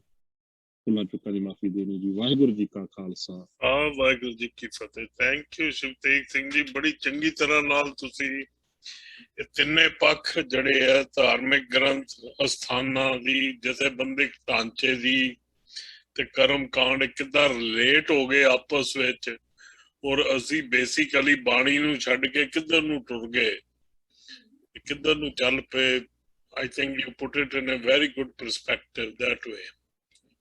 So now we open up for Dr. Vic, ਤੁਸੀਂ ਹੱਥ ਰੇਜ਼ ਕੀਤਾ ਹੋਇਆ, ਪਲੀਜ਼ ਕੁਐਸਚਨ ਜਿਹੜਾ ਬਰੀਫ, ਪਲੀਜ਼ ਸਾਰਿਆਂ ਨੂੰ ਬੇਨਤੀ ਹੈ ਕਿ ਥੋੜਾ ਬਰੀਫ ਰੱਖੋ ਤਾਂ ਕਿ ਸਾਰਿਆਂ ਨੂੰ ਟਾਈਮ ਵੀ ਮਿਲ ਸਕੇ ਔਰ ਡਿਸਕਸ਼ਨ ਵਿੱਚ ਨਾ ਪਵੇ। ਮੇਰੇ ਖਿਆਲ ਸਾਡੇ ਸਾਰਿਆਂ ਕੋਲ ਆਪਣੇ ਸ਼ਿਵਤੇਜ ਸਿੰਘ ਹੋਰਾਂ ਦਾ ਕੰਟੈਕਟ ਵੀ ਹੈਗਾ, ਜੇ ਕੋਈ ਬਹੁਤ ਡਿਸਕਸ਼ਨ ਹੋਵੇ ਤਾਂ ਉਹ ਤੁਸੀਂ ਪ੍ਰਾਈਵੇਟਲੀ ਵੀ ਕਰ ਸਕਦੇ ਹੋ ਡਿਸਕਸ਼ਨ, ਪਰ ਜਿਹੜੀ ਕਾਮਨ ਹੈ ਕੁਐਸਚਨਸ ਤੇ ਆਪਣੇ ਟਾਈਮ ਨੂੰ ਧਿਆਨ ਵਿੱਚ ਰੱਖਦੇ ਹੋਏ ਛੋਟਾ ਕਰੋ। ਥੈਂਕ ਯੂ ਜੀ, ਮੇਰੀ ਬੇਨਤੀ ਪਲੀਜ਼ ਪ੍ਰਵਾਨ ਕਰੋ। ਹਾਂਜੀ, ਡਾਕਟਰ ਜਗਜੀਤ ਸਿੰਘ ਜੀ, ਪਹਿਲਾਂ ਤਾਂ ਬਹੁਤ ਵਧਾਈ ਦੇ ਪਾਤਰ ਹੋ ਕਿ ਇਹੋ ਜਿਹਾ ਵਧੀਆ ਸਪੀਕਰ ਤੁਸੀਂ ਲੱਭਿਆ। ਮੈਂ ਉਹਨਾਂ ਨੂੰ ਪਰਸਨਲੀ ਨਹੀਂ ਜਾਣਦਾ, ਪਤਾ ਨਹੀਂ ਇੰਡੀਆ 'ਚ ਹੋਣਗੇ ਤਾਂ ਮੈਂ ਜ਼ਰੂਰ ਉਹਨਾਂ ਨਾਲ ਸੰਪਰਕ, ਤੁਸੀਂ ਫੋਨ ਜਾਂ ਈਮੇਲ ਦੇਣਾ, ਕਿਉਂਕਿ ਜੋ ਗੱਲਾਂ ਉਹਨਾਂ ਨੇ ਕੀਤੀਆਂ ਨੇ ਉਹ ਬਿਲਕੁਲ ਜਿਵੇਂ ਕਹੀਦਾ 16 ਆਨੇ ਸੱਚ ਹੈਗੀਆਂ। ਹੁਣੇ ਹੀ ਆਪਣਾ ਜਿਵੇਂ ਤੁਹਾਡਾ ਫੋਰਮ ਹੈ, ਇੱਕ ਫੋਰਮ ਸਾਡੇ ਮੇਰੇ ਕੁਲੀਗ ਨੇ, ਤੁਸੀਂ ਜਾਣਦੇ ਹੋ, ਡਾਕਟਰ ਪੱਟੀ, SS ਪੱਟੀ, ਤੇ ਉਹਦੇ 'ਚ ਬੜੀ ਵਾਰੀ ਜ਼ਿਕਰ ਆਉਂਦਾ ਹੈਗਾ। ਮੈਂ ਉਹ ਗ੍ਰੰਥ ਪੁੱਛਿਆ, ਪਰ ਜੀ ਗੁਰੂ ਗੋਬਿੰਦ ਸਿੰਘ ਜੀ ਅਖੀਰਲੇ ਸਮੇਂ 52 ਹੁਕਮ ਉਹਨਾਂ ਦੇ ਨੇ। ਉਹ ਮੈਨੂੰ ਬੜੀ ਵਾਰੀ ਹੈਰਾਨੀ ਹੁੰਦੀ ਹੈ ਕਿ ਜਿਵੇਂ ਇਹਨਾਂ ਨੇ ਜ਼ਿਕਰ ਕੀਤਾ ਹੈਗਾ ਕਿ ਆਪਣਾ ਕਰਤਾਰ ਸਿੰਘ ਸੋਲਨ ਹੋਰਾਂ ਦਾ ਵੀ ਕੋਈ ਕਿਤਾਬ ਉੱਥੇ ਫਿਰ ਕੋਈ ਰੱਖ ਗਿਆ ਲਾਇਬ੍ਰੇਰੀ 'ਚ। ਤੋ ਇਸ ਤਰ੍ਹਾਂ ਦੇ ਜਿਹੜੇ ਫੇਕ ਗ੍ਰੰਥ ਹੈਗੇ ਉਹ ਬਹੁਤ ਸਾਰੇ ਸਿੱਖੀ ਵਿੱਚ ਪ੍ਰਵਾਨ ਚੜ ਰਹੇ ਨੇ। ਈਵਨ ਜਿਹੜਾ ਆਪਣਾ ਜਿਹਨੂੰ 10ਵਾਂ ਗ੍ਰੰਥ ਕਰਕੇ ਪੂਜਾ ਵੀ ਕਰਦੇ ਨੇ, ਔਰ ਤੁਹਾਨੂੰ ਪਤਾ ਹੀ ਹੈ ਉਹਦਾ ਨਾਂ ਪਹਿਲਾਂ ਬਚਿੱਤਰ ਨਾਟਕ ਸੀਗਾ। ਤਾਂ ਉਸ ਲੰਬੀ ਗੱਲ 'ਚ ਅਸੀਂ ਨਹੀਂ ਜਾਂਦੇ, ਪਰ ਮੈਨੂੰ ਇੰਨਾ ਹੈਗਾ ਕਿ ਇਸ ਝਗੜੇ ਨੇ ਸਿੱਖੀ ਦੇ ਪਰਿਵਾਰਾਂ ਨੂੰ ਦੋਫਾੜ ਕੀਤਾ ਹੋਇਆ। ਮੈਂ ਪੰਜਾਬੀ ਯੂਨੀਵਰਸਿਟੀ ਸੀਗਾ, ਉੱਥੇ ਇੰਦਰ ਸਿੰਘ ਘੱਗਾ ਤੇ ਹਰਪਾਲ ਸਿੰਘ ਪੰਨੂ। ਇੰਦਰ ਸਿੰਘ ਘੱਗਾ ਦੇ ਤੁਸੀਂ ਵੀਡੀਓ ਦੇਖ ਲਓ, ਉਹ ਕਹਿੰਦਾ ਜਾਪ, ਉਹ ਤਾਂ ਕਹਿੰਦਾ ਕੋਈ ਹੈ ਹੀ ਨਹੀਂ ਰਚਨਾ। ਜਾਪ ਸਾਹਿਬ ਨੂੰ ਵੀ ਕੰਡੈਮ ਕਰਦੇ ਨੇ ਜੀ, ਇਹ ਸਾਰਾ ਉਹਨਾਂ ਦੇ ਕਵੀਆਂ ਦੀ। ਪਰ ਉਹਦਾ ਭਰਾ ਪ੍ਰੋਫੈਸਰਸ਼ਿਪ ਉਹਨੂੰ ਗੁਰੂ ਗੋਬਿੰਦ ਸਿੰਘ ਚੇਅਰ ਮਿਲੀ ਹੋਈ ਹੈ, ਔਰ ਉਹਨਾਂ ਨੇ ਇੱਕ ਗਰੁੱਪ ਬਣਾਇਆ ਹੋਇਆ ਹੈ, ਹਰਭਜਨ ਸਿੰਘ ਵਿਰਕ ਵੀ, ਉਹ ਜਿਹੜਾ ਦੇਹਰਾਦੂਨ ਵਾਲਾ, 50-60 ਬੰਦੇ ਨੇ। ਉਹਨਾਂ ਨੇ ਕੋਰਟ ਵਿੱਚ ਜਾਂ ਆਪਣਾ ਥਾਣੇ 'ਚ ਗੁਰਤੇਜ ਔਰ ਗੁਰਦਰਸ਼ਨ ਸਿੰਘ ਢਿੱਲੋਂ ਤੇ ਮੈਨੂੰ ਵੀ ਉਹ ਵਲੇਟਣਾ ਚਾਹੁੰਦੇ ਸੀ, ਕੇਸ ਕੀਤਾ ਹੋਇਆ 295 ਇਹ ਧਾਰਾ ਕੋਈ ਹੈਗੀ ਹੈ ਧਰਮ ਦੀ। ਤੋ ਇਸ ਟਾਈਪ ਦਾ ਜਿਹੜਾ ਪ੍ਰਚਾਰ ਹੈ, ਜਿਵੇਂ ਕਿਹਾ ਸ਼ਿਵ ਤੇ, ਕਿ ਗੁਰੂ ਗ੍ਰੰਥ ਦੇ, ਜੇ ਮੈਨੂੰ ਤਾਂ ਇੱਕੋ ਹੀ ਆਰਗੂਮੈਂਟ ਹੈ, ਲੌਜੀਕਲ ਹੈ, ਕਿ ਜੇਕਰ ਗੁਰੂ ਗੋਬਿੰਦ ਸਿੰਘ ਮਹਾਰਾਜ ਦੀ ਕੋਈ ਬਾਣੀ ਆਪਣੀ ਅਥੈਂਟਿਕ ਹੁੰਦੀ, ਜਿਵੇਂ ਉਹਨਾਂ ਨੇ ਆਪਣੇ ਪਿਤਾ ਜੀ ਦੀ ਬਾਣੀ ਉਸ ਵੇਲੇ ਗੁਰੂ ਗ੍ਰੰਥ ਸਾਹਿਬ ਜਾਂ ਜਿਹੜੀ ਦਮਦਮਾ ਬੀੜ 'ਚ ਹੈ, ਤਾਂ ਉਹ ਆਪਣੀ ਬਾਣੀ ਜ਼ਰੂਰ ਦਰਜ ਕਰਦੇ। ਤਾਂ ਉਹ ਇੱਕ ਵੱਡਾ, ਜਿਵੇਂ ਇਹਨਾਂ ਨੇ ਕਿਹਾ, ਏਜੰਸੀਆਂ ਕਹਿ ਲਓ ਜਾਂ ਇਹ ਜਿਹੜੀਆਂ ਸੰਪਰਦਾਵਾਂ ਨੇ, ਉਹਨਾਂ ਦੀ ਇੱਕ ਗਿਣੀ ਮਿਥੀ ਸਾਜ਼ਿਸ਼ ਕਹਿ ਲਓ। ਤਾਂ ਇਹਨੇ ਸਿੱਖੀ ਦਾ ਬਹੁਤ ਸਾਰਾ ਨੁਕਸਾਨ ਕੀਤਾ ਹੈਗਾ। ਮੈਂ ਆਪਣੀ ਗੱਲ ਦੱਸਦਾ, ਜਿੰਨੀ ਵਾਰੀ ਡਾਕਟਰ ਸਾਹਿਬ ਬਰੀਫ ਕਰੋ। ਹਾਂਜੀ, ਕਿ ਜਿਹੜੀ ਜਦੋਂ ਤੁਸੀਂ ਬਾਣੀ ਨੂੰ, ਕਿਉਂਕਿ ਮੈਂ ਤਾਂ ਕਹਿੰਦਾ 99% ਸਿੱਖ ਚਾਹੇ ਕੈਨੇਡਾ ਅਮਰੀਕਾ ਨੇ, ਉਹ ਬਾਣੀ ਨੂੰ ਸਮਝਦੇ ਹੀ ਨਹੀਂ ਹੈਗੇ। ਪਾਠ ਕੀਤਾ, ਮੱਥਾ ਟੇਕਿਆ, ਲੰਗਰ ਕੀਤਾ, ਸਾਡਾ ਇਹੀ। ਤੋ ਜਦੋਂ ਬਾਣੀ ਦੀ ਸਮਝ ਆਈ, ਮੈਂ ਪਟਿਆਲੇ ਤੋਂ ਜਾਣਾ, ਪਹਿਲਾਂ ਇਸ਼ਨਾਨ ਕਰਨਾ, ਫਿਰ ਮੱਥਾ ਟੇਕ। ਜਦੋਂ ਬਾਣੀ 'ਚ ਪਤਾ ਲੱਗਿਆ ਕਿ ਇਸ਼ਨਾਨ ਤਾਂ ਜਿਹੜਾ ਹੈ ਅੰਦਰਲੇ ਦੀ ਮਹੱਤਤਾ ਹੈ, ਬਾਹਰਲੇ ਇਸ਼ਨਾਨ ਦੀ ਕੋਈ ਵੈਲਿਊ ਨਹੀਂ ਸਿੱਖੀ। ਮੈਂ ਉੱਥੇ 29 ਸਾਲ ਜਿੰਨੇ ਚਿਰ ਰਿਹਾ, ਮੈਂ ਘਰੋਂ ਇਸ਼ਨਾਨ ਕਰਕੇ ਮੱਥਾ ਟੇਕਣ ਜਾਣਾ, ਪਰ ਕਦੀ ਉੱਥੇ ਸਰੋਵਰ। ਤੋ ਇਹ ਜਿਹੜੇ ਬੜੇ ਸਾਡੇ ਚੱਲ ਰਹੇ ਨੇ, ਮੂਲ ਮੰਤਰ ਦਾ ਵੀ ਹੁਣ ਜਿਹੜਾ ਟਕਸਾਲ ਵਾਲਿਆਂ ਦਾ ਗੁਰੂ ਗ੍ਰੰਥ ਸਾਹਿਬ ਜਿਹੜਾ ਛਪਿਆ ਹੈ, ਗੁਰਤੇਜ ਦੇ ਲੇਖ ਵੀ ਹੈਗੇ, ਗੁਰਤੇਜ ਸਿੰਘ IAS ਜਿਹੜਾ, ਕਿ ਉਹ ਜਿਹੜਾ ਸਲੋਕ ਹੈਗਾ ਗੁਰੂ ਗ੍ਰੰਥ ਸਾਹਿਬ 'ਚ, ਸਤਿਗੁਰ ਪ੍ਰਸਾਦ ਤੱਕ ਮੂਲ ਮੰਤਰ ਖਤਮ ਹੁੰਦਾ, ਉਹਨਾਂ ਨੇ ਸਲੋਕ ਵਿੱਚ ਐਂਟਰ ਕਰਕੇ ਜਿਹੜਾ ਉਹਦੀ ਡਿਵੀਜ਼ਨ ਸੀ ਉਹ ਵੀ ਖਤਮ ਕਰ ਦਿੱਤੀ। ਤਾਂ ਇਹੋ ਜਿਹੇ ਬਹੁਤ ਸਾਰੇ ਚੱਲ ਰਹੇ ਨੇ। ਇਹਦਾ ਕਿਉਂ ਅਸਰ ਹੋ ਰਿਹਾ ਹੈ? ਕਿਉਂਕਿ ਜਿਹੜੀ ਵੀ ਪਾਵਰ ਵਿੱਚ ਕੋਈ ਗਵਰਨਮੈਂਟ ਹੁੰਦੀ ਹੈ, ਦੋ ਸਾਡੇ ਪ੍ਰੋਫੈਸਰ ਨੇ, ਸਭ ਨੂੰ ਪਤਾ ਹੈ, ਨਾ ਮੈਂ ਨਹੀਂ ਲਵਾਂਗਾ ਕਿਉਂਕਿ ਮੈਂ ਉਹਨਾਂ ਨਾਲ ਕੰਮ ਕੀਤਾ। ਸੈਂਟਰਲ ਯੂਨੀਵਰਸਿਟੀ ਹਿਮਾਚਲ ਪ੍ਰਦੇਸ਼ ਵਿੱਚ ਜਿਹੜਾ ਚਾਂਸਲਰ ਹੈਗਾ, ਉਹ ਕਿਉਂਕਿ RSS ਦੇ ਏਜੰਡੇ ਨੂੰ ਸਪੋਰਟ ਕਰਦਾ ਹੈ, ਉਹ ਉੱਥੇ। ਦੂਜਾ ਬੰਦਾ ਜਿਹਨੂੰ ਕੋਈ ਪ੍ਰੋਫੈਸਰ ਨਹੀਂ ਸੀ ਲਾਉਂਦਾ ਪੰਜਾਬ 'ਚ, ਉਹ ਸੈਂਟਰਲ ਯੂਨੀਵਰਸਿਟੀ ਦਾ ਚਾਂਸਲਰ ਦੀ ਪੋਜੀਸ਼ਨ ਜਿਹੜੀ ਹੈ ਗਵਰਨਰ ਦੇ ਬਰਾਬਰ ਹੁੰਦੀ। ਅੰਗਰੇਜ਼ਾਂ ਵੇਲੇ ਤਾਂ ਗਵਰਨਰ ਹੀ ਹੁੰਦਾ ਸੀ। ਉਸ ਨੂੰ ਕਿਉਂਕਿ ਉਹਨੇ ਇੱਕ ਟੇਪ ਮੇਰੇ ਕੋਲ ਹੈ, ਉਹਨੇ ਕਿਹਾ ਜੀ ਸਿੱਖੀ ਤਾਂ ਵੇਦਾਂ 'ਚੋਂ ਨਿਕਲੀ ਹੈ, ਅਗਲੇ 3-4 ਦਿਨ 'ਚ ਉਹ ਚਾਂਸਲਰ। ਸੋ ਇਹ ਜਿਹੜੀ ਇੱਕ ਸਿੱਖਾਂ ਦੀ ਮਾਰ ਹੋ ਗਈ ਹੈ ਕਿ ਤੁਹਾਨੂੰ ਪਾਵਰ ਜਿਹੜੀ ਬ੍ਰੋਕਰਸ ਨੇ ਉਹਨਾਂ ਨਾਲ। ਸੋ ਐਨੀਵੇ, ਸ਼ਿਵਤੇਜ ਦੇ ਕਿਸੇ ਵੀ ਗੱਲ ਦੇ ਉੱਤੇ ਮੈਂ ਕਿੰਤੂ ਪ੍ਰੰਤੂ ਨਹੀਂ ਕਰਦਾ, ਮੈਂ ਸਿਰਫ ਕੰਟੈਕਟ ਚਾਹੁੰਦਾ ਸੀ, ਉਹ ਤੁਹਾਡੇ ਤੋਂ ਮਿਲ ਜਾਏਗਾ। ਠੀਕ ਹੈ ਜੀ, ਠੀਕ ਹੈ, ਮੈਂ ਤੁਹਾਨੂੰ ਪੁੱਛ ਕੇ ਭੇਜ ਦਿਆਂਗਾ ਜੀ। ਹਾਂਜੀ, Joginder Singh ji, I think doctor ਸਾਹਿਬ ਦੇ ਤਾਂ ਜ਼ਿਆਦਾ ਕਮੈਂਟ ਸੀਗੇ। ਹਾਂਜੀ, ਕੋਈ ਕੁਐਸਚਨ ਵਿੱਚੋਂ ਨਹੀਂ ਹੈ? ਹਾਂਜੀ ਹਾਂਜੀ, ਮੈਂ ਬਹੁਤ ਡਿਟੇਲ 'ਚ ਨਹੀਂ ਜਾਣਾ। ਮੈਂ ਇਹ ਆ ਵੀ ਇਹਨਾਂ ਨੇ ਸੋਲੂਸ਼ਨ ਤਾਂ ਦੱਸ ਹੀ ਦਿੱਤਾ ਕਿ ਉਹ ਅਖੀਰ 'ਚ ਉਹਨਾਂ ਨੇ ਕਨਕਲੂਡ ਜੋ ਕੀਤਾ ਉਹ ਇੱਕ ਸੋਲੂਸ਼ਨ ਆ। ਉਹਨੂੰ ਉਹ ਸਾਨੂੰ ਸਾਰਿਆਂ ਨੂੰ, ਦੇਖੋ ਗੱਲ ਹੁਣ ਇੱਥੇ ਆ ਕੇ ਫਿਰ ਆਪਾਂ ਹੁਣ ਕਰਨਾ ਕੀ ਆ? ਇਹ ਆਪਾਂ ਬੜੇ ਸੋਲੂਸ਼ਨ, ਬੜਾ ਹੀ ਡਿਸਕਸ਼ਨ, ਬੜਾ ਕੁਝ ਹੋ ਰਿਹਾ, ਬਹੁਤ ਹੀ ਐਵਰੀ ਡੇ ਆਪਾਂ ਵੈਬਿਨਾਰ ਵੀ ਬਹੁਤ ਕੀਤੇ ਆ, ਪਰ ਉਤੋਂ ਸੋਲੂਸ਼ਨ ਦੇ ਆਪਾਂ ਫਿਰ ਹੁਣ ਇੱਥੋਂ ਛੱਡ ਦੇਣਾ।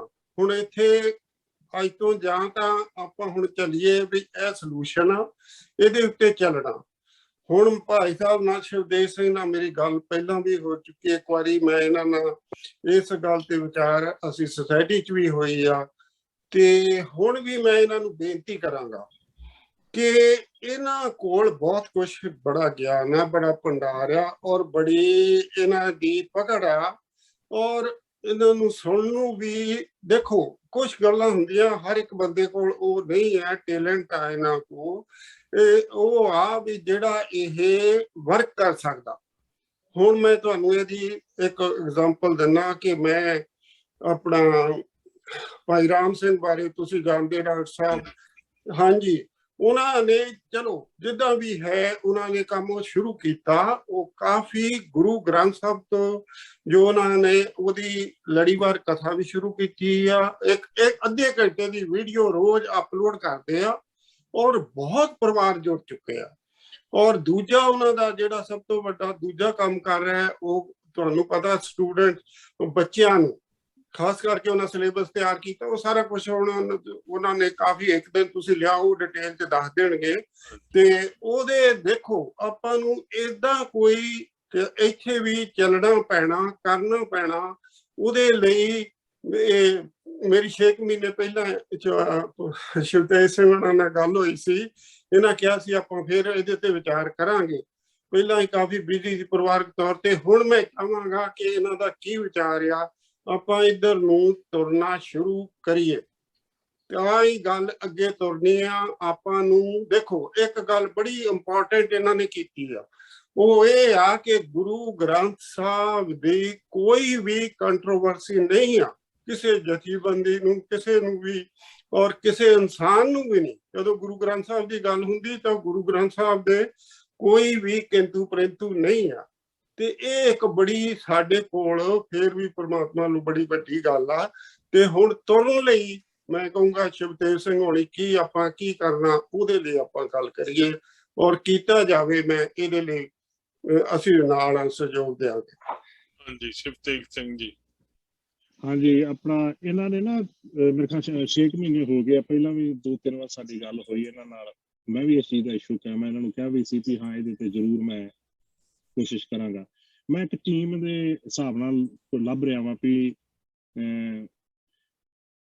ਮੇਰੇ ਇਕੱਲੇ ਦੇ ਵਾਸ ਦੇ ਵਿੱਚ ਨਹੀਂ ਹੈ, ਕਿਉਂਕਿ ਇਹਦੇ ਵਾਸਤੇ ਜਿਹੜਾ ਜਿਸ ਤਰ੍ਹਾਂ ਕੈਮਰੇ ਦਾ ਸਿਸਟਮ ਹੈ, ਚੈਨਲ ਦੇ ਨੂੰ ਲੈ ਕੇ ਚੱਲਣਾ, ਕਿਸ ਤਰੀਕੇ ਨਾਲ ਅਪਲੋਡ ਕਰਨਾ, ਜੋ ਵੀ ਉਹ ਸਾਰਾ ਕਿਹੜੇ ਕਨਸੈਪਟ ਤੇ ਆਪਾਂ ਵਿਚਾਰ ਕਰਨੀ ਹੈ ਉਹ ਡਿਸਕਸ ਹੋਵੇ ਵੀ ਹਾਂ ਵੀ ਆਹ ਕੁਐਸਚਨ ਨੇ, ਇਹਨਾਂ ਦੇ ਬਾਰੇ ਉੱਤੇ ਆਪਾਂ ਆ ਜਿਹੜਾ ਵਾ ਵਿਚਾਰ ਕਰਨੀ ਹੈ। ਉਹ ਮੈਂ ਕੋਸ਼ਿਸ਼ ਕਰ ਰਿਹਾ ਵਾਂ, ਲੱਭ ਰਿਹਾ ਵੀ ਕੋਈ 2-4 ਸੱਜਣ ਮੇਰੇ ਨਾਲ ਕਿਸੇ ਤਰੀਕੇ ਦੇ ਨਾਲ ਜੁੜ ਜਾਣ। ਵੀਕ ਵਿੱਚ ਭਾਵੇਂ ਅਸੀਂ ਇੱਕ ਦਿਨ ਇਕੱਠੇ ਹੋ ਜਾ ਕਰੀਏ ਤੇ ਉਹ ਫਿਰ ਜਿਹੜਾ ਸਾਰਾ ਬਣਾ ਕੇ ਉਹਨੂੰ ਬਕਾਇਦਾ ਰਿਕਾਰਡ ਕਰਕੇ ਫਿਰ ਉਸ ਨੂੰ ਆਪਾਂ ਜਿਹੜਾ ਵਾ YouTube ਤੇ ਜਾਂ ਹੋਰ ਵੀ ਜਿਹੜੇ ਵੱਖਰੇ ਪਲੇਟਫਾਰਮ ਨੇ ਉਹਨਾਂ ਦੇ ਉੱਤੇ ਆਪਾਂ ਜਿਹੜਾ ਉਹਨੂੰ ਚਲਾ ਸਕੀਏ। ਤੇ ਮੈਂ ਕੋਸ਼ਿਸ਼ ਕਰ ਰਿਹਾ, ਪਰ ਮੈਨੂੰ ਨਾ ਬੰਦੇ ਸਾਰੇ ਪਤਾ ਨਹੀਂ ਜਾਂ ਇਹਨਾਂ ਇਸ ਕੰਟਰੀ ਵਿੱਚ ਬਿਜੀ ਜ਼ਿਆਦਾ ਨੇ। ਮੈਂ ਸਰਦਾਰ ਕੁਲਤਾਰ ਸਿੰਘ ਹੋਰਾਂ ਨਾਲ ਉਹ ਵੀ ਕਹਿੰਦੇ ਜੀ ਟਾਈਮ ਨਹੀਂ ਲੱਗ ਪਾ ਰਿਹਾ, ਹੋਰ ਵੀ ਜਿਹੜੇ ਕੋਈ ਇਹੋ ਜਿਹੇ ਸੁਹਿਰਦ ਬੰਦੇ ਨੇ, ਮੈਂ ਕੋਸ਼ਿਸ਼ ਕਰ ਰਿਹਾ ਵਾਂ। ਮੇਰੀ ਆ ਥੋੜੇ ਦਿਨ ਪਹਿਲਾਂ ਇੱਕ ਸਰਦਾਰ ਹਰਕੀਰਤ ਸਿੰਘ ਹੋਰਾਂ ਨਾਲ ਵੀ ਗੱਲ ਹੋਈ ਇਸੇ ਵਿਸ਼ੇ ਦੇ ਉੱਤੇ, ਤੇ ਗੱਲ ਬਸ ਉਹ ਸਾਰੇ ਬਿਜੀ ਬਹੁਤ ਚੱਲ ਰਹੇ ਨੇ। ਆਪਾਂ ਕੋਸ਼ਿਸ਼ ਕਰੀਏ ਜੇ ਤੁਹਾਡੇ ਨਿਗਾਹ ਵਿੱਚ ਕੋਈ ਐਸਾ ਸੱਜਣ ਹੈ ਜਿਹੜਾ ਸਪੋਰਟ ਕਰ ਸਕੇ ਸਾਡੇ ਨਾਲ, ਕੋਈ ਟਾਈਮ ਸਾਨੂੰ ਦੇ ਸਕੇ, ਕਿਉਂਕਿ 2-4 ਸਿੰਘ ਅਸੀਂ ਹੋਵਾਂਗੇ ਫਿਰ ਅਸੀਂ ਕਾਮਯਾਬ। ਇਹ ਨਹੀਂ ਮੈਂ ਚਾਹੁੰਦਾ ਕਿ ਹਾਂ ਵੀ 2 ਹਫ਼ਤੇ ਤੇ ਚੱਲੇ, ਤੀਜੇ ਹਫ਼ਤੇ ਬੰਦ ਹੋ ਜੇ, ਫਿਰ ਕੰਟੀਨਿਊ ਆਪਾਂ ਉਹਨੂੰ ਲੈ ਕੇ ਚੱਲੀਏ। ਹਾਂਜੀ ਜੋਗਿੰਦਰ ਸਿੰਘ ਅਨਮਿਊਟ ਕਰ ਲਓ, ਸਪਲੀਮੈਂਟਰੀ ਹੈਗਾ ਤੁਹਾਡਾ ਤੇ ਪਲੀਜ਼। ਹਾਂਜੀ ਬਿਲਕੁਲ, ਇਹ ਜਿਹੜੀ ਇਹ ਤੁਸੀਂ ਗੱਲ ਕੀਤੀ ਆ ਆਪਾਂ ਇਹਦਾ ਹੋ ਜਾਏਗਾ, ਪਰ ਤੁਸੀਂ ਕੋਈ ਨਾ ਕੋਈ ਇਹਦਾ ਜਿਹੜਾ ਉਹ ਬਣਾ ਲਓ ਕਿ ਕੀ ਇਹਦਾ ਆਪਾਂ ਕਿੱਧਰ ਨੂੰ ਚੱਲਣਾ, ਕੀ ਕਰਨਾ, ਕੀ ਤੁਰਨਾ, ਕੁਛ ਨਾ ਬੈਕਗਰਾਉਂਡ ਬਣਾ ਕੇ ਰੱਖੋ। ਤੇ ਸਾਡੇ ਅਸੀਂ ਆਪਣੇ ਬੱਚਿਆਂ ਨੂੰ ਵੀ ਉਹ ਕੰਪਿਊਟਰ ਇੱਧਰ ਸਾਡਾ ਸਾਰਾ ਕੁਝ ਜਾਣਦੇ ਆ ਕਾਫੀ, ਹੋਰ ਵੀ ਆਪਣਾ ਇਹਦੇ ਲਈ ਆਪਾਂ ਬੰਦੋਬਸਤ ਫਿਰ ਬਾਅਦ ਚ ਹੋ ਜਾਊਗਾ। ਤੁਸੀਂ ਇਹਦਾ ਉਹ ਬਣਾਓ ਰੂਪ ਰੇਖਾ ਬਣਾ ਕੇ ਇਹ ਆਪਾਂ ਇਹਦੇ ਤੇ ਵਿਚਾਰ ਸ਼ੁਰੂ ਕਰੀਏ। ਉਹਦੇ ਲਈ ਇਕੱਠੇ ਹੋ ਕੇ ਤੁਹਾਡੇ ਨਾਲ ਆ। ਤੁਸੀਂ ਮੈਨੂੰ ਪਤਾ ਇਹ ਸਾਰਾ ਕੁਝ ਜਦੋਂ ਸ਼ੁਰੂਆਤ ਹੋ ਗਈ ਨਾ ਫਿਰ ਆਪਣੇ ਆਪ ਹੀ ਕੋਈ ਨਾ ਕੋਈ ਆਪਣਾ ਹੱਲ ਤੁਰ ਪੈਣਾ। ਤੁਹਾਨੂੰ ਪਤਾ ਹੀ ਆ ਬਾਬਾ ਨਾਲ ਇਕੱਲਾ ਹੀ ਤੁਰਿਆ ਸੀ ਤੇ ਤੁਸੀਂ ਵੀ ਤੁਰਨਾ ਸ਼ੁਰੂ ਕਰੋ ਬਸ। ਠੀਕ ਹੈ ਜੀ, ਬਿਲਕੁਲ ਬਿਲਕੁਲ। ਅੱਛਾ, ਮੇਰਾ ਇੱਕ ਜਸਟ ਮੇਰੇ ਵੱਲੋਂ ਹੈਗਾ ਸੁਜੈਸ਼ਨ ਹੈ, ਉਹਦੇ ਬਾਰੇ ਕਮੈਂਟਸ ਮੈਂ ਚਾਹਾਂਗਾ ਕਿ ਐਟ ਲੀਸਟ ਮੈਂ ਦੇਖਦਾ ਅਸੀਂ 40-45 ਬੰਦੇ ਇੱਥੇ ਜੁੜਦੇ ਆ ਜਾਂ 50 ਬੰਦੇ ਦੇ ਕਰੀਬ, ਕੀ ਸਾਡੀ ਟਰਮੀਨੋਲੋਜੀ ਜਿਹੜੀ ਹੈ, ਅਸੀਂ ਜਿਹੜੀਆਂ day to day terms use ਕਰਦੇ ਆ ਉਹ ਡੇ ਟੂ ਡੇ ਆਪਣੇ ਬੋਲ ਬਾਲੇ ਵਿੱਚ ਵੀ ਯੂਜ਼ ਕਰਦੇ ਆ। ਜਿੱਦਾਂ ਤੁਸੀਂ ਕਿਹਾ ਹਰਮੰਦਰ ਸਾਹਿਬ ਤੇ ਦਰਬਾਰ ਸਾਹਿਬ, ਕੀ ਅਸੀਂ ਆਪਣੇ ਰੋਜ਼ ਹਰਮੰਦਰ ਕਹਿੰਦੇ ਆ ਆਪ ਕਿ ਦਰਬਾਰ ਸਾਹਿਬ ਕਹਿੰਦੇ ਆ? ਕੀ ਅਸੀਂ ਗੁਰੂ ਨਾਨਕ ਦੇਵ ਕਹਿੰਦੇ ਆ ਕਿ ਗੁਰੂ ਨਾਨਕ ਕਹਿੰਦੇ ਆ? ਕੀ ਅਸੀਂ ਜਿਹੜੀਆਂ ਟਰਮਸ ਰੋਜ਼ ਯੂਜ਼ ਕਰਦੇ ਆ, ਡੇ ਟੂ ਡੇ ਯੂਜ਼ ਕਰਦੇ ਆ, ਕੀ ਅਸੀਂ ਉਹਨਾਂ ਨੂੰ ਐਟਲੀਸਟ ਆਪਣੇ ਲੈਵਲ ਤੇ ਤਾਂ ਕਰੈਕਟ ਕਰ ਸਕਦੇ ਆ, ਆਪ ਤਾਂ ਕਰ ਸਕਦੇ ਆ ਕਿ ਨਹੀਂ? ਐਟਲੀਸਟ ਜਿਹੜੇ ਬੈਠੇ ਆ ਭਾਵੇਂ ਦੂਜਿਆਂ ਦੀ ਸੋਲੂਸ਼ਨ ਬਾਅਦ ਵਿੱਚ ਜਾਈਏ, ਪਹਿਲੇ ਆਪਣੇ ਆਪ ਨੂੰ ਵੀ ਠੀਕ ਕਰ ਲਈਏ।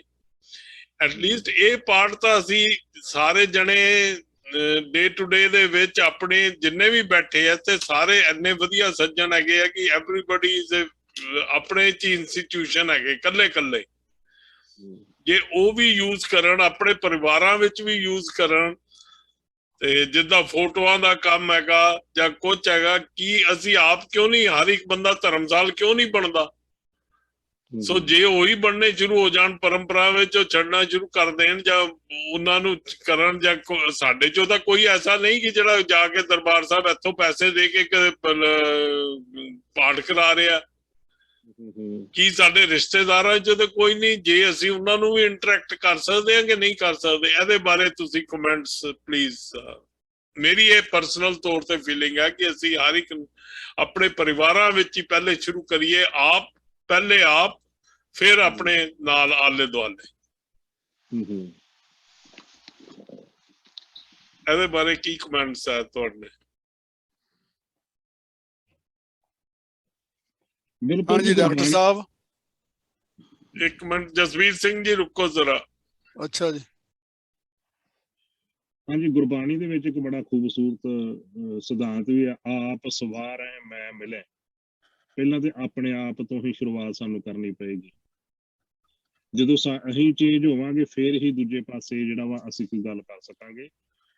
ਤੇ ਇਸ ਕਰਕੇ ਜਿਹੜੀ ਸਾਡੀ ਇਹ ਤਕਰੀਬਨ ਆਮ ਸਾਡੀ ਵਰਤੋਂ ਵਿਹਾਰ ਵਿੱਚ ਜਿਹੜੇ ਲਫ਼ਜ਼ ਆਉਂਦੇ ਨੇ, ਜਾਂ ਜਿਹੜੇ ਥੋੜੇ ਬਹੁਤੇ ਰਹਿਣ ਸਹਿਣ ਦੇ ਤਰੀਕੇ ਨੇ, ਇਹਨਾਂ ਚੀਜ਼ਾਂ ਨੂੰ ਆਪਾਂ ਫੋਲੋ ਕਰਨਾ ਸ਼ੁਰੂ ਕਰ ਦਈਏ। ਜਿਵੇਂ ਆਪਾਂ ਜੇ ਗੁਰਦੁਆਰਾ ਸਾਹਿਬ ਵੀ ਜਾਂਦੇ ਹਾਂ, ਉੱਥੇ ਜਾ ਕੇ ਅਸੀਂ ਕੀ ਕਰਨਾ ਵਾ, ਗੁਰਮਤ ਮੁਤਾਬਕ ਕੀ ਕਰਨਾ ਚਾਹੀਦਾ, ਆਪਾਂ ਉਹ ਕਰਨਾ ਸ਼ੁਰੂ ਕਰ ਦਈਏ।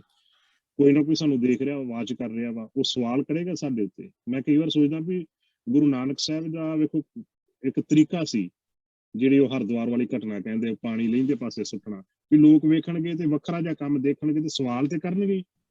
ਜੋ ਸਵਾਲ ਕਰਨਗੇ ਤੇ ਉਹਨਾਂ ਨੂੰ ਰਿਐਲਿਟੀ ਦੱਸ ਦਿਆਂਗੇ। ਇਸੇ ਤਰੀਕੇ ਦੇ ਨਾਲ ਜਿਹੜਾ ਸਾਨੂੰ ਵੀ ਜਿਹੜਾ ਵਾ ਆਪਣੇ ਆਪ ਨੂੰ ਇਸ ਪਾਸੇ ਲੈ ਕੇ ਆਉਣਾ ਪਏਗਾ। ਪਹਿਲਾਂ ਆਪ, ਫਿਰ ਆਪਣਾ ਪਰਿਵਾਰ, ਫਿਰ ਆਪਣੇ ਜਿਹੜੇ ਹੋਰ ਸਾਡੇ ਨਾਲ ਜੁੜੇ ਹੋਏ ਨੇ ਉਹਨਾਂ ਨਾਲ ਡਿਸਕਸ ਕਰਨੀ, ਇਹ ਬਹੁਤ ਜ਼ਰੂਰੀ ਹੈ। ਥੈਂਕ ਯੂ ਜੀ। ਡਾਕਟਰ ਜਸਵੰਤ ਸਿੰਘ ਜੀ ਤੁਸੀਂ ਅਨਮਿਊਟ ਕੀਤਾ ਪਲੀਜ਼। ਜੀ ਵਾਹਿਗੁਰੂ ਜੀ ਕਾ ਖਾਲਸਾ, ਵਾਹਿਗੁਰੂ ਜੀ ਫਤਿਹ ਜੀ। ਤੇ ਮੈਂ ਤੇ ਇੰਨਾ ਹੀ ਕਹਿ ਸਕਦਾ ਕਿ ਜਿਨ੍ਹਾਂ ਕੋ ਇਹਨਾਂ ਦੀ ਟਾਕ ਸੁਣੀ ਹੈ, I think this is one of the unusual, very practical, ਦਿਲ ਨੂੰ ਲੱਗਦੀ ਹੈ। ਤੇ ਲੱਗਦਾ ਹੈ ਕਿ ਇਹਨਾਂ 'ਚ ਉਹ ਮਾਦਾ ਹੈ ਜਿਹੜਾ ਕਿ ਇਹ ਸਿੱਖ ਪੰਥ ਵਾਸਤੇ ਕੁਝ ਕਰ ਸਕਦੇ ਹੈ। ਗੱਲ ਸਿਰਫ ਇੰਨੀ ਲੱਗੀ ਹੈ ਮੈਨੂੰ ਕਿ ਟਾਕ ਬਹੁਤ ਅੱਛੀ ਸੀ, ਬੜੀ ਇੰਪ੍ਰੈਸਿਵ ਸੀਗੀ। ਪਰ ਇੱਕ ਗੱਲ ਹੈ ਵੀਰ ਜੀ ਕਿ ਇਹ ਸਾਰੀ ਜਿਹੜੀ ਹੈ ਨਾ, it was focused towards our own selves. ਸਿੱਖਾਂ ਦੇ ਵਿੱਚ ਦੀ ਗੱਲ ਹੈ, ਸਿੱਖੀ ਦੇ ਵਿੱਚ ਗੱਲ ਹੈ। ਮੈਨੂੰ ਸਮਝ ਨਹੀਂ ਆਉਂਦੀ, ਪਰ ਪਿਛਲੇ 3-4 ਮਹੀਨਿਆਂ ਤੋਂ ਮੈਂ ਸੋਚਦਾ ਰਹਿਣਾ ਕਿ ਠੀਕ ਹੈ, ਸਾਡੇ ਧਰਮ ਵਿੱਚ ਬੜੀਆਂ ਟਾਈਮ ਦੇ ਨਾਲ ਉਣਤਾਈਆਂ ਆ ਗਈਆਂ, ਇਹਨਾਂ ਨੂੰ ਇੰਪਰੂਵ ਕਰਨ ਦੀ ਲੋੜ ਹੈ, ਤੁਹਾਡੇ ਵਰਗੇ ਬੰਦੇ ਚਾਹੀਦੇ ਆ ਅੱਗੇ। ਪਰ ਹਰ ਇੱਕ ਬੰਦੇ 'ਚ ਇਹ ਸਟਰੈਂਥ ਨਹੀਂ, ਇਹ ਮਾਦਾ ਨਹੀਂ ਹੁਣ ਕਿ ਜੋ ਕੁਝ ਸਾਡੇ ਕਮਿਊਨਿਟੀ ਤੋਂ ਬਾਹਰ ਹੋ ਰਿਹਾ ਹੈ। ਤੇ ਜਿਹੜੀ ਪੁਆਇੰਟ ਤੇ ਮੈਂ ਆਉਣਾ ਚਾਹੁੰਦਾ ਉਹ ਹੈ ਕਿ ਬੜੀ ਰੈਪਿਡ ਕਨਵਰਸ਼ਨ ਆਫ ਸਿੱਖਸ, ਚਾਹੇ ਆਪਾਂ ਉਹਨਾਂ ਨੂੰ ਰਵਿਦਾਸੀਏ ਕਹਿ ਦਈਏ, ਚਾਹੇ ਦਲਿਤ ਕਹਿ ਦਈਏ, ਉਹਨਾਂ ਦੀ ਜਿਹੜੀ ਰੈਪਿਡ ਕਨਵਰਸ਼ਨ ਹੋ ਰਹੀ ਹੈ ਕ੍ਰਿਸਚੀਅਨਿਟੀ ਵੱਲ। ਹੁਣ ਮੇਰੇ ਵਰਗਾ ਬੰਦਾ ਇੱਕ ਅਮਰੀਕਾ ਦੇ ਸ਼ਹਿਰ 'ਚ ਬੈਠੇ ਹੋਇਆ, ਬਥੇਰੇ ਮੇਰੇ ਵਰਗੇ ਹੈਗੇ ਇੱਥੇ ਤੁਹਾਡੇ ਜਿਨ੍ਹਾਂ ਕੋਲ ਰਿਸੋਰਸਿਸ ਹੈਗੇ, but we can not be on the ground ਜਿੱਥੇ ਕਿ ਐਕਸ਼ਨ ਹੋ ਰਿਹਾ ਹੈ। ਕੀ ਤੁਸੀਂ ਆਪਣੀ ਇੰਨੀ ਜਿਹੜੀ ਤੁਹਾਡੀ ਐਨਰਜੀ ਹੈ ਇਸ ਉਮਰ 'ਚ, ਤੁਹਾਡੀ ਨੌਲੇਜ ਹੈ, ਕੀ ਤੁਸੀਂ ਉਹਨੂੰ ਥੋੜ੍ਹਾ ਜਿਹਾ ਉੱਧਰ ਡਾਈਵਰਟ ਕਰਕੇ ਕੀ ਤੁਸੀਂ ਗਰੁੱਪ ਕ੍ਰੀਏਟ ਕਰ ਸਕਦੇ ਹੋ ਜਿਹੜਾ ਕਿ ਉੱਥੇ ਗਰਾਊਂਡ ਜ਼ੀਰੋ ਤੇ ਜਾ ਕੇ ਜੋ ਕੁਝ ਹੋ ਰਿਹਾ ਹੈ ਉਹਨੂੰ ਥੋੜ੍ਹੀ ਜਿਹੀ ਠੱਲ ਪਾ ਸਕੇ? ਸਾਨੂੰ ਰੀਜ਼ਨ ਵੀ ਪਤਾ ਹੈ ਕਿਉਂ ਹੋ ਰਿਹਾ ਹੈ, ਤੇ ਸਾਨੂੰ ਉਹਨਾਂ ਨੂੰ ਠੀਕ ਕਰਨ ਦੇ ਤਰੀਕੇ ਵੀ ਪਤਾ ਹੈ ਕਿਸੇ ਹੱਦ ਤੱਕ, ਪਰ ਉਹ ਆਪਣੇ ਆਪ ਠੀਕ ਨਹੀਂ ਹੋਣਾ ਜਦ ਤੱਕ ਕਿ ਕਿਸੇ ਨੇ ਬੀੜਾ ਨਹੀਂ ਚੁੱਕਣਾ। ਇਹ ਜਿਹੜੀ ਆਪਸ ਵਿੱਚ ਗੱਲ ਹੈ ਦਸਮ ਗ੍ਰੰਥ ਦੀ ਜਾਂ ਰਾਗਮਾਲਾ ਦੀ, ਜਾਂ ਉਹ ਜਿਹੜੀਆਂ ਗੱਲਾਂ ਇਹ ਰੋਜ਼ ਹੋ ਰਹੀਆਂ। ਕੋਈ ਵੀ ਤੁਸੀਂ ਇਹੋ ਜਿਹਾ ਗਰੁੱਪ ਖੋਲ ਲਓ, ਇੱਕ ਅੱਧਾ ਬੰਦਾ ਉਹਦੇ ਵਿੱਚ ਬੈਠਾ ਹੋਏਗਾ ਜਿਹੜਾ ਤੁਹਾਨੂੰ ਇਹ ਦੱਸਣ ਨੂੰ ਤਿਆਰ ਹੈ ਕਿ ਕੀ ਠੀਕ ਹੈ ਤੇ ਕੀ ਠੀਕ ਨਹੀਂ। ਅਸੀਂ ਗੁਰੂ ਦੇ ਰਸਤੇ ਨੂੰ ਭੁੱਲੇ ਹੋਏ ਹਾਂ। ਦੇਖੋ ਤੁਸੀਂ ਇੱਕੋ ਗੱਲ ਕੀਤੀ ਹੈ ਕਿ ਲਫ਼ਜ਼ ਸੀਗਾ ਆਪਣਾ ਗੁਰੂ ਗ੍ਰੰਥ ਦੀ ਥਾਂ ਵੀ ਆਪਾਂ ਪੰਥ ਨੂੰ ਮੰਨਣਾ ਹੈ, ਪਰ ਕਿਉਂਕਿ ਇੱਕ ਸਾਡੇ ਚੋਂ ਕੋਟ ਅਨਕੋਟ ਜਿਹੜਾ ਸਾਡਾ ਧਾਰਮਿਕ ਰਾਈਟਰ ਸੀਗਾ ਉਹ ਇਦਾਂ ਲਿਖ ਗਿਆ ਤੇ ਉਹਨੂੰ ਆਪਾਂ ਉਸ ਲਾਈਨ ਤੇ ਚੱਲ ਗਏ, ਤੇ ਇਹ ਤੇ ਕੰਮ ਚੱਲਦੇ ਰਹਿਣਾ ਜੀ, ਕਦੇ ਨਹੀਂ ਖਤਮ ਹੋਣਾ ਵੀਰ ਜੀ। ਜੇ ਅੱਜ ਅਸੀਂ ਥੋੜਾ ਜਿਹਾ ਇਹਨੂੰ ਇੰਪਰੂਵ ਕਰ ਲਾਂਗੇ, ਕੱਲ ਨੂੰ ਕੋਈ ਹੋਰ ਖੜਾ ਹੋ ਜਾਏਗਾ ਉਹਦੇ ਵਾਸਤੇ, ਕਿਉਂਕਿ ਬੜੇ ਬੈਠੇ ਹੋਏ ਆ ਉਸ ਡਾਇਰੈਕਸ਼ਨ ਨੂੰ ਸਾਨੂੰ ਖਿੱਚ ਕੇ ਲਿਜਾਣ ਵਾਸਤੇ। ਪਰ ਇਨ ਦ ਮੀਨ ਵਾਈਲ ਜਿਹੜਾ ਸਿੱਖੀ ਦਾ ਘਾਣ ਕੀਤਾ ਜਾ ਰਿਹਾ, ਮੈਂ ਅੰਦਰੋਂ ਇੰਟਰਨਲੀ ਆਈ ਬਰਨ ਵਿਦ, ਮੈਨੂੰ ਨਾ ਜਿਵੇਂ ਅੱਗ ਲੱਗ ਜਾਂਦੀ ਹੈ ਜਿਹਨੂੰ ਕਹਿੰਦੇ ਆ, ਕਿ ਜਦੋਂ ਮੈਂ ਦੇਖਦਾ ਕਿ ਪੱਗ ਬੰਨੀ ਹੋਈ ਹੈ ਤਾਂ ਉਹਨੂੰ ਚੁੱਕ ਕੇ ਪਾਣੀ ਦੇ ਵਿੱਚ ਡੁਬੋਇਆ ਜਾ ਰਿਹਾ ਤੇ ਨਾਲ ਉਹਨੂੰ ਕਿਹਾ ਕਿ ਅੱਜ ਤੋਂ ਤੂੰ ਵੀ ਕ੍ਰਿਸਚੀਅਨ ਬਣ ਗਿਆ ਜਾਂ ਕ੍ਰਾਈਸਟ ਬਣ ਗਿਆ। ਤੁਸੀਂ ਸਾਰਿਆਂ ਨੇ ਦੇਖੀਆਂ ਉਹ ਤਸਵੀਰਾਂ ਜਾਂ ਉਹ ਵੀਡੀਓਜ਼। ਸੋ ਸਰਦਾਰ ਸ਼ਿਵਤੇਜ ਸਿੰਘ ਜੀ, ਆਈ honor you, I bow before you because you are young, you are full of energy and you have a way to communicate your message. ਬੜੇ ਘੱਟ ਬੰਦੇ ਹੁੰਦੇ ਆ ਜਿਨ੍ਹਾਂ ਨੂੰ ਅੰਦਰ ਤਾਂ ਹੁੰਦਾ ਪਰ ਗੱਲ ਉੱਦਾਂ ਕਰ ਨਹੀਂ ਸਕਦੇ, ਪਰ ਤੁਹਾਡੇ ਵਰਗੇ ਬੰਦੇ, ਉਧਰ ਪਟਿਆਲੇ ਦੀ ਉਹ ਜਿਹੜੀ ਹੈਗੀ ਬੀਵੀ ਹਰਸ਼ਰਨ ਕੌਰ ਐਂਡ ਹੋਰ ਜਿਹੜੇ ਤੁਹਾਡੇ ਵਰਗੇ ਬੰਦੇ ਹੈਗੇ ਜਿਹੜੇ ਕਿ ਅੱਗੇ ਹੋ ਕੇ ਬੀੜਾ ਚੱਕੋ। ਪੈਸਿਆਂ ਦੀ ਸ਼ਾਵਰ ਹੋਏਗੀ ਤੁਹਾਡੇ ਤੇ ਜੇਕਰ ਤੁਸੀਂ ਲੋਕ ਅੱਗੇ ਜਾ ਕੇ ਫਿਜ਼ੀਕਲੀ ਜਾ ਕੇ, ਮੈਨੂੰ ਪਤਾ ਨਹੀਂ ਕਿ ਤੁਸੀਂ ਕਿੱਥੇ ਰਹਿੰਦੇ ਹੋ, ਮੈਂ ਤੁਹਾਡੀ ਟਾਕ ਅੱਧੀ ਸੁਣੀ ਹੈ, ਤੁਹਾਡੀ ਇੰਟਰੋਡਕਸ਼ਨ ਵੀ ਨਹੀਂ ਸੁਣ ਸਕਿਆ, ਪਰ if you are living in this country I am sure ਤੁਹਾਡੇ ਵਰਗੇ ਉੱਥੇ ਬੰਦੇ ਹੈਗੇ ਜਿਨ੍ਹਾਂ ਦਾ ਤੁਹਾਡੇ ਕੰਟੈਕਟ ਹੈਗਾ, ਕੁਛ ਇਹਦੇ ਵਾਸਤੇ ਕੀਤਾ ਜਾਵੇ। That's my request. I am sorry I took you away from the topic but I wanted to say it. ਮੈਂ ਕੁਝ ਕਹਿਣਾ ਨਹੀਂ ਸੀ ਚਾਹੁੰਦਾ ਪਰ ਡਾਕਟਰ ਜਗਜੀਤ ਸਿੰਘ ਨੇ ਮੈਨੂੰ ਨਾ ਯੂਜ਼ ਕਰ ਲਿਆ, so then it was boiling in me and I wanted to bring it out. Waheguru ji ਕਾ ਖਾਲਸਾ, ਵਾਹਿਗੁਰੂ ਜੀ ਕੀ ਫਤਿਹ ਜੀ। ਹਾਂਜੀ, ਇਹਦੇ ਬਾਰੇ ਮੈਂ ਇੱਕ ਤੁਹਾਨੂੰ ਰਿਕੁਐਸਟ ਦੱਸਾਂ। ਅਸੀਂ ਇੱਕ ਕੋਸ਼ਿਸ਼ ਕਰ ਰਹੇ ਹਾਂ ਵੀ, ਕਿਉਂਕਿ ਮੈਂ ਵੈਸੇ ਤਾਂ ਮੈਂ ਇੱਥੇ ਕੈਨੇਡਾ ਦੇ ਵਿੱਚ ਰਹਿਣਾ, ਇੱਥੋਂ ਦੇ ਹੁਣ ਅਸੀਂ ਪੱਕੇ ਹਾਂ, ਇੰਡੀਆ ਦੇ ਵਿੱਚ ਜਾਂਦੇ ਹੁੰਦੇ ਰਹੀਦਾ, ਸ਼ਾਇਦ ਮੈਂ ਨੈਕਸਟ ਈਅਰ ਹੁਣ ਫਿਰ ਜਾ ਰਿਹਾ ਵਾਂ। ਉੱਥੇ ਅਸੀਂ ਇੱਕ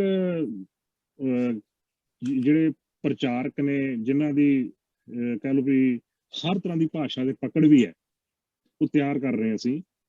ਉਹਨਾਂ ਨੂੰ ਇਹ ਗੱਲ ਅਸੀਂ ਕਹੀ ਹੋਈ ਹੈ ਵੀ ਤੁਹਾਡੀ ਜਿਹੜੀ ਹੈ ਬਕਾਇਦਾ ਤੁਹਾਨੂੰ ਸੈਲਰੀ ਦੇ ਰੂਪ ਵਿੱਚ ਸਾਰਾ ਤੁਹਾਡੀ ਹੈਲਪ ਕਰਾਂਗੇ, ਤੁਸੀਂ ਸਿਰਫ ਪਿੰਡਾਂ ਦੇ ਵਿੱਚ ਖਾਸ ਕਰਕੇ ਵੀ ਗੁਰੂ ਗ੍ਰੰਥ ਸਾਹਿਬ, ਸਾਡੀ ਸਿੱਖੀ ਦੀਆਂ ਖੂਬੀਆਂ, ਇਹ ਚੀਜ਼ਾਂ ਜਿਹੜੀਆਂ ਨੇ ਅਸਲ ਵਿੱਚ ਕੀ ਨੇ, ਕਿਉਂ ਇਹਨਾਂ ਤੋਂ ਟੁੱਟ ਕੇ ਅਸੀਂ ਦੂਜੇ ਪਾਸੇ ਜਾ ਰਹੇ ਹਾਂ। ਜਿਹੜਾ ਤੁਸੀਂ ਕ੍ਰਿਸਚਨਾਂ ਦੀ ਗੱਲ ਕੀਤੀ ਹੈ ਜਾਂ ਹੋਰ ਵੀ ਬਹੁਤ ਸਾਰੇ ਇਸ ਤਰੀਕੇ ਦੇ ਨਾਲ ਨੇ, ਜਿਵੇਂ ਆਪਾਂ ਜੇ ਗੱਲ ਕਰੀਏ ਮਾਲਵੇ ਦੇ ਇਲਾਕੇ ਦੇ ਵਿੱਚ ਡੇਰਾਵਾਦ ਹੈ, ਸਿਰਸਾ, ਹੁਣ ਸਿੱਖੀ ਨਾਲ ਨਹੀਂ ਹੈ, ਉਹ ਸਿੱਖੀ ਤੋਂ ਅਲੱਗ ਦੀ ਗੱਲ ਹੈ।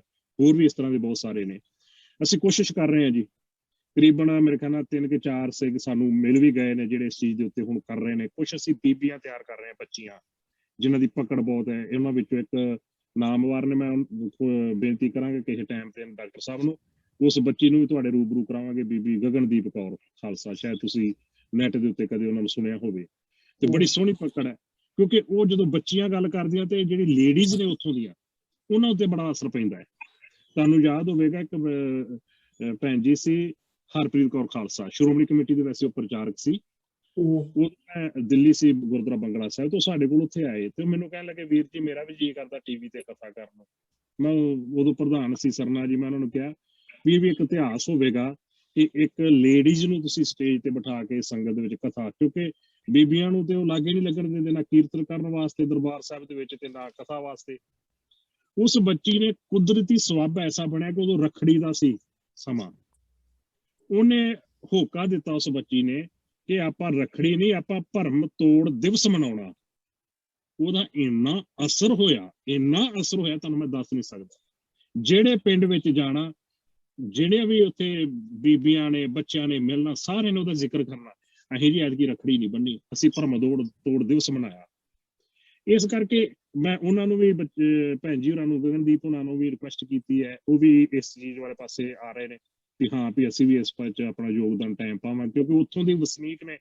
ਜਦੋਂ ਅਸੀਂ ਉਹਨਾਂ ਲੋਕਾਂ ਦੀ ਹੈਲਪ ਕਰਾਂਗੇ ਫਾਈਨੈਂਸ਼ਲੀ, ਉਹ ਲੋਕ ਜ਼ਰੂਰ ਜਿਹੜਾ ਆਪਣਾ 100% ਦੇਣਗੇ ਸਾਨੂੰ ਪਿੰਡਾਂ ਦੇ ਵਿੱਚ ਜਾਂ ਜਿੱਥੇ ਵੀ ਕਿਤੇ ਲੋੜ ਹੈ। ਫਿਰ ਪੜ੍ਹੇ ਲਿਖੇ ਨੇ ਉਹ, ਮੇਰੇ ਖਿਆਲ ਪ੍ਰੋਫੈਸਰ ਦੀ ਡਿਗਰੀਆਂ ਉਹਨਾਂ ਦੇ ਕੋਲ ਨੇ, ਤੇ ਕੋਸ਼ਿਸ਼ ਕਰ ਰਹੇ ਆ ਜੀ। ਆਈ ਹੋਪ ਬਹੁਤ ਜਲਦੀ ਜਿਹੜਾ ਵਾ ਸਾਰਿਆਂ ਸਾਹਮਣੇ ਅਸੀਂ ਉਹ ਚੀਜ਼ ਜਿਹੜੀ ਹੈ ਲੈ ਆਵਾਂਗੇ ਵੀ ਹਾਂ ਵੀ ਆਹ ਸਿੰਘ ਨੇ, ਆਹ ਸਾਡੇ ਕੋਲ ਨੇ, ਤੇ ਇਹਨਾਂ ਦੀ ਉਸ ਤੋਂ ਬਾਅਦ ਫਿਰ ਰਿਕੁਐਸਟ ਕਰਾਂਗੇ ਵੀ ਕਿਸ ਤਰੀਕੇ ਨਾਲ ਆਪਾਂ ਹੈਲਪ ਕਰਨੀ। ਹਾਂਜੀ, ਜਸਬੀਰ ਸਿੰਘ ਜੀ ਅਨਮਿਊਟ ਕਰ ਲਓ ਤੇ। ਹਾਂਜੀ, ਜਿਸ ਤਰ੍ਹਾਂ ਤੁਸੀਂ ਵੀ ਗੱਲ ਕੀਤੀ ਡਾਕਟਰ ਜੀ, ਆਪਾਂ ਸਾਰਿਆਂ ਨੇ ਆਪ ਸ਼ੁਰੂ ਕਰਨਾ। ਗਿਆਨੀ ਜੀ ਨੇ ਬਹੁਤ ਸੋਹਣੇ ਤਰੀਕੇ ਨਾਲ ਦੱਸਿਆ ਵੀ ਗੁਰੂ ਸਾਹਿਬ ਨੂੰ ਵੀ ਕਿੰਨਾ ਸਮਾਂ ਲੱਗ ਗਿਆ ਸੀ, 239 ਸਾਲ ਲੱਗ ਗਏ। ਜਿਹੜੀ ਤੁਸੀਂ ਗੱਲ ਮੁੱਢਲੀ ਗਿਆਨੀ ਜੀ ਨੇ ਕੀਤੀ ਉਹੀ ਕਹੀ ਆ ਵੀ ਸਾਨੂੰ ਆਪ ਸ਼ੁਰੂ ਕਰਨਾ ਚਾਹੀਦਾ। ਉੱਥੇ ਦੇਖਣਾ ਪੈਂਦਾ ਵੀ ਆਪਾਂ ਰੋਜ਼ ਦੀ ਜਿਹੜੀ ਬੋਲ ਚਾਲ ਆ ਉਹਦੇ ਵਿੱਚ ਸ਼ਬਦ ਕਿਹੜੇ ਆਉਂਦੇ ਆ। ਗੁਰਦੁਆਰੇ ਜਾਂਦੇ ਆ, ਕੀ ਕਰਦੇ ਆ, ਜੰਮਣ ਤੋਂ ਲੈ ਕੇ ਮਰਨ ਤਾਈਂ ਸਾਡੇ ਸਾਰਿਆਂ ਦੇ ਪਰਿਵਾਰਾਂ ਵਿੱਚ ਸਾਰੇ ਹੀ ਕਾਰਜ ਹੁੰਦੇ ਆ। ਕੀ ਆਪਾਂ ਉਹ ਕਾਰਜ ਆਪਣੇ ਘਰ ਦੇ ਵਿੱਚ ਜਿੱਥੇ ਤੇ ਸਾਡਾ ਤੁਲਕ ਹੈ ਬਾਹਰ ਜੇ ਨਹੀਂ ਕਰ ਸਕਦੇ, ਕੀ ਅਸੀਂ ਉਹ ਗੁਰੂ ਅਨੁਸਾਰੀ ਕਰਦੇ ਆ?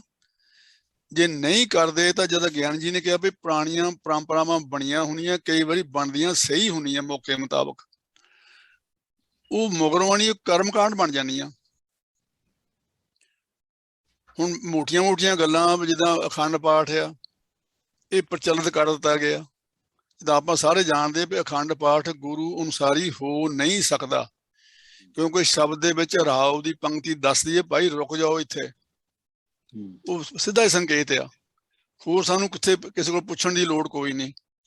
ਫਿਰ ਘਰਾਂ 'ਚ ਫੋਟੋਆਂ ਲਾਈਆਂ ਹੋਈਆਂ, ਜਦ ਅਸੀਂ ਪੜ੍ਹਦੇ ਹਾਂ ਵੀ ਗੁਰੂ ਸਾਹਿਬ ਦੀ ਕੋਈ ਫੋਟੋ ਜੇ ਹੁੰਦੀ ਅਸਲੀ ਤੋਂ ਬਣਵਾ ਲੈਂਦੇ ਉਸ ਵੇਲੇ, ਬਾਣੀ 'ਚ ਲਿਖਿਆ ਵੀ ਨਹੀਂ ਹੁੰਦੀ, ਅਸੀਂ ਫੇਕ ਘਰਾਂ 'ਚ ਲਾਈ ਜਾਂਦੇ, ਕਹਿੰਦੇ ਪ੍ਰਚਾਰ ਕਰਦੇ ਨਹੀਂ ਚਾਹੀਦੀਆਂ ਹੋਣੀਆਂ। ਪਰ ਜਿੱਦਾਂ ਗਿਆਨੀ ਜੀ ਨੇ ਕਿਹਾ ਕੀ ਆਪਾਂ ਇਹ ਸਾਰੀਆਂ ਗੱਲਾਂ ਆਪਣੇ ਜੀਵਨ ਤੇ ਆਪਣੀ ਸੰਸਥਾ ਬਣੀ ਹੋਈ ਹੈ ਘੱਟ ਤੋਂ ਘੱਟ ਇਹਦੇ ਵਿੱਚ ਅਸੀਂ ਇਹ ਲਾਗੂ ਕਰਦੇ ਕਿ ਨਹੀਂ ਕਰਦੇ? ਜੇ ਅਸੀਂ ਦੂਸਰਿਆਂ ਨੂੰ ਸੁਧਾਰੀ ਜਾਣਾ, ਉਹਨਾਂ ਬਾਰੇ ਕੰਮ ਕਰਨਾ, ਉਹ ਇੱਕ ਦੂਜਾ ਵਿਸ਼ਾ ਆ। ਗਿਆਨੀ 2-3 ਵਾਰੀ ਕਹਿ ਹਟੇ ਵੀ ਆਪਾਂ ਨੂੰ ਆਪਣੇ ਆਪ ਸ਼ੁਰੂ ਕਰਨਾ ਪੈਣਾ। ਨਿੱਕੀਆਂ ਗੱਲਾਂ ਕੀ ਅਸੀਂ ਪੁਰਾਣੀ ਪਰੰਪਰਾ ਸਾਡੇ ਪਰਿਵਾਰ ਚੱਲੀ ਆਉਂਦੀ ਹੈ, ਸਾਡੇ ਪਿੰਡ ਚੱਲੀ ਆਉਂਦੀ ਆ, ਕੀ ਅਸੀਂ ਉਹਨੂੰ ਤੋੜਨ ਨੂੰ ਤਿਆਰ ਆ? ਇਹ ਨਹੀਂ ਕਿ ਮੌਕੇ ਮੁਤਾਬਕ ਸਾਰੀਆਂ ਚੀਜ਼ਾਂ ਤੁਹਾਨੂੰ ਬਦਲੀ ਕਰਨੀਆਂ ਪੈਣੀਆਂ। ਮੈਨੂੰ ਚੇਤਾ ਇੱਥੇ ਪਹਿਲਾਂ ਆਪਣੇ ਅਸੀਂ ਗੁਰਦੁਆਰੇ ਸਕੂਲ ਦੇ ਵਿੱਚ ਨਿਆਣਿਆਂ ਨੂੰ ਬਰਗਰ ਬ੍ਰੈਡ ਲਿਆ ਕੇ ਦਿੱਤੀ ਤਾਂ ਸਾਡੇ ਬਹੁਤ ਝਗੜਾ ਹੋਇਆ, ਪੀਜ਼ਾ ਨਹੀਂ ਲਿਆਉਣ ਦਿੰਦੇ ਕਿ ਇੱਥੇ ਨਹੀਂ ਦਾਲ ਫੁਲਕਾ ਹੁੰਦਾ। ਉਹਨਾਂ ਨੂੰ ਆਰਗੂਮੈਂਟ ਨਹੀਂ ਕਰ ਸਕਦੇ, ਬੜੀ ਮੁਸ਼ਕਿਲ ਨਾਲ ਦੂਏ ਸਾਲ ਜਾ ਕੇ ਅਸੀਂ ਥੋੜ੍ਹਾ ਹੌਲੀ ਸ਼ੁਰੂ ਕੀਤਾ ਸੀ, ਉਹ ਨਹੀਂ ਕਰਨ ਦਿੰਦੇ ਸੀਗੇ। ਹੁਣ ਇਹ ਪਰੰਪਰਾ ਮੈਂ ਇੱਕ ਨੂੰ ਪੁੱਛਿਆ ਵੀ ਜੇ ਤੁਸੀਂ ਇਟਲੀ ਜਾ ਕੇ ਗੁਰਮਤਿ ਦਾ ਪ੍ਰਚਾਰ ਕਰਨਾ, ਦਾਲ ਫੁਲਕਾ ਨਾਲ ਲੈ ਕੇ ਜਾਓਗੇ, ਉਹ ਤਾਂ ਪੀਜ਼ਾ ਖਾਂਦੇ ਆ, ਉਹ ਸਿੱਖ ਨਹੀਂ ਬਣ ਸਕਦੇ। ਜਵਾਬ ਤਾਂ ਕੋਈ ਨਹੀਂ ਹੁੰਦਾ ਦਲੀਲ ਦਾ, ਪਰ ਉਹ ਬਚੇ ਦੇ ਆ ਉੱਤੇ।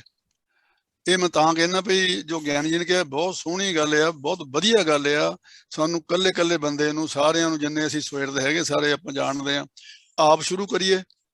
ਇੱਕ ਜਿਹੜੀ ਗੱਲ ਨਹੀਂ ਡਾਕਟਰ ਹੁਣੀ ਕਹੀ ਆ, ਇੰਡੀਆ ਦੇ ਵਿੱਚ ਬਹੁਤ ਕੰਮ ਖਰਾਬ ਹੋ ਰਿਹਾ। ਮੈਂ ਇਹਦੇ ਨਾਲ ਇੱਕ ਹੋਰ ਗੱਲ ਜੋੜਨੀ ਚਾਹੁੰਦਾ। ਇਹਨਾਂ ਦਾ ਕੰਸਰਨ ਬਹੁਤ ਵਧੀਆ ਆ, ਬਹੁਤ ਡੂੰਘਾ ਆ, ਬੜਾ ਹੀ ਛੇਤੀ ਇਹਦੇ ਵੱਲ ਧਿਆਨ ਦੇਣ ਦੀ ਲੋੜ ਆ।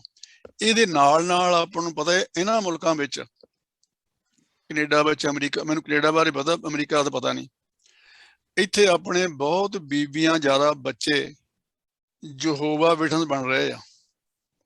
ਖਾਸ ਕਰ ਜਿਹੜੀਆਂ ਬੀਬੀਆਂ ਇੰਡੀਆ ਤੋਂ ਆਈਆਂ ਹੋਈਆਂ, ਉਹਨਾਂ ਵਿੱਚੋਂ ਅੱਗੇ ਤਾਂ ਥੋੜੀਆਂ ਸੀਗੀਆਂ, ਹੁਣ ਉਹ ਘਰਾਂ ਵਿੱਚ ਵੀ ਆਪਣੀਆਂ ਬੀਬੀਆਂ ਨਾਲ ਜਾਂਦੇ ਆ। ਇੱਕ ਗੋਰੀ ਹੁੰਦੀ ਹੈ, ਇੱਕ ਆਪਣੀ ਬੀਬੀ, ਜਾਂ ਇੱਕ ਗੋਰਾ ਹੁੰਦਾ ਤੇ ਇੱਕ ਆਪਣਾ ਮੁੰਡਾ ਹੁੰਦਾ ਨਾਲ। ਉਹ ਬਕਾਇਦਾ ਪੰਜਾਬੀ ਗੁਰਮੁਖੀ ਸਿੱਖਦੇ ਆ, ਘਰਾਂ 'ਚ ਚਿੱਠੀਆਂ ਪਾਉਂਦੇ ਗੁਰਮੁਖੀ ਲਿਖ ਕੇ। ਇੱਥੇ ਵੀ ਬਹੁਤ ਜ਼ਿਆਦਾ ਤੇਜ਼ੀ ਨਾਲ, ਤੁਹਾਨੂੰ ਪਤਾ ਸਰੀ ਵਿੱਚ ਕਈ ਚਰਚ ਬਣੇ ਹੋਏ ਆ ਜਿਨ੍ਹਾਂ ਵਿੱਚ ਗੁਰਮੁਖੀ ਵਿੱਚ, ਉਹ ਪੰਜਾਬੀ ਵਿੱਚ, ਬੋਲੀ ਵਿੱਚ ਉਹ ਪ੍ਰਚਾਰ ਕਰਦੇ ਆ, ਹਰ ਘਰ ਜਾਂਦੇ ਆ। ਆਪਣੇ ਇੱਥੇ ਇਹਨਾਂ ਮੁਲਕਾਂ ਵਿੱਚ ਵੀ ਧਿਆਨ ਦੇਣ ਦੀ ਲੋੜ ਆ। ਜਿਹੜੀ ਤੁਸੀਂ ਦੂਸਰੀ ਗੱਲ ਮੈਂ ਕਹਿ ਕੇ ਬੰਦ ਕਰ ਦਿੰਦਾ, ਇੰਡੀਆ ਦੇ ਵਿੱਚ ਜਿਹੜੇ ਨਾ ਹੀ ਲੈਤਾ, ਜਿਹੜੇ ਗਰੀਬ ਪਰਿਵਾਰ ਆ, ਦਲਿਤ ਕਹਿੰਦੇ ਉਹਨੂੰ, ਕੁਛ ਕਹਿ ਲਓ, ਮਜ਼੍ਹਬੀ ਕਹਿ ਲਓ, ਰਵਿਦਾਸੀ, ਕੁਛ ਹੋਰ ਕਹਿ ਲਓ, ਉਹਨਾਂ ਨੂੰ ਤਾਂ ਦੱਸ ਸਕਦੇ ਆ। ਪਰ ਜੋ ਉਹਨਾਂ ਦੀ ਹਾਲਤ ਉੱਥੇ ਹੁੰਦੀ ਆ ਪਿੰਡ ਦੇ ਵਿੱਚ, ਉਹਨਾਂ ਨੂੰ ਗੁਰਦੁਆਰੇ ਬਣ ਨਹੀਂ ਦਿੱਤਾ ਜਾਂਦਾ, ਭਾਂਡੇ ਵੱਖਰੇ ਰੱਖੇ ਹੋਏ ਆ, ਉਹਨਾਂ ਨੂੰ ਪਾਠ ਨਹੀਂ ਕਰਨ ਦਿੰਦੇ ਉੱਥੇ। ਜੇ ਆਪਾਂ ਉਹਨਾਂ ਨੂੰ ਸਿੱਖੀ ਵਿੱਚ ਰੱਖਣਾ ਤਾਂ ਮੇਰਾ ਮਤਲਬ ਕਹਿਣ ਦਾ ਹੈ ਵੀ ਸਾਨੂੰ ਉਹ ਬੰਦੇ ਜਿਹੜੇ ਉੱਥੇ ਕਾਬਜ ਆ ਗੁਰਦੁਆਰਿਆਂ ਤੇ, ਪਿੰਡਾਂ ਦੇ ਵਿੱਚ, ਜਾਂ ਬੜੀਆਂ ਸੰਸਥਾਵਾਂ ਦੇ ਵਿੱਚ, ਉਹਨਾਂ ਨਾਲ ਵੀ ਗੱਲ ਕਰਨੀ ਪਊਗੀ ਭਾਈ। ਜਾਂ ਜਿਹੜੀਆਂ ਟਕਸਾਲਾਂ ਆ ਹੋ ਰਿਹਾ, ਤੁਹਾਨੂੰ ਸਭ ਨੂੰ ਪਤਾ, ਮੈਂ ਉਹ ਡਿਟੇਲ ਨਹੀਂ ਜਾਣਾ ਇਹਨਾਂ ਬਾਰੇ। ਉਹਨਾਂ ਬੰਦਿਆਂ ਨੂੰ ਮਤਲਬ ਮਜਬੂਰੀਆਂ ਕਈ ਹੁੰਦੀਆਂ ਪਿੰਡਾਂ 'ਚ, ਉਹ ਉੱਚੀ ਬੋਲ ਨਹੀਂ ਸਕਦੇ, ਲੋੜਾਂ ਬਹੁਤ ਹੁੰਦੀਆਂ, ਉਹਨਾਂ ਬਾਰੇ ਵੀ ਕੀ ਕਰਨਾ ਪਊਗਾ, ਇਹ ਵੀ ਧਿਆਨ ਦੇਣ ਦੀ ਲੋੜ ਹੈ। ਇਕੱਲਾ ਉਹਨਾਂ ਨੂੰ ਪ੍ਰਚਾਰ ਕਰਾਂਗੇ, 4 ਪੈਸੇ ਦੇ ਦੇਵਾਂਗੇ, ਉਹ ਕੁਝ ਸਮੇਂ ਲਈ ਹਟ ਸਕਦੇ ਆ, ਪਰ ਸਦੀਵੀ ਤੌਰ ਤੇ ਗਿਆਨੀ ਦਿਲ ਸਿੰਘ ਨਹੀਂ ਲੋਕ ਬਣ ਸਕਦੇ। ਉਹ ਅੜੇ ਰਹੇ ਸੀ ਇਕੱਲੇ ਹੀ। ਉਹ ਤੁਹਾਡੇ ਉਹਨਾਂ ਸਾਰੀ ਕਹਾਣੀਆਂ ਦਾ ਪਤਾ ਆ, ਉਹਨਾਂ ਬਾਰੇ ਲੋਕ ਉਦੋਂ ਕੀ ਕਹਿੰਦੇ ਸੀਗੇ, ਉਹਨੂੰ ਪ੍ਰਸ਼ਾਦ ਵੀ ਨਹੀਂ ਦਿੰਦੇ। ਇਸ ਵੇਲੇ ਆਪਣੇ ਕੋਲ ਜਿਹੜੀ ਸਮੱਸਿਆ ਦਵੱਲੀ ਆ। ਬਸ ਮੇਰੇ ਇੰਨੇ ਵਿਚਾਰ ਆ। ਮੈਂ ਇਹੀ ਕਹਿਣਾ ਗਿਆਨੀ ਜੀ ਨੂੰ ਕਿਹਾ ਬਹੁਤ ਵਧੀਆ ਆ, ਸਾਨੂੰ ਉਹਦੇ ਤੇ ਸਾਰਿਆਂ ਨੂੰ ਕੋਸ਼ਿਸ਼ ਕਰਨੀ ਚਾਹੀਦੀ ਹੈ ਵੱਧ ਤੋਂ ਵੱਧ ਉਹਦੇ ਮੁਤਾਬਕ ਚੱਲਣ ਦੀ। ਹਾਂਜੀ, ਵਾਹਿਗੁਰੂ ਜੀ ਕਾ ਖਾਲਸਾ, ਵਾਹਿਗੁਰੂ ਫਤਿਹ ਜੀ। Thank you. ਵੈਸੇ ਬੜਾ ਇੰਪੋਰਟੈਂਟ ਇੱਕ ਤੁਸੀਂ ਪੁਆਇੰਟ ਰੇਜ਼ ਕੀਤਾ ਜਿਹੜਾ ਕਿ ਸ਼ਾਇਦ ਸਾਡੀ ਡਿਸਕਸ਼ਨ ਵਿੱਚ ਨਹੀਂ ਆਇਆ, ਕਿ ਜਿਹੜੇ ਅਸੀਂ ਉਹਨਾਂ ਪਰਿਵਾਰਾਂ ਬਾਰੇ ਤਾਂ ਗੱਲ ਕਰ ਰਹੇ ਆ ਜਿਹੜੇ ਕਨਵਰਟ ਹੋ ਰਹੇ ਆ, ਪਰ ਜਿਹੜੇ ਪਰਿਵਾਰਾਂ ਨੇ ਉਹਨਾਂ ਨਾਲ ਡਿਸਕ੍ਰਿਮੀਨੇਸ਼ਨ ਕਰਕੇ ਉਹਨਾਂ ਨੂੰ ਸੁਸਾਇਟੀ ਵਿੱਚੋਂ ਬਾਹਰ ਕੱਢਣ ਦੀ ਕੋਸ਼ਿਸ਼ ਕੀਤੀ, ਉਹਨਾਂ ਬਾਰੇ ਅਸੀਂ ਗੱਲ ਹੀ ਨਹੀਂ ਕਰ ਰਹੇ। who are responsible for that। ਅਸੀਂ ਕਈ ਵਾਰੀ ਫਾਈਨੈਂਸ਼ੀਅਲ ਗੱਲ ਤਾਂ ਕਰ ਰਹੇ ਆ ਜਿਹੜੀ, ਪਰ ਜਿਹੜੀ ਹਿਊਮਨ ਰਾਈਟਸ ਦੀ ਤੇ ਜਿਹੜੀ ਉਹਨਾਂ ਦੀ ਇਕੁਐਲਿਟੀ ਤੇ ਜਿਹੜੀ ਉਹਨਾਂ ਨੂੰ ਇੱਜ਼ਤ ਮਾਨ ਤੇ ਸਵੈਭੀਮਾਨ ਜਾਂ ਉਹ ਚੀਜ਼ ਚਾਹੀਦੀ ਆ, ਉਹਨਾਂ ਬਾਰੇ ਅਸੀਂ ਉਸ ਐਸਪੈਕਟ ਨੂੰ ਬਿਲਕੁਲ ਭੁੱਲ ਜਾ ਰਹੇ ਹਾਂ ਕਿ ਪਿੰਡਾਂ ਵਿੱਚ ਕੀ ਹੋ ਕੀ ਰਿਹਾ, ਕਿ ਉਹਨਾਂ ਪਰਿਵਾਰਾਂ ਨੂੰ ਕਿੱਦਾਂ ਟਰੀਟ ਕੀਤਾ ਜਾ ਰਿਹਾ। ਹਾਂਜੀ ਸ਼ਿਵਤੇਜ ਸਿੰਘ ਜੀ, ਮੈਂ ਵਿੱਚੋਂ ਐਡ ਕਰਨ ਲੱਗ ਪਿਆ, ਤੁਸੀਂ ਇਹਦੇ ਬਾਰੇ ਕੋਈ ਕਮੈਂਟਸ ਕਰਨੇ ਹੋਣ ਤੇ। ਹਾਂ ਨਹੀਂ, ਬਿਲਕੁਲ ਜਿਹੜੀ ਗੱਲ ਇਹਨਾਂ ਨੇ ਕੀਤੀ ਹੈ ਨਾ, ਇਹ ਸੱਚਾਈ ਹੈ ਉੱਥੋਂ ਦੇ ਪਿੰਡਾਂ ਦੀ। ਉਹ ਜ਼ਿਆਦਾਤਰ ਕਨਵਰਟ ਵੀ ਇਸੇ ਕਰਕੇ ਹੋ ਰਹੇ ਨੇ। ਇੱਕ ਤੇ ਉਹਨਾਂ ਦੀਆਂ ਘਰੇਲੂ ਜ਼ਰੂਰਤਾਂ ਨੇ, ਕਿਉਂਕਿ ਹੁਣ ਹੁੰਦਾ ਕੀ ਹੈ, ਜੇ ਕੋਈ ਬਿਮਾਰ ਹੈ, ਉਹ ਜਦੋਂ ਕਿਤੇ ਉਹਨਾਂ ਨੂੰ ਪਤਾ ਲੱਗਦਾ ਹੈ, ਉਹ ਪਹੁੰਚ ਕਰਦੇ ਨੇ, ਉਹ ਕਹਿੰਦੇ ਜੀ ਇਲਾਜ ਅਸੀਂ ਕਰਾਉਂਦੇ ਹਾਂ, ਤੁਹਾਡਾ ਇੱਕ ਪੈਸਾ ਨਹੀਂ ਲੱਗਣ ਦਿਆਂਗੇ। ਉਹ ਫਿਰ ਅਗਲਾ ਜਿਹੜਾ ਵਾ ਜਿਹਦਾ ਇਲਾਜ, ਉਹ ਸਮਝੋ ਸਾਰਾ ਪਰਿਵਾਰ ਹੁਣ ਉਹਨਾਂ ਦਾ ਹੋ ਗਿਆ। ਸਾਡੇ ਲੋਕ ਜਿਹੜੇ ਨੇ ਤੇ ਉਹਨਾਂ ਨੂੰ ਗੁਰਦੁਆਰੇ ਬੈਠਣ ਵੀ ਨਹੀਂ ਦਿੰਦੇ। ਜਾਤਾਂ ਪਾਤਾਂ ਦਾ ਜਿਹੜਾ ਭਰਮ ਹੈ, ਹੋਰ ਤੇ ਛੱਡੋ। ਤੁਸੀਂ ਪਿੱਛੇ ਜੇ ਬਵਾਲ ਖੜਾ ਹੋਇਆ ਸੀ ਅਕਾਲ ਤਖਤ ਸਾਹਿਬ, ਮਸਲਾ ਗਿਆ ਵੀ ਜਿਹੜੀਆਂ ਨਿਹੰਗ ਸਿੰਘ ਜਥੇਬੰਦੀਆਂ ਨੇ, ਇਹ ਲੰਗਰ ਦੇ ਵਿੱਚ ਵੀ ਪੰਗਤ ਵੱਖਰੀ ਰੱਖਦੀਆਂ ਨੇ ਉਹਨਾਂ ਦੀਆਂ। ਮੈਂ ਆਪਣੇ ਅੱਖੀ ਵੇਖਿਆ, ਮੈਂ ਪਹਿਲਾਂ ਵੀ ਜ਼ਿਕਰ ਕੀਤਾ, ਕਿਉਂਕਿ ਜਦੋਂ ਨਹੀਂ ਸੀ ਸਾਨੂੰ ਵੀ ਪਤਾ, ਅਸੀਂ ਵੀ ਤੁਹਾਡੇ ਚੋਂ ਵੀ ਬਹੁਤ ਸਾਰੇ ਇਹੋ ਜਿਹੇ ਹੋਣਗੇ ਜਿਹੜੇ ਪਹਿਲਾਂ ਇਸ ਤਰੀਕੇ ਨਾਲ ਕਰਮਕਾਂਡਾਂ ਵਿੱਚ ਆਪਾਂ ਬਲੀਵ ਕਰਦੇ ਸਾਂ। ਮੈਂ ਜਦੋਂ ਬਾਬੇ ਸੰਤਾ ਸਿੰਘ ਕੋਲ ਰਹਿੰਦਾ ਸੀ, ਤੇ ਜਦੋਂ ਖੰਡੇ ਬਾਟੇ ਦੀ ਪਾਹੁਲ ਤਿਆਰ ਕੀਤੀ ਜਾਂਦੀ ਸੀ, ਤੇ ਉਹਨਾਂ ਦੇ 5 ਪਿਆਰੇ ਸੀ, ਉਹ ਕਹਿੰਦੇ ਹੁੰਦੇ ਸੀ ਕਿ ਰਵਿਦਾਸੀਏ ਤੇ ਚੌਥੇ ਪੌੜੇ ਵਾਲੇ ਜਿਹੜੇ ਪਾਸੇ ਹੋ ਜਾਓ। ਚੌਥੇ ਪੌੜੇ ਵਾਲੇ ਦਾ ਮਤਲਬ ਹੋ ਗਿਆ ਮਜਬੀ ਸਿੰਘ, ਰਵਿਦਾਸੀ ਆਪਾਂ ਜਾਣਦੇ ਹਾਂ ਵੀ ਉਹਦਾ ਮਤਲਬ ਕੀ ਹੈ, ਵੀ ਤੁਹਾਨੂੰ ਵੱਖਰੇ ਅੰਮ੍ਰਿਤ ਛਕਾਉਣਾ, ਤੁਹਾਡਾ ਬਾਟਾ ਵੱਖਰਾ ਹੋਵੇਗਾ, ਦੂਜਿਆਂ ਦਾ ਵੱਖਰਾ ਹੋਵੇਗਾ। ਤਿਆਰ ਇੱਕੇ ਥਾਂ ਕਰਦੇ ਸੀ। ਹੁਣ ਇਹ ਚੀਜ਼ਾਂ ਜਦੋਂ, ਠੀਕ, ਉਦੋਂ ਤੇ ਲੋਕ ਜਿਹੜੇ ਸੀ ਉਹਨਾਂ ਨੂੰ ਤੇ ਹੁੰਦਾ ਸੀ ਠੀਕ ਆ, ਅਸੀਂ ਜੀ ਖੰਡੇ ਬਾਟੇ ਦੀ ਪਾਹੁਲ ਅੰਮ੍ਰਿਤ ਛਕਣਾ। ਅੱਜ ਉਹਨਾਂ ਦੇ ਬੱਚੇ ਜਿਹੜੇ ਨੇ, ਜਦੋਂ ਇਹਨਾਂ ਚੀਜ਼ਾਂ ਨੂੰ ਵੇਖਦੇ ਨੇ, ਉਹਨਾਂ ਦੇ ਅੰਦਰ ਹੁੰਦਾ ਵੀ ਸਾਡੇ ਨਾਲ ਵਿਤਕਰਾ ਕਿਉਂ। ਉਹ ਫਿਰ ਕਹਿੰਦੇ ਕਿਸੇ ਨੂੰ ਪਿਆਸ ਲੱਗੀ, ਚੰਗਾ ਪਾਣੀ ਅਸੀਂ ਦਿੱਤਾ ਨਹੀਂ, ਤੇ ਛੱਪੜਾਂ ਦਾ ਪਾਣੀ ਪੀਣ ਲੱਗ ਪਏ, ਕਿਉਂਕਿ ਉਹਨਾਂ ਨੇ ਪਿਆਸ ਮਿਟਾਉਣੀ ਸੀ। ਉਹਨਾਂ ਲਈ ਉਹੀ ਜੀਵਨ ਦਾਤਾ ਬਣ ਗਏ। ਇਹ ਚੀਜ਼ਾਂ ਬਹੁਤ ਵਰਕ ਕਰਨ ਵਾਲੀਆਂ। ਇਸੇ ਕਰਕੇ ਅਸੀਂ ਕੋਸ਼ਿਸ਼ ਕਰ ਰਹੇ ਹਾਂ, ਟੀਮ ਐਸੀ ਤਿਆਰ ਕਰ ਰਹੇ ਹਾਂ ਜਿਹੜੀ ਹਰ ਗੱਲ ਦਾ ਸਵਾਲ ਦਾ ਬਕਾਇਦਾ ਦਲੀਲ ਨਾਲ ਜਵਾਬ ਵੀ ਦੇ ਸਕਦੀ ਹੋਵੇ, ਪਲੱਸ ਜਿੱਥੋਂ ਤੱਕ ਹੋ ਸਕਦਾ ਵਾ, ਜਿਹੜੀ ਕਿਸੇ ਦੀ ਕੋਈ ਲੋੜਵੰਦ ਦੀ ਕੋਈ ਜ਼ਰੂਰਤ ਹੈ, ਜਿੰਨੀ ਕਿ ਸਾਡੇ ਕੋਲ ਹੋ ਸਕੇਗੀ, ਉਹ ਵੀ ਅਸੀਂ ਉਹਦੀ ਜਿਹੜੀ ਹੈ ਹੱਲ ਕਰਨ ਦੀ ਕੋਸ਼ਿਸ਼ ਕਰ ਸਕੀਏ। ਤੇ ਬਹੁਤ ਜਲਦੀ ਮੇਰੇ ਖਿਆਲ ਜਦੋਂ ਵੀ ਸਾਡੇ ਕੋਲ 10-12 ਇਸ ਤਰ੍ਹਾਂ ਦੇ ਹੋ ਗਏ ਤਿਆਰ ਸਿੰਘ, ਅਸੀਂ ਜਿਹੜੀ ਇਹ ਸ਼ੁਰੂ ਕਰ ਦੇਣੀ ਹੈ ਲਹਿਰ। Thank you ji. I think we are towards the end। Gurnam Singh ਹੋਰਾਂ ਨੇ ਹੱਥ ਰੇਜ਼ ਕੀਤਾ। ਡਾਕਟਰ ਸਾਹਿਬ ਇੱਕ ਤਾਂ ਬਰੀਫ ਰੱਖਣਾ, ਥੋੜਾ ਜਿਹਾ ਛੋਟਾ। ਪਹਿਲੇ ਇਹਦਾ ਮਤਲਬ ਪਹਿਲਾਂ ਹੀ ਪਾਰੀ ਲੈ ਲੈਣੀ ਸੀ, ਜਿੱਦੋਂ ਮਰਜ਼ੀ ਕਰ ਲਓ। ਨਹੀਂ, ਮੈਂ ਕੋਸ਼ਿਸ਼ ਕੀਤਾ। It's okay, that's fine. Shivtej Singh ji ਬਹੁਤ ਵਧੀਆ, ਕੰਗ੍ਰੈਚੁਲੇਸ਼ਨਸ। ਔਰ ਵੈਲ ਕਨੈਕਟਡ, ਔਰ ਜਿਸ ਢੰਗ ਨਾਲ ਪ੍ਰੈਜ਼ੈਂਟ ਕੀਤਾ ਉਹ ਲੌਜੀਕਲ ਵੀ ਆ, ਤੇ ਮੈਂ ਤੁਹਾਡੇ ਨਾਲ 100% ਸਹਿਮਤ ਹਾਂ। ਜਿਹੜੀ ਹੁਣ ਗੱਲ ਜਿਹੜੀ ਮੈਂ ਕਹਿੰਦਾ, ਜਿਹੜਾ ਤੁਸੀਂ ਮੁੱਦਾ ਰੇਜ਼ ਕੀਤਾ, ਉਹ ਹੈ ਅਸਲ 'ਚ ਸਾਡੀ ਆਈਡੀਓਲੋਜੀ ਕੀ ਹੈ, ਜਿਹਨੂੰ ਆਪਾਂ ਗੁਰੂ ਗ੍ਰੰਥ ਸਾਹਿਬ ਕਹਿੰਦੇ ਆ। ਜਿਹੜਾ ਕੋਈ ਵੀ ਪਾਵਰ 'ਚ ਹੈ, ਉਹਦੀ ਆਈਡੀਓਲੋਜੀ ਪਾਵਰਫੁਲ ਹੁੰਦੀ ਆ। ਤੇ ਜਿਹੜੀ ਆਈਡੀਓਲੋਜੀ, ਆਪਣੀ ਜਿਹੜੀ ਆਈਡੀਓਲੋਜੀ ਆ, ਉਹਨੂੰ ਫਿਲਾਸਫੀ, ਮੈਂ ਕਈ ਵਾਰ ਫਿਲਾਸਫੀ ਨਹੀਂ ਕਹਿੰਦਾ, ਕਿਉਂਕਿ ਫਲਸਫੇ ਵਿੱਚ ਤਰਕ ਵੀ ਹੁੰਦੀ ਹੈ, ਤੇ ਕਈ ਵਾਰੀ ਤਰਕ ਨਹੀਂ ਵੀ ਹੈ, ਧਰਮ 'ਚ ਤੁਹਾਡਾ ਕੁਝ ਵਿਸ਼ਵਾਸ ਵੀ ਹੁੰਦਾ। ਖੈਰ ਐਨੀਵੇ, ਆਈਡੀਓਲੋਜੀ ਜਿਹੜੀ ਜੇਕਰ ਅਸੀਂ ਉਹਨੂੰ ਹੀ ਨਹੀਂ ਬੇਸਿਕਲੀ ਮੰਨਦੇ, ਗੱਲ ਇਹ ਜਿਵੇਂ ਤੁਸੀਂ ਕਿਹਾ ਵੀ ਜੋ ਦੇ ਬਣਾ ਲਏ, ਪਰ ਉਹਨਾਂ ਦੀ ਇੰਟਰਪ੍ਰੀਟੇਸ਼ਨ ਵੀ ਉਹਨਾਂ ਨੇ ਉਸੇ ਢੰਗ ਨਾਲ ਕਰ ਲਈ।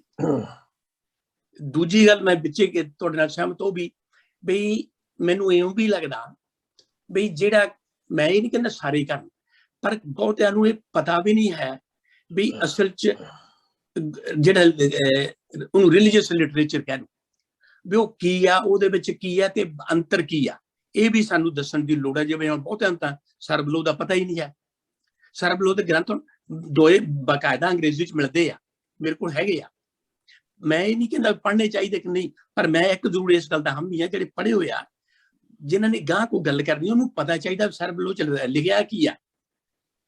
ਇਸੇ ਤਰ੍ਹਾਂ 10ਵੇਂ ਗ੍ਰੰਥ ਮੈਂ ਕਹਿੰਦਾ ਪੜ੍ਹ, ਜਿਹੜੇ ਸਮਝ ਸਕਦੇ ਆ, ਜਿਹੜੇ ਡਿਟਰੈਕਟ ਦੂਜੇ ਪਾਸੇ ਨਹੀਂ ਜਾ ਸਕਦੇ, ਉਹਨਾਂ ਨੂੰ ਪੜ੍ਹ ਕੇ ਦੇਖਣਾ, ਦੱਸਣ ਦੀ ਲੋੜ ਆ ਵੀ ਦੇਖੋ ਆਹ ਇਹਦੇ ਵਿੱਚ ਸਾਰਾ ਕੁਝ ਹੈ। ਸੋ ਤੀਜੀ ਗੱਲ ਜਿਹੜੀ ਮੈਂ ਇਹਨਾਂ ਤੁਹਾਡੇ ਨਾਲ ਸਹਿਮਤ ਹਾਂ ਵੀ ਜਿਹੜੇ ਅੱਜ ਜਿਹਦੇ ਬਣ ਗਏ ਨੇ ਆਪਣੇ ਗਰੁੱਪਸ ਬਣਾ ਲਏ, ਤੁਸੀਂ ਸੰਪਰਦਾਵਾਂ ਜੋ ਮਰਜ਼ੀ ਕਹੀ ਜਾਓ, ਉਹਨਾਂ ਦੀ ਅਸਲ 'ਚ ਆਪਣੀ ਇੰਟਰਪ੍ਰੀਟੇਸ਼ਨ ਹੀ ਉਹਨੇ ਜੁਦੀ ਕਰ ਲਈ, ਤਾਂ ਉਹ ਜਿਹੜੀਆਂ ਉਹਨਾਂ ਦੀਆਂ ਬ੍ਰਾਂਚਿਸ ਬਣ ਗਈਆਂ, ਉਹਦੇ ਨਾਲ ਲੋਕ ਡਿਟਰੈਕਟ ਹੋ ਰਹੇ ਆ। ਚੌਥੀ ਗੱਲ ਮੈਂ ਸਮਝਦਾ ਵੀ ਹਰ ਗੱਲ ਦਾ ਇੱਕ ਸਿੰਪਟਮ ਹੁੰਦਾ, ਇੱਕ ਰੂਟ ਕਾਜ਼ ਹੁੰਦਾ। ਇਹ ਸਿੰਪਟੋਮੈਟਿਕ ਹੈ, ਸਿੰਪਟਮ ਨਿਸ਼ਾਨ ਜਿਹੜੇ ਦਿਖਦੇ ਆ, ਪਰ ਉਹਦੀ ਅਸਲੀ ਕਾਰਨ ਕੀ ਆ? ਕਾਰਨ ਰੂਟ ਕਾਜ਼ ਇਹ ਆ ਵੀ ਸਾਨੂੰ ਗੁਰਬਾਣੀ ਦੀ ਗ੍ਰਾਸਪ ਨਹੀਂ ਹੈ, ਸਾਨੂੰ ਆਪ ਵੀ ਬਹੁਤਿਆਂ ਨੂੰ ਨਹੀਂ ਪਤਾ, ਤੇ ਗਾਂ ਲੋਕਾਂ ਨੂੰ ਜਿਸ ਢੰਗ ਨਾਲ ਸ਼ਿਵਤੇਜ ਸਿੰਘ ਜੀ ਨੇ ਸਮਝਾਇਆ, ਉਸ ਢੰਗ ਨਾਲ ਸਿੰਪਲੀਫਾਈ ਕਰਕੇ ਦਲੀਲ ਨਾਲ ਔਰ ਇੰਟਰਕਨੈਕਟ ਕਰਕੇ ਜੇ ਦੱਸਿਆ ਜਾਵੇ ਤੇ ਉਹ ਕਾਮਯਾਬ ਬਿਲਕੁਲ ਹੋ ਜੂ। ਕਿਉਂਕਿ ਮੈਂ ਜਿੰਨੇ ਨਾਲ ਗੱਲ ਕਰਦਾ, ਮੇਰੀ ਤਾਂ ਕਈ ਗੁਰਦੁਆਰੇ ਦੋ 'ਚ ਮੇਰੇ ਮਿੱਤਰ ਨੇ, ਉੱਥੇ ਮੇਰੇ ਤੋਂ ਕਿਹਾ ਜਾਂਦਾ ਜਦੋਂ ਗਿਆ ਹੋਵਾਂ ਤਾਂ ਮੈਂ ਸਪਸ਼ਟ ਕਹਿ ਦਿੰਦਾ ਜਿੱਦਾਂ ਤੁਸੀਂ ਕਹਿੰਦੇ ਹੋ, ਕਹਿੰਦੇ ਨੇ ਲੋਕਾਂ ਨੂੰ ਦੱਸਣਾ ਚਾਹੀਦਾ ਪਰ ਪ੍ਰੇਮ ਨਾਲ ਵੀ ਆਹ ਗੱਲ ਦੀ ਲੋੜ ਹੈ। ਸੋ ਇਸ ਲਈ ਸਾਡਾ ਜਿਹੜਾ ਉੱਥੇ ਰੂਟ ਕਾਜ਼ ਹੈ, ਸਾਡਾ ਆਪਣਾ ਇੰਟਰਪ੍ਰੀਟੇਸ਼ਨ ਤੇ ਆਪਣੇ 'ਚ ਘਾਟ ਹੈ ਔਰ ਅਸੀਂ ਉਹਨੂੰ ਤੁਰ ਤੱਕ ਲਿਜਾ ਨਹੀਂ ਸਕੇ। ਦੂਜਾ, ਅਸੀਂ ਇਹਦੇ ਲਈ ਜ਼ਿੰਮੇਵਾਰ ਕਿਹੜਾ? ਮੈਨੂੰ ਹੋਰ ਕਈ ਵਾਰ ਇਹ ਵੀ ਲੱਗਣ ਲੱਗ ਜਾਂਦਾ ਬਈ ਛਾਤਰ ਬਿਲਕੁਲ ਸ਼ਿਵਤੇਜ ਸਿੰਘ ਠੀਕ ਕਿਹਾ, hit on the nail on the head. ਜਿਹੜਾ ਕਾਜ਼ ਹੈ ਐਟ ਪ੍ਰੈਜ਼ੈਂਟ, ਮੈਂ ਐਟ ਪ੍ਰੈਜ਼ੈਂਟ ਦੀ ਗੱਲ ਕਰਦਾ, ਉਹ ਕੋਈ ਵੀ ਭਾਵ ਜਿਹੜਾ ਹੈਗਾ ਉਹ ਇਉਂ ਹੀ ਕਰਦਾ। ਹਿੰਦੁਸਤਾਨ ਇਹ ਟਾਈਮ ਤੋਂ ਜਦੋਂ ਤੋਂ ਆਪਾਂ ਲੈ ਲਈਏ ਗੁਰੂ ਸਾਹਿਬ ਤੋਂ, ਗੁਰੂ ਨਾਨਕ ਜੀ ਤੋਂ, ਇਹ ਜਿਹੜਾ ਪੈਰਲ ਕੰਮ ਇਸ ਕਰਕੇ ਚੱਲ ਪਿਆ ਵੀ ਰਾਜ ਕਰਦੀ ਜਮਾਤ ਜਿਹੜੀ ਆ ਉਹਨੂੰ ਫਿੱਟ ਨਹੀਂ ਆਉਂਦਾ।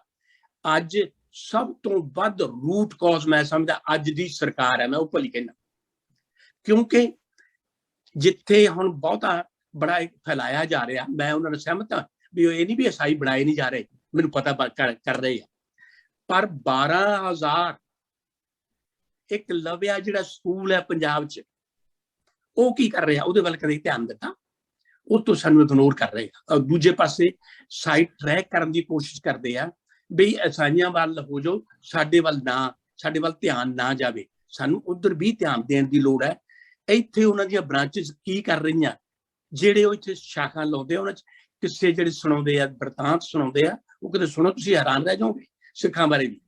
ਸੋ ਮੇਰਾ ਮਤਲਬ ਵੀ ਸਾਨੂੰ ਰੂਟ ਕਾਜ਼, ਸਿੰਪਟਮ, ਉਹਨੂੰ ਫੇਸ ਕਿਵੇਂ ਕਰਨਾ, ਇਹਦੀ ਬਹੁਤ ਜ਼ਿਆਦਾ ਲੋੜ ਹੈ। ਔਰ ਇੱਥੇ ਜਿਹੜੀ ਲਾਸਟਲੀ ਮੈਂ ਇਹ ਬਿਲਕੁਲ ਕਹਿਣਾ ਚਾਹੁੰਦਾ ਵੀ ਇੱਥੇ ਵੀ ਸਾਨੂੰ ਜਿਹੜੇ ਆਪਣੀ ਪੜ੍ਹਾਈ ਵੀ ਕਰਨੀ ਚਾਹੀਦੀ ਹੈ, ਦੂਜਿਆਂ ਨੂੰ ਸਮਝਾਉਣ ਦਾ ਯਤਨ ਵੀ ਕਰਨਾ ਚਾਹੀਦਾ ਔਰ ਆਪ ਵੀ ਪਹਿਲ ਕਦਮੀ ਕਰਨੀ ਚਾਹੀਦੀ, ਦੂਜੇ ਤੇ ਨਹੀਂ ਛੱਡਣਾ ਚਾਹੀਦਾ।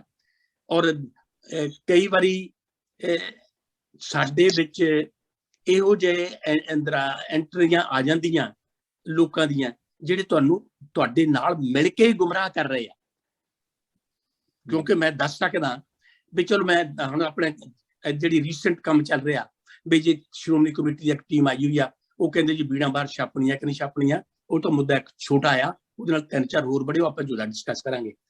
ਜੇ ਉਸ ਬੀੜ ਨੂੰ ਛਪਾਉਣ ਲਈ ਐਡਾ ਝਗੜਾ ਹੋ ਗਿਆ ਤੇ ਜਿਹੜਾ ਖਾਲਸਾ ਦੀਵਾਨ ਸੁਸਾਇਟੀ ਐਕਸਪੋਰਟ ਹੈ, ਜੇ ਉਹਦੇ ਵਿੱਚ ਬਾਕਾਇਦਾ ਸੱਦ ਕੇ ਕੁਝ ਬੰਦਿਆਂ ਨੂੰ ਸਰੋਪੇ ਦਿੱਤੇ ਜਾਂਦੇ ਆ ਹਾਕਮਾਂ ਦਿਆਂ ਨੂੰ, ਤਾਂ ਤੁਸੀਂ ਕੀ ਸਮਝਦੇ ਹੋ ਕਿੱਧਰ ਨੂੰ? ਮੇਰਾ ਮਤਲਬ ਇਹ ਨਹੀਂ ਕਿ ਉਹਨਾਂ ਨਾਲ ਲੜਨਾ ਜਾ ਕੇ, ਉਹਨਾਂ ਨਾਲ ਵੀ ਡਾਇਲੋਗ ਕਰਨ ਦੀ ਲੋੜ ਹੈ, ਜਿਹੜੇ ਕਦੇ ਬਹੁਤ ਵਧੀਆ ਢੰਗ ਨਾਲ ਚੱਲਦੇ ਹੁੰਦੇ। ਸੋ ਮੇਰਾ ਭਾਵ ਇਹ ਆ, ਅਸੀਂ ਉਹਨੂੰ ਰੂਟ ਕਾਜ਼ ਸਮਝੀਏ, ਸਿੰਪਟਮ ਸਮਝੀਏ, ਉਹਨਾਂ ਨੂੰ ਹੱਲ ਕਿਵੇਂ ਕਰਨਾ ਜੁਦੀ ਗੱਲ ਹੈ। ਸਿੰਪਟਮਸ ਦੀ ਗੱਲ ਹੋਰ ਹੈ, ਜਿਹੜਾ ਰੂਟ ਕਾਜ਼ ਹੈ ਉਹਨਾਂ ਲਈ ਫੇਸ ਕਰਨਾ ਜਿਹੜਾ ਉਹ ਇੱਕ ਡਿਫਰੈਂਟ ਐਂਗਲ ਹੈ।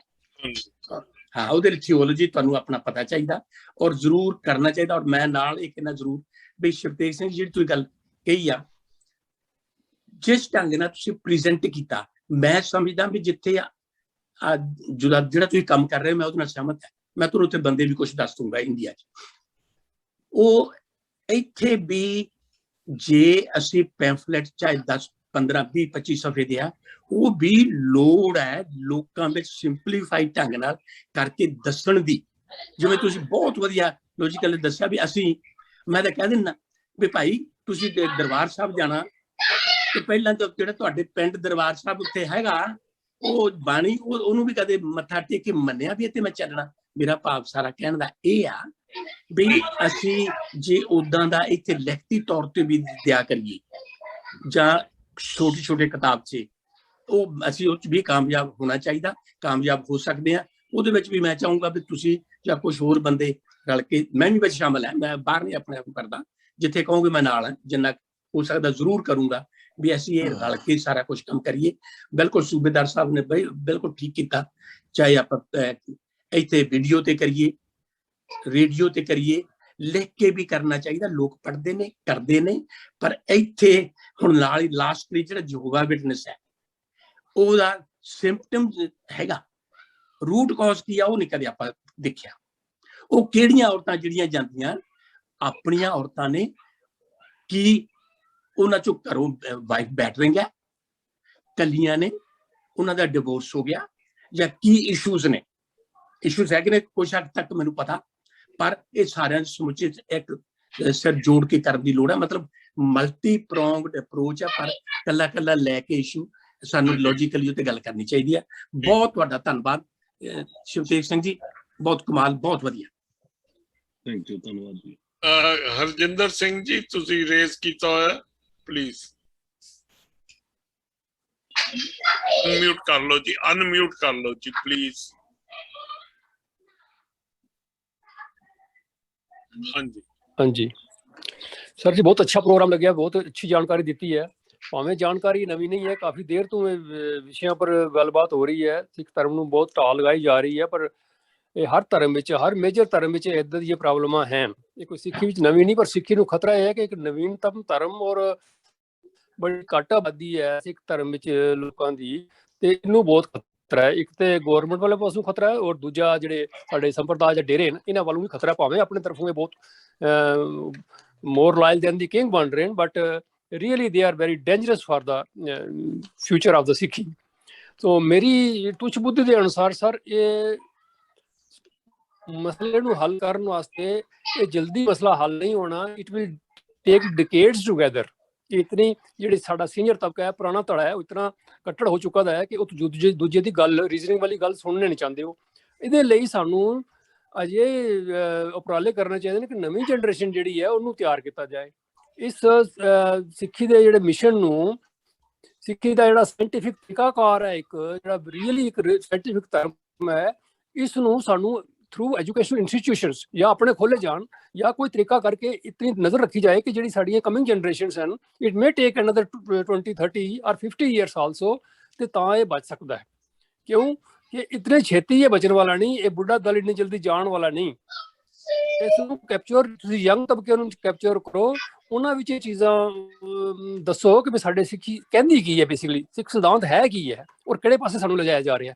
ਤੋ I think that will be the best approach ਕਿ ਅਸੀਂ ਫਿਊਚਰ ਜਨਰੇਸ਼ਨ ਨੂੰ ਮੱਦੇਨਜ਼ਰ ਰੱਖ ਕੇ ਉਹਨਾਂ ਨੂੰ ਤਿਆਰ ਕਰੀਏ, ਤੇ ਤਾਂ ਕਿ ਸਾਡੇ ਜਿਹੜੇ ਆਉਣ ਵਾਲੇ ਜਿਹੜੇ ਅਗਲੇ 20-30 ਸਾਲਾਂ ਵਿੱਚ ਇਹ ਪੁਰਾਣੇ ਜਿਹੜੀ ਹੈ ਬੁੱਢੇ ਦਲ ਦੀ ਪਕੜ ਜਿਹੜੀ ਹੈ ਇਹ ਘਟ ਸਕੇ।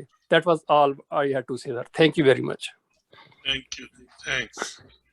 ਹਾਂਜੀ, ਇਹਦੇ ਵਿੱਚ ਮੈਂ ਇਹ ਰਿਕੁਐਸਟ ਕਰਾਂਗਾ ਵੀ ਜੋ ਅਸੀਂ ਲੈ ਕੇ ਚੱਲੇ ਆ ਨਾ ਸਿਸਟਮ ਆਪਣਾ, ਉਹ ਕੀ ਕਰ ਰਹੇ ਨੇ, ਅਸੀਂ ਉਹਨਾਂ ਨਾਲ ਨਹੀਂ ਉਲਝਣਾ। ਉਹਦੇ ਲਈ ਸਾਡੇ ਕੋਲ ਪਹਿਲਾਂ ਸਾਡੇ ਬਹੁਤ ਸਾਰੇ ਐਸੇ ਯੋਧੇ ਨੇ ਜਿਹੜੇ ਚੱਲ ਰਹੇ ਨੇ, ਜਿਹੜੇ ਉਹਨਾਂ ਨਾਲ ਫਾਈਟ ਲੜ ਰਹੇ ਆ, ਪਰ ਅਸੀਂ ਆਮ ਪਬਲਿਕ ਦੇ ਵਿੱਚ ਪਹੁੰਚ ਕੇ ਆਪਣਾ ਕੰਮ ਕਿਵੇਂ ਕਰਨਾ, ਸਾਡੀ ਉਹ ਪਾਲਿਸੀ ਹੈ। ਜੇ ਅਸੀਂ ਉਹਨਾਂ ਨਾਲ ਉਲਝ ਗਏ, ਜਿਹੜੇ ਪਹਿਲੇ ਜਿਹਨਾਂ ਦੀ ਪਕੜ ਬਣੀ ਹੋਈ ਹੈ, ਤੇ ਫਿਰ ਜਿਹੜਾ ਵਾ ਅਸੀਂ ਕਾਮਯਾਬ ਨਹੀਂ ਹੋ ਸਕਾਂਗੇ ਆਪਣੇ ਕੰਮ ਦੇ ਵਿੱਚ।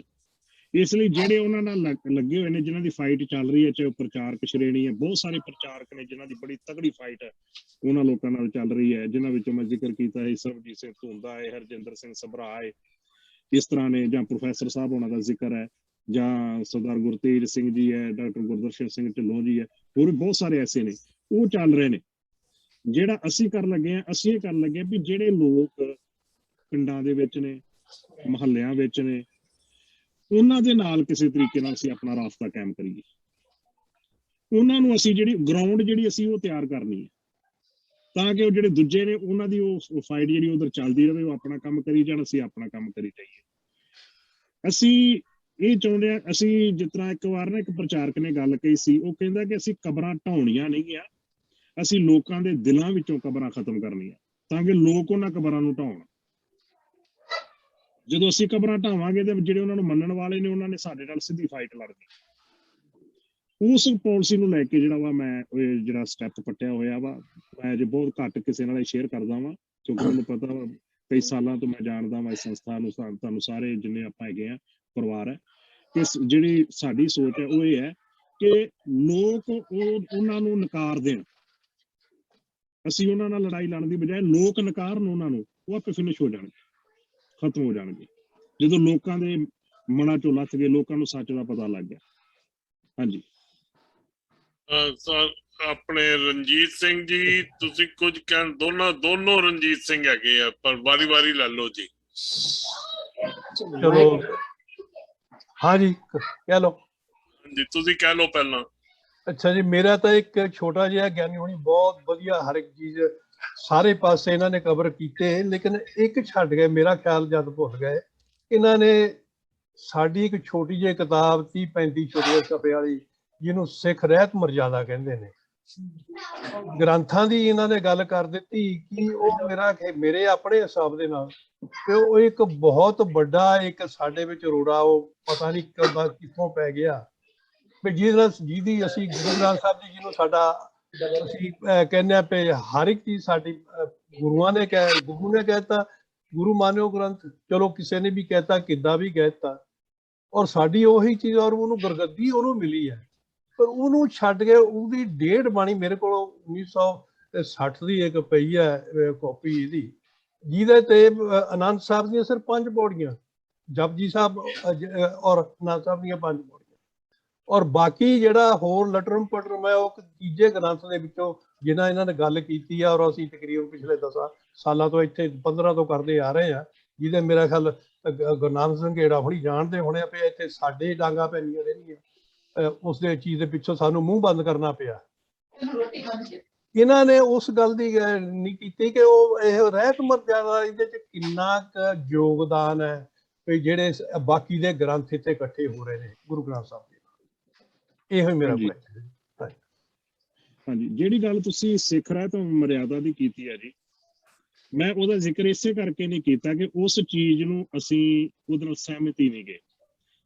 ਕੁਛ ਪਤਾ ਕੀ ਹੁੰਦਾ ਵਾ, ਹਾਲਾਤ ਇਸ ਤਰ੍ਹਾਂ ਦੇ ਹੁੰਦੇ ਨੇ ਕਿ ਤੁਹਾਨੂੰ ਪਤਾ ਹੋਏਗਾ ਕਿ ਅੱਜ ਤੋਂ ਕੁਝ ਕੁ ਸਾਲ ਪਹਿਲਾਂ ਤੱਕ, ਖਾਸ ਕਰਕੇ ਜਦੋਂ ਤੋਂ ਇਹ ਪ੍ਰੋਫੈਸਰ ਦਰਸ਼ਨ ਸਿੰਘ ਦੀ ਵੀ ਜਿਹੜੀ ਫਾਈਟ ਸ਼ੁਰੂ ਹੋਈ ਸੀ ਨਾ, ਉਹਨਾਂ ਦੀ ਸ਼ੁਰੂਆਤ ਵੀ ਕੀ ਸੀ?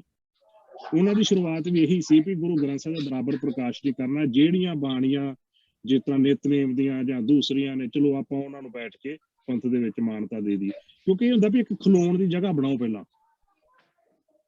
ਜਦੋਂ ਖਲੋਣ ਦੀ ਜਗ੍ਹਾ ਬਣਾ ਲਈ ਤੇ ਦੂਜੀਆਂ ਚੀਜ਼ਾਂ ਜਿਹੜੀਆਂ ਨੇ ਉਹਨਾਂ ਨੂੰ ਆਪਾਂ ਕਲੀਅਰ ਕਰ ਹੀ ਲੈਣਾ, ਕਿਉਂਕਿ ਜਿਹੜੀ ਸਿੱਖ ਰਹਿਤ ਮਰਿਆਦਾ ਉਹ ਇਹਨਾਂ ਨੇ, ਚਾਹੇ ਨਿਹੰਗ ਜਥੇਬੰਦੀਆਂ, ਟਕਸਾਲਾਂ, ਉਹਨਾਂ ਨੇ ਨਹੀਂ ਬਣਾਈ, ਉਹ ਸਾਡੇ ਵਰਗੇ ਹੀ ਕੋਈ ਵਿਚਾਰਧਾਰਕ ਲੋਕ ਸੀ ਜਿਨ੍ਹਾਂ ਬਣਾਏ ਤੇ ਪਹਿਲਾਂ ਖਲੋਣ ਦੀ ਜਗ੍ਹਾ ਬਣਾ ਲਈਏ, ਬਾਅਦ ਵਿੱਚ ਇਸ ਨੂੰ ਆਪਾਂ ਜਿਹੜਾ ਚੇਂਜ ਕਰ ਲਾਂਗੇ। ਉਹਨੂੰ ਅਧਿਕਾਰ ਵੀ ਸਾਨੂੰ ਹੀ ਹੈ ਕਿ ਅਸੀਂ ਉਹਨੂੰ ਚੇਂਜ ਕਰ ਲਈਏ। ਦੂਜੀ ਚੀਜ਼ ਇਹ ਹੈ ਕਿ ਸਾਡੀ ਬਹੁਤ ਵੱਡੀ ਫਾਈਟ ਜਿਹੜੀ ਹੈ ਨਾ, ਸ਼ੁਰੂ ਤੋਂ ਲੈ ਕੇ ਡੇਰੇਦਾਰਾਂ ਦੇ ਖਿਲਾਫ ਇਹ ਚੱਲੀ ਹੈ ਕਿ ਵੇਖੋ ਜੀ, ਇਹ ਸਿੱਖ ਰਹਿਤ ਮਰਿਆਦਾ ਨੂੰ ਨਹੀਂ ਮੰਨਦੇ। ਇਹ ਫਾਈਟ ਬਹੁਤ ਸਾਡੇ ਚੱਲੀ ਆਈ ਹੈ। ਅੱਜ ਜਦੋਂ ਅਸੀਂ ਨਾਮ ਲੈ ਕੇ ਉਹਨੂੰ ਰੱਦ ਕਰਨ ਦੀ ਗੱਲ ਕਰਦੇ ਹਾਂ ਓਪਨਲੀ, ਉਹ ਕਹਿੰਦੇ ਜੀ ਵੇਖਿਆ ਜੀ, ਇਹ ਵੀ ਸਿੱਖ ਰਹਿਤ ਮਰਿਆਦਾ ਦੇ ਖਿਲਾਫ ਹੋ ਗਏ।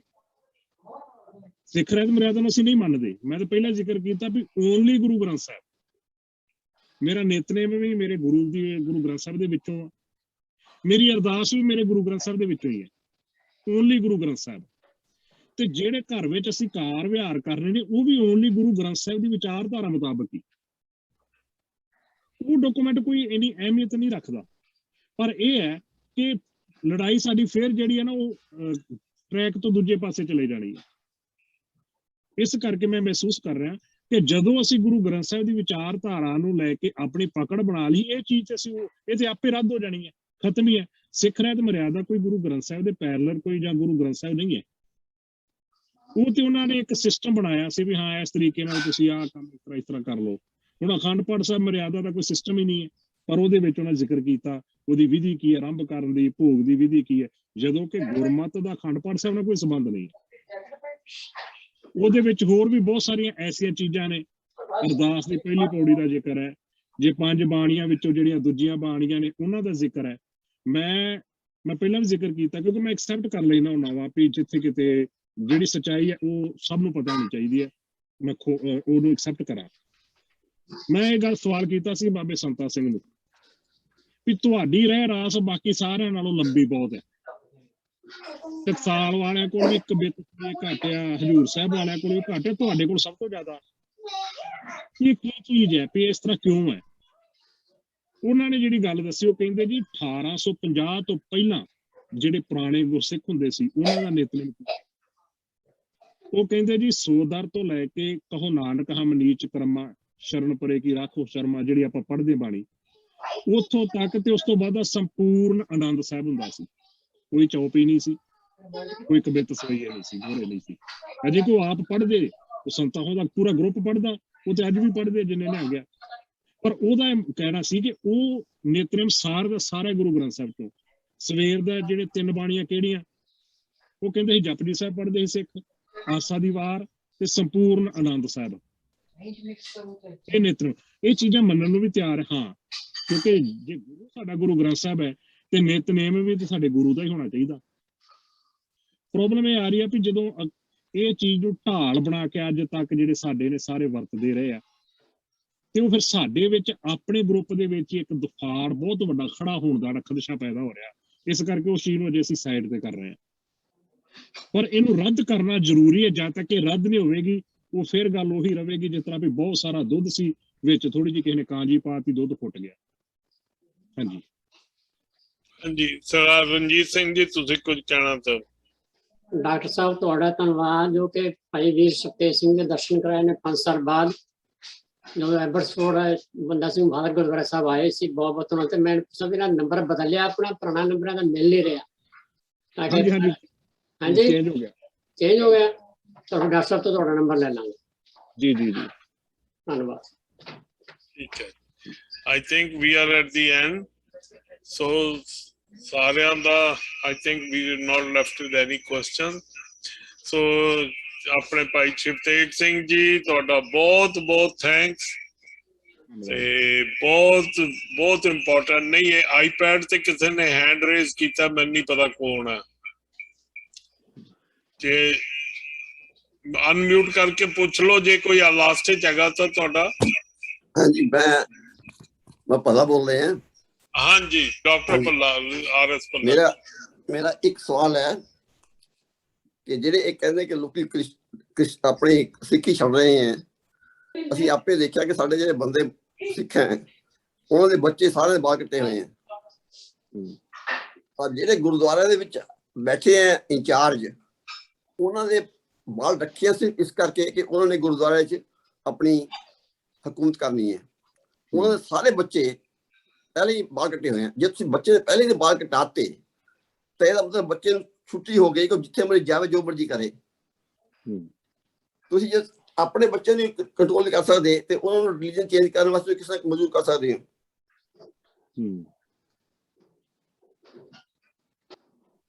ਬਿਲਕੁਲ ਸਹੀ। ਕੋਈ ਕਮੈਂਟਸ ਇਹਦੇ ਤੇ ਗਿਆਨੀ ਜੀ? ਹਾਂਜੀ ਨਹੀਂ ਬਿਲਕੁਲ ਬਹੁਤ ਵਧੀਆ ਨਾਲ ਗੱਲ ਕੀਤੀ ਵੀ ਜਿਹੜੀ ਗੱਲ ਆਪਾਂ ਪਹਿਲਾਂ ਸ਼ੁਰੂ ਚ ਕੀਤੀ ਸੀ, ਪਹਿਲਾਂ ਆਪ ਤੇ ਫਿਰ ਆਪਣੇ ਪਰਿਵਾਰ ਨੂੰ। ਕਿਉਂਕਿ ਆਪਣੇ ਪਰਿਵਾਰ ਨੂੰ ਜਦੋਂ ਅਸੀਂ ਆਪਣੇ ਵਿਚਾਰਧਾਰਾ ਗੁਰਬਾਣੀ ਦੀ, ਗੁਰਮਤ ਦੀ, ਸਿੱਖੀ ਦੇ ਫਲਸਫੇ ਦੀ ਉਹਨੂੰ ਨਾਲ ਲੈ ਕੇ ਚੱਲਾਂਗੇ, ਸੁਭਾਵਕ ਹੈ ਕਿ ਉਹ ਚੀਜ਼ ਜਿਹੜੀ ਉਹਨਾਂ ਦੇ ਲਾਈਫ ਦੇ ਵਿੱਚ, ਹੁਣ ਮੇਰੇ ਪਿਤਾ ਸੀ, ਬੇਸ਼ੱਕ ਭਾਵੇਂ ਉਹਨਾਂ ਨੂੰ ਇੰਨੀ ਗੁਰਮਤ ਦੀ ਨਹੀਂ ਸੀ ਉਹ ਜਾਣਕਾਰੀ ਜਿਹੜੀ ਅੱਜ ਦੀ ਤਰੀਕ ਵਿੱਚ ਗੁਰਮਤ ਨਿਕਲ ਕੇ ਬਾਹਰ ਆਈ ਹੈ, ਪਰ ਉਹ ਇਸ ਪਾਸੇ ਸੀ ਤੇ ਸੁਭਾਵਕ ਹੈ, ਘਰ ਦਾ ਮਾਹੌਲ ਉਹਨਾਂ ਇਹੋ ਜਿਹਾ ਬਣਾਇਆ ਸੀ, ਅਸੀਂ ਵੀ ਉਸੇ ਲਾਈਨ ਵਿੱਚ ਆ ਗਏ। ਗਾਂ ਹੁਣ ਸਾਡੇ ਜਿਹੜੇ ਬੱਚੇ ਨੇ ਉਹ ਵੀ ਆਪੇ ਉਸ ਪਾਸੇ ਨੂੰ ਭਾਵੇਂ ਉਹ ਕਿਰਤ ਵਿਰਤ ਕੋਈ ਵੀ ਕਰਨ, ਪਰ ਉਹਨਾਂ ਦੇ ਨਿੱਜੀ ਜੀਵਨ ਦੇ ਵਿੱਚ ਜਿਹੜੀ ਗੁਰਸਿੱਖੀ ਦੀ ਫੁਲਵਾੜੀ ਹੈ ਉਹ ਜ਼ਰੂਰ ਮਹਿਕਣੀ ਚਾਹੀਦੀ ਹੈ। ਤੇ ਇਹ ਇਹਨਾਂ ਦੀ ਗੱਲ ਬਹੁਤ ਵਧੀਆ ਵਾ ਵੀ ਆਪਾਂ ਆਪਣੇ ਬੱਚਿਆਂ ਵਾਲੇ ਪਾਸੇ, ਪਰਿਵਾਰ ਵਾਲੇ ਪਾਸੇ ਇਹ ਧਿਆਨ ਜ਼ਰੂਰ ਦਈਏ। ਜਿਹੜੀ ਗੱਲ ਗੁਰਦੁਆਰੇ ਦੀ ਹੈ, ਮੈਂ ਗੁਰਦੁਆਰਾ ਕਲਚਰ ਨਾਲ ਸਹਿਮਤ ਨਹੀਂ ਹੈ। ਬੇਸ਼ੱਕ ਭਾਵੇਂ ਮੈਂ ਗੁਰਦੁਆਰੇ ਤੇ ਕਥਾ ਕਰਦਾ ਰਿਹਾ, ਮੈਂ ਪਹਿਲਾਂ ਵੀ ਜ਼ਿਕਰ ਕੀਤਾ ਵੀ ਜੋ ਕੁਝ ਮੈਂ ਗਲਤ ਵੀ ਕੀਤਾ ਮੈਂ ਉਹਨੂੰ ਐਕਸੈਪਟ ਕਰਦਾ ਹਾਂ ਔਰ ਬਿਲਕੁਲ ਐਲਾਨੀਆਂ ਕਰਦਾ ਵੀ ਹਾਂ ਆਹ ਕੁਝ ਮੇਰੇ ਕੋਲੋਂ ਜ਼ਿੰਦਗੀ 'ਚ ਗਲਤ ਹੋਇਆ, ਪਰ ਮੈਂ ਗੁਰਦੁਆਰਾ ਪਲੇਟਫਾਰਮ ਨੂੰ ਵਰਤਦਾ ਵਾਂ ਸਿਰਫ ਗੁਰਮਤ ਦੀ ਗੱਲ ਕਹਿਣ ਵਾਸਤੇ। ਜਿਵੇਂ ਬਾਬਾ ਨਾਨਕ ਸਾਹਿਬ ਨੇ ਵਰਤਿਆ ਸੀ ਹਰਿਦੁਆਰ ਨੂੰ, ਚਾਹੇ ਮੱਕੇ ਨੂੰ ਵਰਤਿਆ ਸੀ, ਇਹਦਾ ਮਤਲਬ ਇਹ ਨਹੀਂ ਵੀ ਉਸ ਕਲਚਰ ਨੂੰ ਮੰਨਦੇ ਆ, ਗੁਰਮਤ ਦੀ ਗੱਲ ਕਰਨ ਵਾਸਤੇ। ਮੈਂ ਸਮਝਦਾ ਜਦੋਂ ਦਾ ਗੁਰਦੁਆਰਾ ਕਲਚਰ ਸਾਡੇ ਵਿੱਚ ਪ੍ਰਫੁੱਲਤ ਹੋਇਆ ਹੈ, ਉਦੋਂ ਤੋਂ ਹੀ ਜਿਹੜੇ ਸਿੱਖੀ ਹੈ ਨਾ ਇਹਦੇ ਵਿੱਚ ਬਹੁਤ ਵੱਡਾ ਢਾਹ ਜਿਹੜੀ ਉਹ ਲੱਗੀ ਹੈ। ਜੇ ਗੁਰਦੁਆਰਾ ਕਲਚਰ ਨਾ ਹੁੰਦਾ, ਹੋ ਸਕਦਾ ਕਿ ਅੱਜ ਡੇਰਾਵਾਦ ਵੀ ਇੰਨਾ ਜ਼ਿਆਦਾ ਪ੍ਰਫੁੱਲਤ ਨਾ ਹੁੰਦਾ। ਬਾਬੇ ਨਾਨਕ ਦੇ ਜਿਹੜੀ ਗੁਰੂ ਸਾਹਿਬ ਜੀ ਦਾ ਜਿਹੜਾ ਫਲਸਫਾ ਸੀ ਉਹ ਤੇ ਇਹ ਸੀ, ਭਾਈ ਗੁਰਦਾਸ ਜੀ ਨੇ ਜਿਵੇਂ ਕਿਹਾ ਘਰ ਘਰ ਅੰਦਰ ਧਰਮਸ਼ਾਲ। ਤੇ ਇਸ ਕਰਕੇ ਇਹ ਚੀਜ਼ਾਂ ਜਿਹੜੀਆਂ ਨੇ ਸਾਨੂੰ ਆਪਣੀ ਫੈਮਿਲੀ, ਆਪਣਾ ਪਰਿਵਾਰ, ਆਪਣੇ ਘਰ ਦੇ ਵਿੱਚ ਡਿਸਕਸ ਕਰਨੀਆਂ ਚਾਹੀਦੀਆਂ। ਹੋਣਾ ਤੇ ਇਹ ਚਾਹੀਦਾ ਵੀ ਜਿੰਨੇ ਕੁ ਆਪਾਂ ਸਪੋਜ਼ ਕਰੋ ਜਿਹੜੇ ਇਸ ਏਰੀਏ ਵਿੱਚ ਆਪਾਂ ਇੱਕ ਵਿਚਾਰਧਾਰਾ ਵਾਲੀ ਇਸ ਤਰ੍ਹਾਂ ਇਕੱਠੇ ਹੁੰਦੇ ਆ, ਬੇਸ਼ੱਕ ਆਪਣੀਆਂ ਫੈਮਲੀਆਂ ਸਾਰੀਆਂ ਇਕੱਠੀਆਂ ਹੋਣ, ਕੋਈ ਆਪਾਂ ਦਿਨ ਮਹੀਨੇ 'ਚ ਐਸਾ ਰੱਖ ਲਈਏ ਆਪਾਂ ਉਦੋਂ ਸਾਰੇ ਫੈਮਲੀਆਂ ਨੇ ਇਕੱਠੇ ਹੋਣਾ, ਵੀ ਬੱਚਿਆਂ ਨੇ ਵੀ ਇਕੱਠੇ ਹੋਣਾ, ਨਾਲੇ ਇੱਕ ਦੂਜੇ ਨਾਲ ਸਾਰੇ ਬੱਚਿਆਂ ਦੀ ਜਾਣ ਪਹਿਚਾਣ ਬਣਦੀ ਹੈ, ਨਾਲ ਸਾਡਾ ਇੱਕ ਕਾਫਲਾ ਜਿਹੜਾ ਉਹ ਸ਼ੁਰੂ ਹੋ ਜਾਏਗਾ। ਇਸੇ ਤਰ੍ਹਾਂ ਜਿਹੜੇ ਦੂਜੇ ਸ਼ਹਿਰ ਵਿੱਚ ਨੇ ਉੱਥੇ 2 ਪਰਿਵਾਰ ਹੋਣ, 4 ਪਰਿਵਾਰ ਹੋਣ, 10 ਪਰਿਵਾਰ ਹੋਣ, ਇੱਕ ਦੂਜੇ ਨਾਲ ਰਾਬਤਾ ਕਾਇਮ ਕਰੀਏ। ਤੁਸੀਂ ਕਦੇ ਗੌਰ ਕਰਿਓ, ਮੈਂ ਡੇਰੇਦਾਰਾਂ ਕਿਉਂਕਿ ਮੈਂ ਉਹਨਾਂ ਵਿੱਚੋਂ ਨਿਕਲ ਕੇ ਆਇਆ, ਮੈਂ ਉਹਨਾਂ ਦਾ ਗੌਰ ਨਾਲ ਦੇਖਿਆ ਹੈ, ਉਹ ਬਹੁਤ ਇਹਨਾਂ ਚੀਜ਼ਾਂ ਨੂੰ ਅਹਿਮੀਅਤ ਰੱਖਦੇ ਆ। ਉਹ ਪਰਿਵਾਰ ਇੱਕ ਦੂਜੇ ਨਾਲ ਜੁੜੇ ਹੁੰਦੇ ਆ। ਉਹ ਤੁਸੀਂ ਬਾਬਾ ਜੀ ਦੀ ਸੰਗਤ, ਹਾਂਜੀ ਮੈਂ ਫਲਾਣੇ ਬਾਬਾ ਜੀ ਦੀ ਸੰਗਤ ਵਿੱਚੋਂ, ਉਹਨਾਂ ਦੀਆਂ ਸੰਗਤਾਂ ਨੇ, ਬੜਾ ਉਹਨਾਂ ਦਾ ਆਪਸ ਵਿੱਚ ਤਾਲਮੇਲ, ਇੱਕ ਦੂਜੇ ਨਾਲ ਸਾਰਾ ਉਹਨਾਂ ਦੀ ਆਉਣ ਜਾਣ ਹੈ। ਉਹ ਰਿਸ਼ਤੇਦਾਰੀਆਂ ਵੀ ਆਪਸ ਵਿੱਚ ਇਸੇ ਕਰਕੇ ਜੋੜਦੇ ਆ ਵੀ ਸੰਗਤ ਤੋਂ ਬਾਹਰ ਨਹੀਂ ਅਸੀਂ ਜਾਣਾ। ਜਦੋਂ ਕਿ ਸਾਡਾ ਜਿਹੜਾ, ਅਸੀਂ ਉਹ ਦਾਇਰਿਆਂ ਦੀ ਗੱਲ ਨਹੀਂ ਕਰਨੀ ਵੀ, ਹਾਂ ਇਹ ਹੈ ਵੀ ਘੱਟੋ ਘੱਟ ਸਾਡੇ ਪਰਿਵਾਰ, ਸਾਡੇ ਬੱਚੇ ਜਦੋਂ ਇੱਕ ਦੂਜੇ ਨਾਲ ਇਸ ਤਰ੍ਹਾਂ ਸਿੱਖੀ ਦੀ ਹੀ ਗੱਲ ਕਰਾਂਗੇ, ਸਾਰੇ ਇਕੱਠੇ ਹੋਣਗੇ, ਤੇ ਜ਼ਰੂਰ ਮੇਰੇ ਖਿਆਲ ਦੇ ਨਾਲ ਇਹ ਹੈ ਕਿ ਜਿਹੜੀ ਉਹਨਾਂ ਨੇ ਸੰਗਤ ਦੂਜੇ ਪਾਸੇ ਦੀ ਕਰਨੀ ਹੁੰਦੀ ਹੈ, ਗਲਤ ਸੰਗਤ ਵਾਲੇ ਪਾਸੇ, ਉਹੀ ਜੋ ਉਹਨਾਂ ਦੀ ਜਿਹੜੀ ਹੈ ਇੱਧਰਲੇ ਪਾਸੇ ਜਿਹੜੀ ਚੰਗੇ ਪਾਸੇ ਆ ਜਾਏਗੀ। ਇਹ ਵੀ ਇੱਕ ਬਹੁਤ ਵਧੀਆ ਤਰੀਕਾ ਵਾ। ਕੋਸ਼ਿਸ਼ ਕਰਾਂਗੇ ਆਪਾਂ ਸਾਰੇ ਰਲ ਮਿਲ ਕੇ ਜੇ ਇਹਨੂੰ ਆਪਾਂ ਚਲਾ ਸਕੀਏ। ਹਾਂਜੀ, ਥੈਂਕ ਯੂ ਜੀ। ਚਲੋ ਮੈਂ ਫਿਰ ਤੋਂ once again I thank ਭਾਈ ਸ਼ਿਵਤੇਜ ਸਿੰਘ ਜੀ। ਜਦੋਂ ਵੀ ਹੱਕ ਮਾਰੀ ਦੀ ਹੈ, ਸਰੀ 'ਚ ਰਹਿੰਦੇ, ਸਾਨੂੰ ਇਮੀਡੀਏਟਲੀ ਬੁਲਾ ਲੈਂਦੇ ਅਸੀਂ ਉਹਨਾਂ ਨੂੰ, ਔਰ ਅਸੀਂ ਕਈ ਚੀਜ਼ਾਂ ਉਹਨਾਂ ਨਾਲ ਡਿਸਕਸ ਕਰਦੇ ਰਹਿੰਦੇ ਹਾਂ ਆਫ ਦੀ ਲਾਈਨ ਵੀ। So thank you very much ji ਤੁਹਾਡਾ ਸਾਰਿਆਂ ਦਾ, ਤੇ ਸ਼ਿਵਤੇਜ ਸਿੰਘ ਜੀ ਦਾ ਬਹੁਤ ਬਹੁਤ ਧੰਨਵਾਦ, ਤੇ ਬਾਕੀ ਸਾਰੇ ਆਇਆਂ ਦਾ, ਸਾਰਿਆਂ ਦਾ ਬਹੁਤ ਬਹੁਤ ਧੰਨਵਾਦ। ਸੋ ਨੈਕਸਟ ਵੀਕ ਅਸੀਂ ਮਿਲਾਂਗੇ। ਮੈਂ ਡਿਕਲੇਅਰ ਨਹੀਂ ਅਜੇ ਕਰ ਸਕਦਾ, but we will have a good speaker. Thank you ji. So ਸਾਰਿਆਂ ਨੂੰ ਵਾਹਿਗੁਰੂ ਜੀ ਕਾ ਖਾਲਸਾ, ਵਾਹਿਗੁਰੂ ਜੀ ਕੀ ਫਤਿਹ।